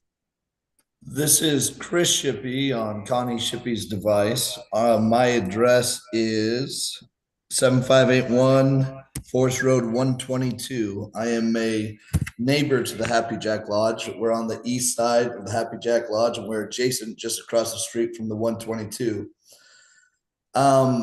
I have had many years of great experiences in the Happy Jack Lodge, raising my family there for 7 years. Before that, it was another 7 years at the Sunrise Resort. Been in the area for almost 17 years now. When we picked up property about 3 years ago. It wasn't until we picked up property that we had the most odd experiences by just being a neighbor. Name badgering once they identified the last name, and then refuse of service in times that were needed. Very odd. Just because we're a neighbor, we became a bad person.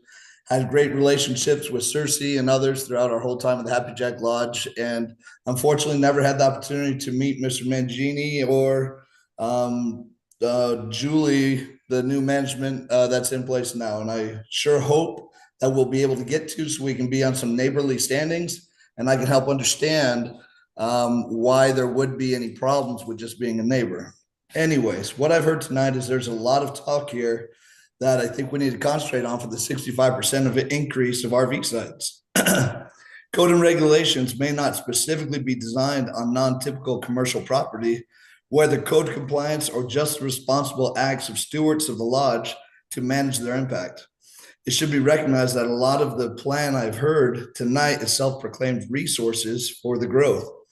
I didn't hear if there's any spacing regulations between each trailer. Is there a standard that will be in place? Will it be enforced?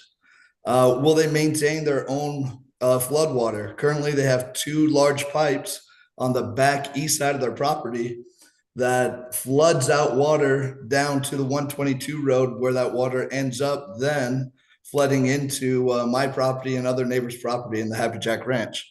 I think it's easy to manage that area. I think it's easy for them to put in some containment for that type of water. And they really just haven't neglected to do it until we get into this type of position and we have these types of conversations. I don't know what compliance is being put forth for the power that's already on the site to all these trailers and how they're going to increase that power. I've been told by APS that we're a tinderbox sitting there because of the shortages and the old power systems and things like that within the lodge. I think there should be some concentration put on that. And self-proclaimed tonight was that the water sewage plan is it would be up to snuff to a 65% increase. I've never heard of that before, especially when we find that the sewage plan has been there for some 30, 40 years or plus, and it's just been operating for what's there right now, plus all these other RVs coming in and dumping to it, this and that. I don't know what code compliance would go into that, but I don't know what the stewards are doing about it. My biggest concern is managing the fire, managing what could happen there. I understand that we have a self-proclaimed fire suppression system. We've talked to neighbors and we've talked to the fire departments, is what I heard tonight. But is anybody actually going to be a good steward of this situation and put together an assessment to? Mr. Shippey, you're going to need to wrap up. You're out of time. Very good. This is probably just the biggest piece, is just an assessment for the impact of the campers and these campers and these campsites. They include an RV, tents, fuel, side-by-sides, barbecues, fire pits. Each one of these lots have quite a big impact, and there's a lot more exposure to fire, and controlling a fire should it happen within a site like this. I think that there's a lot of hydrants that are on the property right now. I have no idea if there's any hydrants that are in the Thank you, non-water. Mr. Shippey. You're out of time.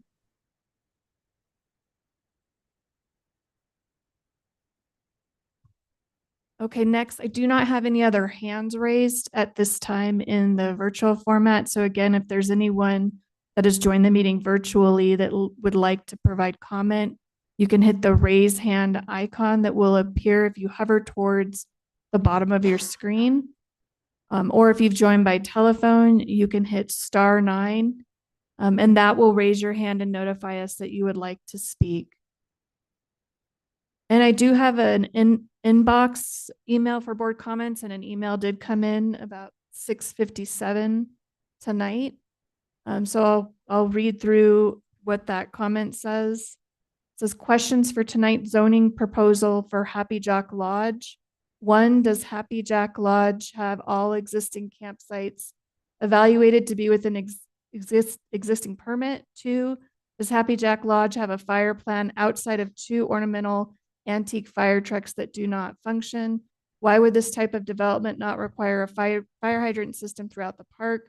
RV camp trailers, tent canopies, miscellaneous outdoor living furniture, extension cords on ground, and object gatherings around each site, fuel cans, fire pits, barbecues, UTVs, trash, etc., greatly increase fire exposure and fire spread should there be an incident. Should a fire study be performed to develop a proper fire control system such as hydrants, water volume, and access to all parts of the park?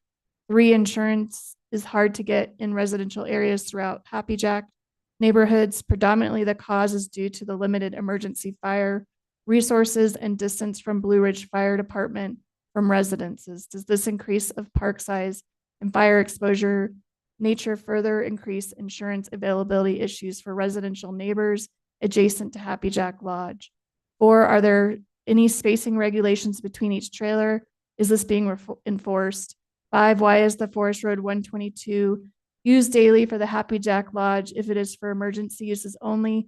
How does it get managed properly going forward? And 6, the storage proposed area on the east side of property has already been utilized as storage. What is changing with this proposal? And this is from Chris Shippey, Happy Jack Ranch. And that is all the inbox we've got in the comment for our board comment inbox at this time. Thank you, Lindsay. The board will take a 5-minute break here. We'll be back in a few minutes. Thank you. Thank you.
Okay, I'm going to give the floor back to Lindsay. Go ahead, Thank- Lindsay. Thank you, Chair Begay. Since the public hearing has not been closed yet, we do have Mary Jo with her hand up. Mary Jo, you've already been provided 3 minutes to speak, but I'm going to ask you if you have somebody there in the house with you that also wants to speak. So if you can just please answer that. If you do, we'll allow 3 minutes for another person with you to speak. I do. I had forgotten to give my address and it's 1860 Turkey Mountain Road, Happy Jack, Arizona, and I'm a 30-year resident. And my husband is here with me. Okay, if your husband can please state his name and address for our minutes, we will provide 3 minutes for him to speak. My name is Richard Cresilius. I live at 1860 Turkey Mountain Road in Happy Jack.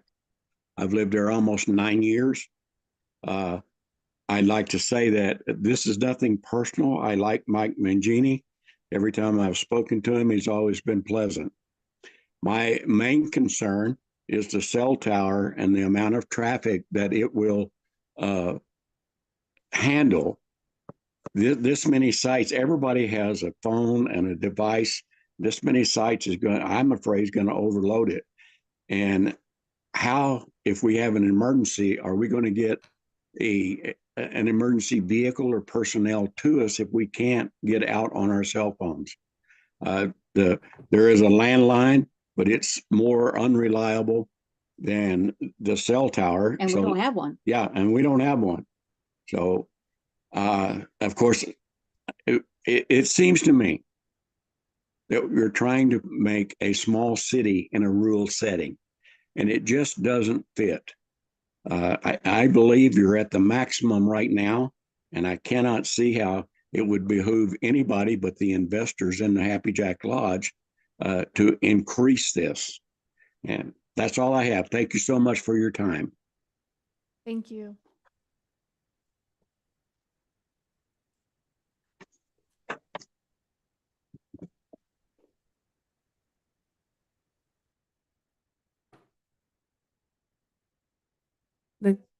We have no other hands raised on the virtual format. I will note that the board has received emails since the meeting packet went out, and all of those have been provided to our supervisors as far as written comments that have come in up until the meeting. Thank you, Lindsay. At this time, I am now closing the public hearing. Supervisors, are there any comments or questions that you have at this time? Supervisor Horseman? Not Not at this time. I do. Go ahead. So one thing that stuck out was the concerns about cell towers and whatnot. And I know that in the county, we're working on broadband. What is the mitigation plan there, or what are the potential impacts to that area should we approve this moving forward? That question is for community development.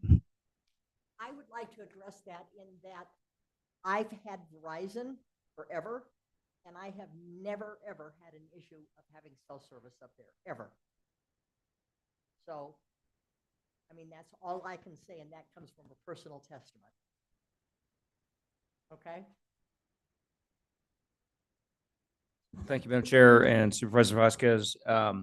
So the county does have I forget the exact acronym we use for the broadband plan, but essentially the county does have a plan to partner with whatever agencies the county can in expanding broadband access across the county where areas are underserved. But that has to come at the provision of broadband providers. What's being questioned here is cell access. When there's lack of cell access in an area, it is up to the providers. The county does permit the cell towers, typically if it's on private land in the county through a conditional use permit process. But when it comes to addressing the capacity or service level in a given area, that's really on, in this case, the cell industry in order to resolve that lack of capacity. Thank you, Jess. I also have a question for you, Jess. Um, I guess my question is, there were several people talking about the buffers. And I think that 100 feet is too close to residents. And so I'm thinking, is there any way that we can modify this to move it a little further back? Because we don't want the people that have been living there for a long time and have, been there first and in the area, to be experiencing this. I mean, everybody else is going to enjoy except them around in the area. I just kind of wanted to ask that question because I put myself in people's shoes when I try to understand, what's going on. And I, for one, would not like to see that, happen to me. And so I just wanted to ask that question, I'm not sure if my board would support me on this, but I think that's something that, that is doable. And then on top of that, all they're asking is for that. And everybody else is asking for this and that. And, we all have to work together on this. We can't just say no to one another. We have to talk about it. We have to talk it out. We have to work at it together. And I think one of the things that would be very helpful in this situation that we have here. So I just want to ask you that question. Yes, thank you, Madam Chair. And certainly with the conditions of approval written into your draft ordinance 2025-01, you could increase the buffer that is written into those conditions from 50 feet, which is what the zoning ordinance requires, to, I realized it was the one home that is within 100 feet of the property line of the subject property. So that buffer could be increased on the applicant's side of their property. It would be great maybe to hear from the applicants, see whether that meets something that they can do. At the same time, would it be possible to pull up the site plan, to actually pull that site plan up so we know what buffers we're talking about? Not just a generalized buffer. That's good, because we've heard from one property owner that was within 100 feet. Maybe we should take a look at that.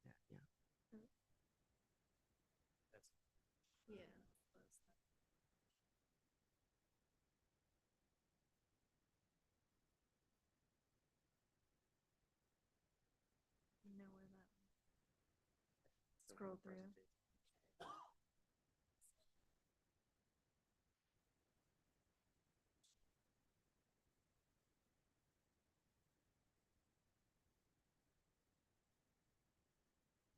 So, Madam Chair, when we look at the aerial to include the surrounding areas, I know, I believe the Troutman property, the 1 acre G-zone property doesn't abut the subject property, doesn't abut the area requesting a zone change. It abuts another residential zone property, but it is right here. They're showing that they're within 100 feet of the property line of the subject property. So that's the location. And if we go to the proposed site plan, then it would be the buffer area in this area along the north property line of the expansion area, and probably here along the, at least for a little ways, along the west property line of the expansion area.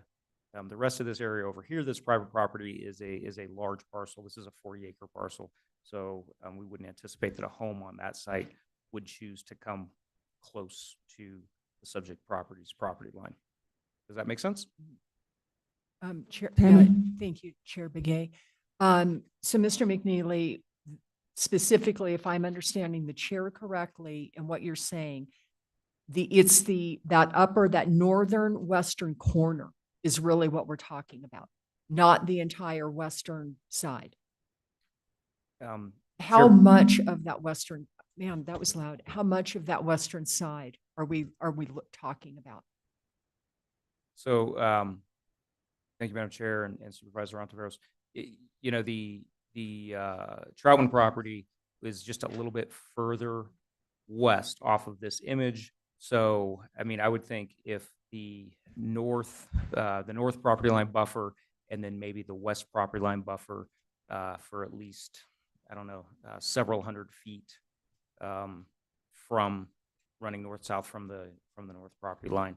That would probably be just in this corner, the area of concern to the nearest actual residence. So maybe like 200 feet from the corner being the focal point, Mhm. 200 feet on either side, the north and the west, That would absolutely, yeah, increase the buffer. for the concerned property. Mhm. Okay. And I do agree that we need to ask the applicant, though.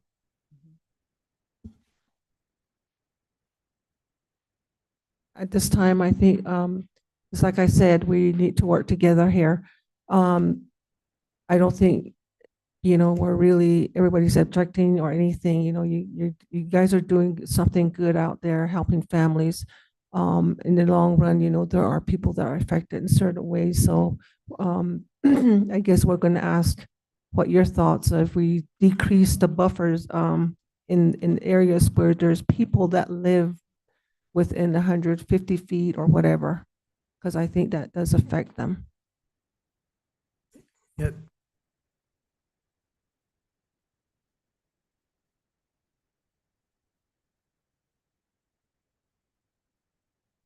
This Mike Mangini, the comment that was made by Supervisor Ontiveros, like getting 200 feet from that corner point and just draw an arc around it, that would work.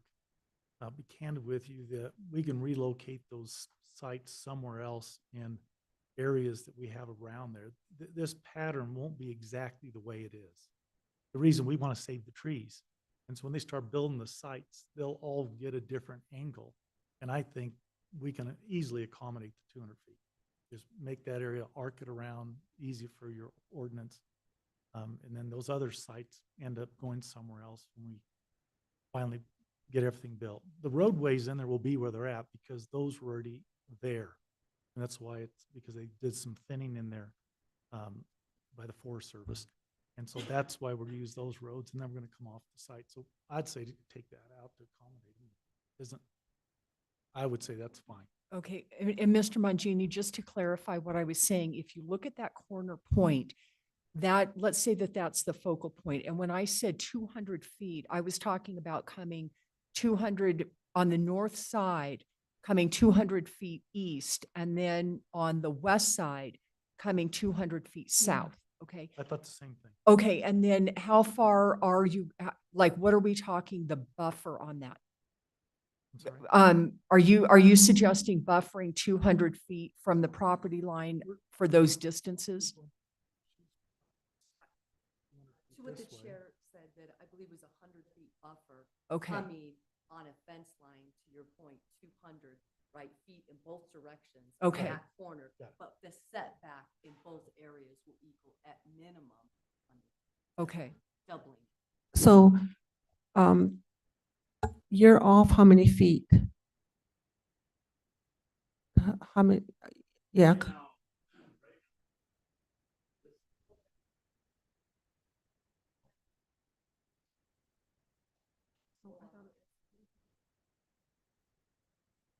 Right now, my boundary is 100 feet from their fence. Okay? 100 feet. What I'm asking for here is to push this out. These campers here, I've stepped this off. Where they have this camp area here is 500 feet from our property. And we're still getting smoke over it. It's terrible. I mean, at night, we can't even have our windows open. So what I'm asking is this: push this out this way, like 500 feet, and go across here. That's what I'm asking. We've got to do something about this smoke. I've already had a health incident. My cardiologists are saying, you got to be careful. You got to be careful. And so we got that. That's what we're dealing with. So I'm asking, like, a good sized setback. Right now on their proposal, they're showing 50 feet. 50 feet is nothing. I've already sent in all my paperwork from 5 years ago. You've got it. We looked at it already before we came up. And you've got more paperwork we sent in prior to this meeting. We've got aerial pictures too showing how close we are. I can look off my porch and see their fence line easily. 100 feet's nothing. Okay. This is additional testimony beyond the public hearing. I think it's important for the audience to understand that it's the Board of Supervisors who, if they choose to, will design a remedy. And it's in their discretion to decide how to balance the equities in this case. And Supervisor Ontiveros was asking a question. And I hope if we can return to the question to see if you've got an answer.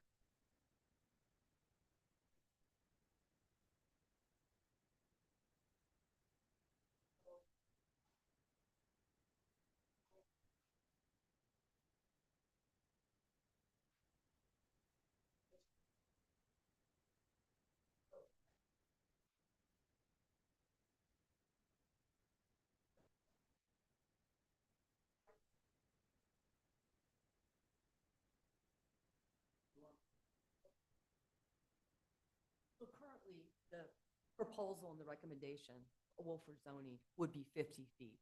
So right now, everything that you see on the proposal meets the minimum at 50, if not more. We would have to go back into that area on that setback because as we said in our proposal, because of the natural landscape, most of these setbacks go way beyond 50 feet. But we want to show that at minimum, they're going to be 50 feet. In a designated area that impacts a neighbor, chair and board, we are more than glad to accommodate a larger distance as a minimum in that area. So in the corner going 200 feet back in both directions of the corner that we're talking about, we could from that fence line go back a minimum of 100 if that's what the board would like. If you would like more, 150, we're going to accommodate as a good steward with what we can do, you know, to help because that is a citizen that does live close on that border. Okay, thank you. That answers my question. And I guess then this is going to come up at board when we discuss it is what does the board feel is an adequate amount of space to pull it back from the property line? They're saying they can pull it back 100 feet, 150. What does, or 200, what does the board, this is where we decide. Well, and we're here now to discuss this. So Right. we're in that discussion phase right now. And, you know, and by the way, I want to say I appreciate hearing from someone who has been there even before a Happy Jack Lodge was built. I take your concerns very seriously. And I appreciate Happy Jack Lodge being willing to accommodate the interest. Now, is it going to absolutely eliminate the smoke? It's not. We know that. That's the way it is around here. And it is the way it would be. However, I think it's absolutely appropriate to at least do, and it sounds like Happy Jack's willing to minimize that.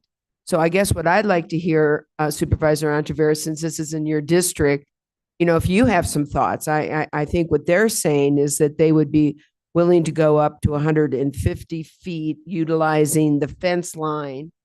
And I don't know if you feel that's sufficient. And I'd like to hear your thoughts on that. So if they go, if I understood correctly, the house is 100 feet off of the property line to the fence. So there's already 100 feet there. They're saying, I think you even said 200, that you would come off 200 feet, correct? In that area? Am I correct? I think that's a 300-foot buffer. I would feel comfortable with that. I'm just going to say that's what I would feel comfortable with. And it goes to, we're not going to solve all the problems. We are not going to eliminate the smoke issue, that it's not going to happen. But I do feel that arc, that 200 each side and pulling it back 200 feet, I feel that would be a great help. That's increasing it an additional 150 feet beyond what the zone requires. And we've addressed that, and I was going to bring it up in my comments. So I'm going to leave it to keep things in order. I can't, the board cannot address at this time. So it's it's between us right now. But I was going to, when I do speak, there are quiet hours. I will say that to the board right now. There are quiet hours between 10 p.m. and 7 a.m. And so the noise issues are being addressed. Are we ready for discussion? I am. Yeah. Okay. I'd like to hear from the supervisor it's in the district first. Okay. I have my comments too. Okay, thank you. Thank you, Chair Begay and Vice Chair Horstman. As I stated at the beginning of the meeting, I have read all of this information. I've read all the information that was presented, all of the written information. I've heard the testimony tonight. I also sat through something very similar at the Planning and Zoning Commission hearing 5 years ago. These cases are difficult because there is going to be an impact to the area, and there is no question about that. But I had to go back through, and if I could ask, can we please put up the 3 findings of fact? Can we please get those on the screen? Would it be possible to pull that slide up as we move through discussion? Because that's really what has to guide our decision this evening.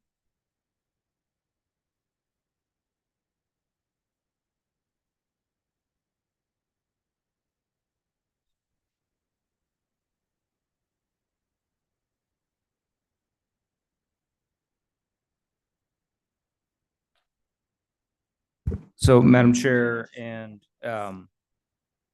Supervisor Ontiveros, the findings of fact, the first one is on the screen now. I would point you to, they are also redundantly in the staff report, and they're actually on the face of the ordinance. So if you went to your ordinance, they would be on the ordinance as well. Right. And I asked that they be on the screen so everybody in here can see how this board has to make our decisions. So if we go to finding A, changes consistent with the goals, objectives, and policies of the comprehensive plan, I think that staff has laid out a response that is accurate. I can make that same finding. If you can move to B, please, finding B, Mr. McNeely. Change will not be detrimental to the public health, safety, comfort, convenience, and welfare. The response that is listed there, I can make that same finding. I'm going to elaborate more, but I want to be very clear that my findings are, that my decision is based on these findings. And if you can bump to 3, please, or finding C. This is the one that I'm going to talk more about. And this is the one that says change will not adversely affect the established character of the surrounding neighborhood, nor be detrimental to adjacent properties. I believe what we have done with the first thing that we have done, which has been suggested, and the applicant is agreeable to it, the 200-foot increasing the buffer to 200 feet. I think that that will go a long way in helping with that. I made some notes here, and I'm going to try and make sense of them. There are, if this is approved, there will be a total of 631 RV campsites and 688 storage spaces. I agree that that sounds like a lot, and that was why I made the point of asking Mr. McNeely in the staff presentation as a point of emphasis that this will be on 152 acres. This is not on a small piece of property. I also want to emphasize that there has been quite a bit of discussion about Forest Road. I believe it's 122. That is only going to be utilized in the case of emergencies. So that is another way of protecting the established character of the neighborhood. There is an obvious need for this. And where I'm getting that from is when Mrs. Pendergrass, I hope I pronounced that correct, Ms. Pendergrass, stated that with what they already have, they have to, you can't get anything there. You have to, they're booked out for over a year. So obviously there is a great need for this. I do want to say that the lodge has been there since 1994. That's a long time. In my opinion, the lodge has been a good neighbor. They have helped with trash. They have allowed their dump station to be utilized. They have participated in emergency. They have been a community center. If emergencies arise in the area, they will allow it to be staged there. We heard testimony about how they, the one story about the lost individual and 911 had not even yet been dispatched. They are a resource for our law enforcement, which is our sheriff's department, for fire and for public safety. They take care of the wildlife by allowing their riparian area to be accessed. They provide security. They have quiet time. The one thing that I will say is that there has been a lot of talk this evening about fire. When Mr. Mangini was talking about, I think we all know that there are so many individuals who are receiving cancellation notices on their insurance. And that's if it is, well, it's canceled or is being renewed and the premiums are skyrocketing. The first I have ever heard of an insurance company, I guess, reversing their decision on a cancellation, and after looking at what the Happy Jack Lodge has done, is said, not only are we going to reverse that decision and issue your insurance, but we're going to reduce your rates. That is an objective outside, to me, analysis of what is going on. If an insurance company, when they are dropping everybody, literally like hotcakes, but they go back to this particular property and say, you know what, not only are we going to give you your insurance, but we're going to reduce the rate. Again, I want to emphasize that is an objective opinion that is coming. And I believe that is speaking volumes about the fire safety that they have on their property.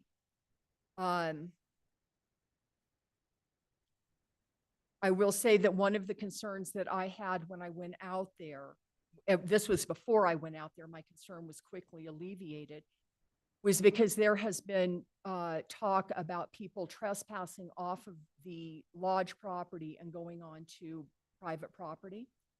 And I wanted to see for myself how that was fenced. The property has a complete wildlife-friendly fence around it. And additionally, I wanted to know if it had signs marking. I don't know. I don't think I've ever seen, and I mean this, so many signs on a property. You could hardly get away from the sign. You didn't have to go very far from one sign to the next. It's not like you did not know where the boundary of this property is. This is still going to the established character of the neighborhood here. They have it well marked. I will tell you that I did do this site visit. I know that it was in off season, and I understand that. The RVs were not there, the campers were not there. But what I did observe was that it was well marked, it was neat, it was clean, and I was through this area quite a bit in the summertime, traveling throughout the different District 3 communities. And I would come in there to buy water, pick something up to drink. I never found it out of order, never once. I never found it to be a place of chaos. In my opinion, I think that this lodge is part of the solution and not the problem. And I want to talk about, I was at a new supervisor retreat approximately 2 weeks ago, and the president of the Arizona Senate talked about that and actually Supervisor Vasquez was there and Chair Begay was there. And he discussed that there are 200 people moving into Arizona a day. So I'm going to take that to be fact. And what my point is here is that this problem is only going to get worse with people coming into the forest, like they're not going away. And I believe that the lodge has actually done a good job in providing some management. Do I think that that allowing this to go forward is going to pull all of the dispersed campers off of the forest? No, I don't think that for a second. But I do think that it is, if we have this amount of growth taking place, I have always thought that managed and planned growth is a solution. And I believe that is something they are providing. This is a very, very beautiful area, and people are going to go there. There is going to be no stopping it. I also understand the concern regarding the OHVs. I know that it has also been discussed, the state, that is a state regulated, that the county can't do anything about that. I do understand that if 90%, you know, if there's an increase in campsites and it is at the rate of 90%, I understand that that is going to be bringing more in. I also believe that they're going to be there anyway. So my point is that they are going to be coming in, but the lodge is doing something. They're doing something to try to keep the established character of this neighborhood and trying to keep it from being detrimental to adjacent properties. That is one of the reasons. These are reasons that I can make finding number C. And I think the real thing here is that when I made the decision, and I disclosed this at the beginning, that I was one of the 5 that voted to approve this and send it to the board as a recommendation for approval on this zone change. I can't even tell you how much time and effort I have put into studying, to really, really checking myself. And I had to ask myself this question: why would I change my decision? I voted to approve it then. Is there anything that would cause me to change my mind? And I can say that there is not. And as it sits now, I will be voting to approve the zone change. And I also want to say one other thing is that the concerns of the improvements that are going to be required as a result of the TIA, I believe staff made it very clear that those are going to have to be done prior to this use being able to proceed. That's where I'm at, and I would like to hear what the other supervisors have to say, though. Thank you, Supervisor Ontiveros. And since this is in your district, and also I know you were out there, I really was pleased to hear your very thorough comments. That helps me, and it's helped me in my review. And I've agreed with, and have written down, trying to also make sense of my notes, many of what you've indicated. What I'd like to do is make some general comments, and then I'll go back to the 3 findings for the zone change that we need to make. First and foremost, whenever we're dealing with private property, we're dealing with the balancing of rights and interests of various property owners. And in this particular case, we have a commercial enterprise that's been there since 1994. I really appreciated the history, not just because I'm a history major. I appreciated the history of what happened, because I think it's interesting to talk about the land swap between public and private landowners, and the intent of this, and the intent of Happy Jack was to assist in the management of the national forest, and assist in the management by being good stewards of the land, by maintaining the open space of the property, of the forest. And I really appreciate that. And I appreciate that they see that their responsibility is more than to just make money, that their responsibility is in fact to be good stewards of the land. I think they've been and showing themselves to be very conscientious. I was finally, I think I heard Jess say that that they've been good partners with the county, when that they were problems. These problems were timely addressed, that they have worked in partnership with the county and others. They provided amenities, not just to their campers, but to those who are basically dispersed camping in the area. And I think that's also being a good steward of the forest, quite frankly, and an intent and purpose of maintaining the beauty and open spaces and conserving our beautiful environment. So I appreciate that as well. I also made a note in terms of emergency response and being there, and again, being a good neighbor with regards to that. I was very impressed with the large capacity water tanks. Quite frankly, we've had some camping zoning requests that have come forward where that's been a big concern, and the failure to provide adequate water and for the campground has been a concern of ours. The hydrants, also, I think really important and necessary when we're dealing with camping and quite frankly, consolidated camping in the middle of a national forest or surrounded by national forest. I also appreciate that you made the outreach to Blue Ridge Fire District. You worked with them. You even incorporated some of the suggestions. Fire management, fire suppression is a very big condition. It's a very big concern of this board. And it's very important for us to make sure that we are seeing the commitment by Happy Jack for fire suppression, emergency response. So I appreciate that. I also really appreciate the voluntary limit of OHV. And I'm going to tell you, I have a problem with OHVs. And I've seen, I sit on the BLM Resource Advisory Commission and have seen OHV use on our public lands and really the damage that's been caused. And so I appreciate the voluntary limit. I think these are issues that are way beyond Happy Jack, way beyond Coconino County. I agree. We all have to be part of the solution. However, I'm not giving up. I'm going to continue to work down at the legislature to try to get them to address this issue. And I know that regulations for enforcement for noise, trash, education of the campers, I think that is, again, being good stewards. I think I've seen a commitment of Happy Jack to do that, and I appreciate that. And something else too, Coconino County has really invested tremendously in our outdoor recreation and tourism economy. And we encourage that.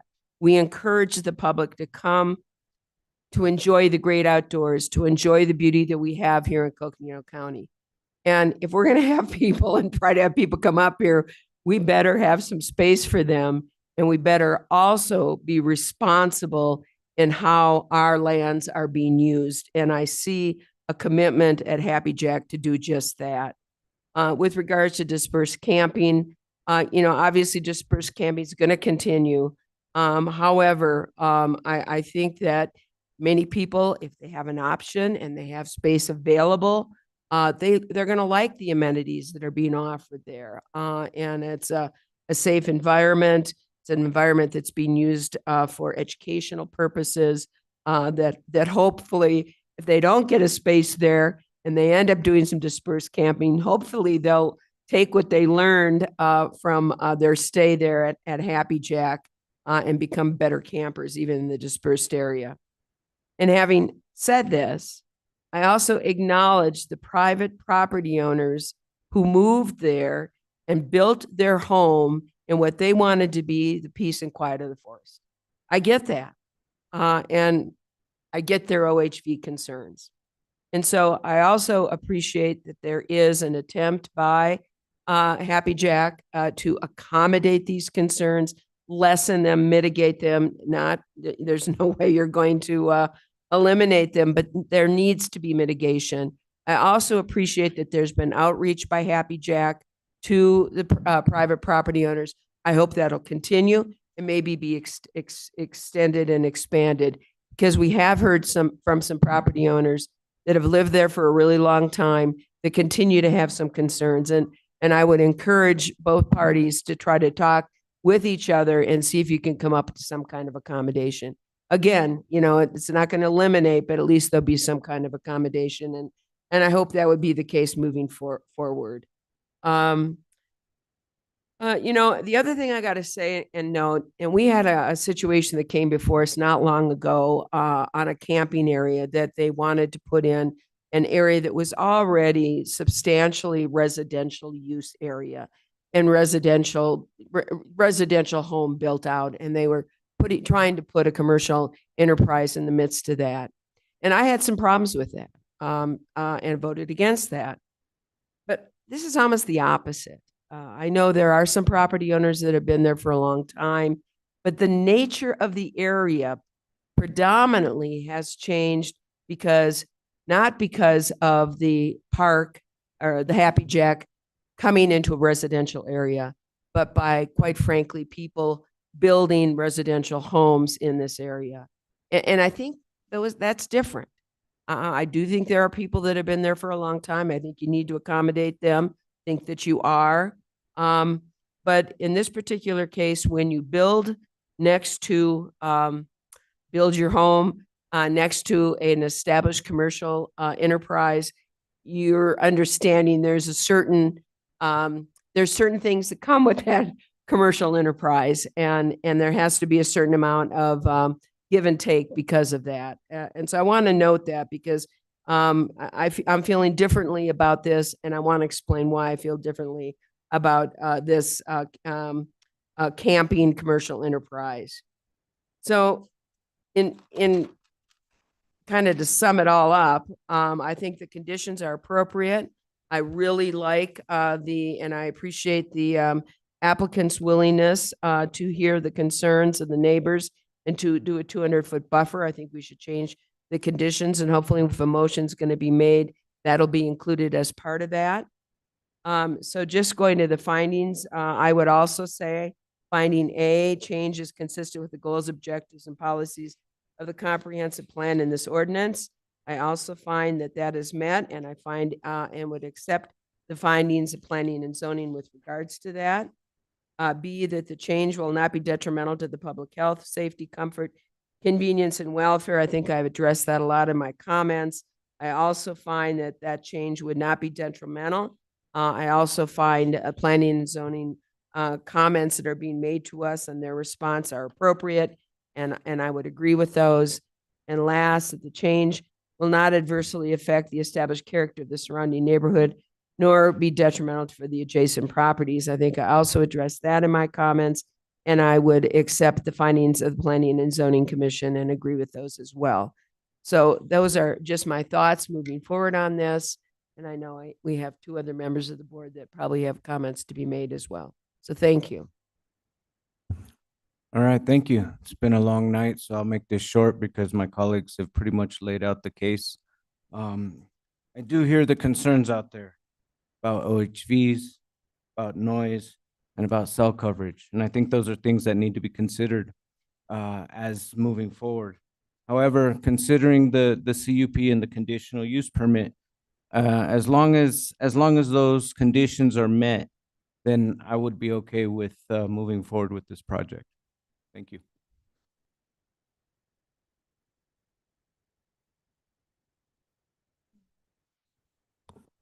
Wow, what a day. We've been here since 1 o'clock. Oh, wow. Just like Geronimo said, everything has been laid out. One of the areas that I really want to elaborate a little bit more on is basically the zone change. Number two, providing and permitting code requirements and proposed zone changes and consistent with public health, safety, comfort, and convenience. I think we're still not really addressing that. As I was thinking about this, how far a home is that has been there for years and being in that area, I think that 100 foot is just the length of a football field. That's how far the home is in accordance with the zone change that we're talking about. Now, we're saying 200 again, so that's 3 football fields. And that's still, I mean, to me, I feel that, it's not something that I really can't go with that. My colleagues may go with that, but the 300 or 200.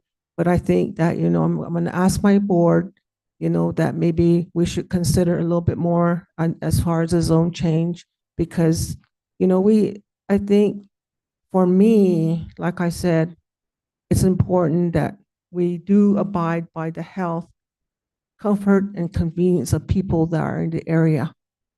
And I think it's only fair, and we're all willing to work together, like we say it. We got to give and take. We want something, we're going to give and take. We're not going to always get our ways. So that's what I want to say. But otherwise, I feel that, a lot has been done by by the company and the place, that is being developed and stuff like that. So we just need to support it. But there's just a little thing that keeps coming back to me is, like I said, if I was one living there, I wouldn't want anything within the 50 feet of my home. Maybe a big old plant, being put there, and I'm gonna be exposed to whatever, I don't want that. So that's the only thing that I want to say to my colleagues, like 100 feet is just a length of a football field. And that's not even big, and that's not even long enough, to be away from, from a home. That's just too close. So I just want to say that, thank you. I'm not sure how the vote's gonna go, but that's my concern at this point in time. Otherwise, I am in agreement, and you guys are willing to work with us, and the request is here before us. And so and then of course, when we do make a motion, we have to make sure that we outline everything that we want, that the zone change, the buffers, to, whatever we decide to do with that. So I just want to appreciate everyone that has come this far today, to be with us and, listen. We listen to you and you're listening to us. So I just want to say thank you for all your efforts and willingness and being helpful out there. So thank you very much. Chair Begay, if I may, I was asked what I felt was appropriate. That was just a personal preference on my behalf, pulling it back 200 feet from the property line. So I would ask you, what do you feel would be appropriate? I think like 300, 400, 300, 300, 350 feet, I think would be sufficient. From the property line? From not their 100 is just, from the property line that they're asking for about 350, I think that would be sufficient. Right, and then they're 100 feet beyond that, so that would give a 40. So you're talking about a complete 450 foot buffer. Yeah. Okay. And that's all. And otherwise, I'm for everything.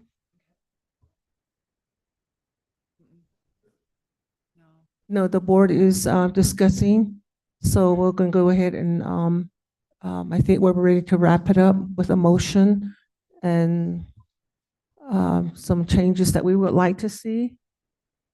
Could I ask Vice Chair Horseman and Supervisor Vasquez their thoughts on Chair Begay's increasing the buffer? Because I think we're at the end of this, and I think that we need to, I think that might be the one outstanding issue. So, and I think we're talking about two property owners that would be affected. And it sounds like, and you need to correct me if I'm wrong, but it sounds like from the applicants, there is some wiggle room because of where they can put or elect to put some of the RV spots. I believe that's correct. So if that's the case, I mean, quite frankly, I think Jess, did you have something? It's the northern one, the northern property. So it's just one property owner that's affected. Yeah, it's the Troutman. So I guess my question then would be, would just pulling it back rather than giving it that arc of 350 feet for the 200, that focal point being the corner and then 200 feet, would it be more appropriate than just to pull back the northern buffer 350 feet? that's a question based on the testimony that we've heard here. Do you guys feel that that would be the better way to go? Just pull that northern boundary back 350 and leave everything else as is? You know, if the, I think it would work, yes. I would be in agreements with that. I know that we have property owner that's been there a long time, that's been greatly affected. Think that it would not eliminate, but it would even mitigate it further. So. Yeah, it could. So, Madam Chair and Supervisor Ontiveros, I think what Chair Begay is discussing, increasing the full buffer to 350 feet on the applicant's property, simply by moving this where I'm showing the 50-foot buffer here, increasing that to 350 feet. Yes, because of the corner proximity there at the northwest corner, that 350 feet then would basically increase 350 feet on the applicant's property plus 100 feet of essentially Forest Service land to the affected property owner nearby. Exactly. 450 feet. Yes, Yeah, exactly. so there would be a Precisely. 450 feet. So- Okay. Could you craft that language? Sure. So I'd recommend already- that condition number 6 Uh-huh. discusses buffers. And it discusses the 50-foot buffer as shown here and as required in the zoning ordinance, and increase the, or add to condition number 6 that the buffer at the north property line on the subject property be increased to 350 feet.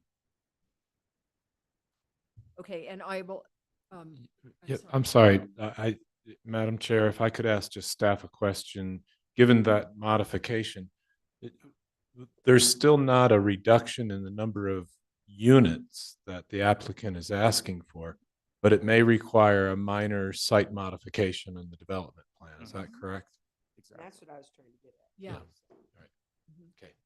Just so we're clear about the effect of that, the applicant's still conserving the number of units that they've asked for. There's just minor modification to the development site plan. Right. So then in moving forward from this hearing, if that buffer along the northern property line were to increase to 350 feet, it would be on the applicant to update their master development plan and provide that to staff so we can move forward on permitting. Right. So the board is deliberating, please.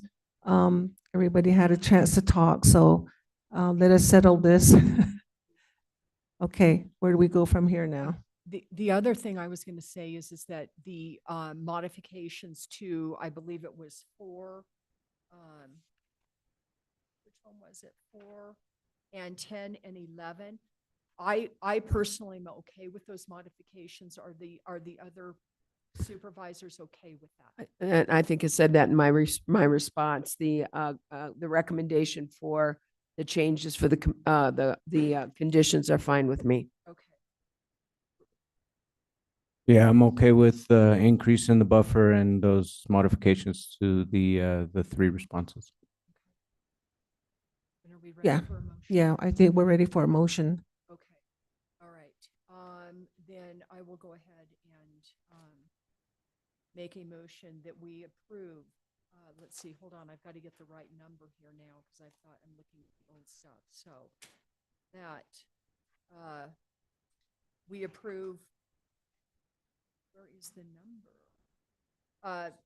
Are we approving the ordinance or the zone change? The ordinance. The ordinance, okay. So I'm going to make a motion that we approve ordinance 2025-01 with modifications to conditions 4, 6, 10, and 11 as stated this evening.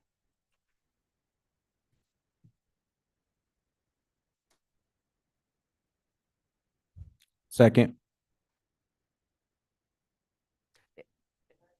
Also looking to make sure that addresses the modifications to the setback. Yes, because that was in. That condition- was in condition number okay. I want to 6. make sure that's okay. Good.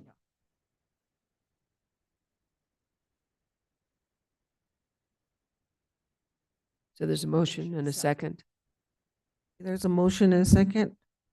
All in favor, say aye. Aye. Oppose? Motion carries. Thank you, everyone.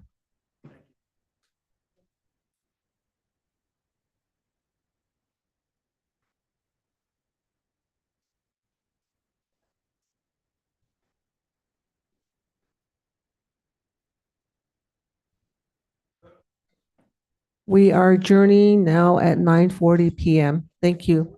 Have a safe trip home.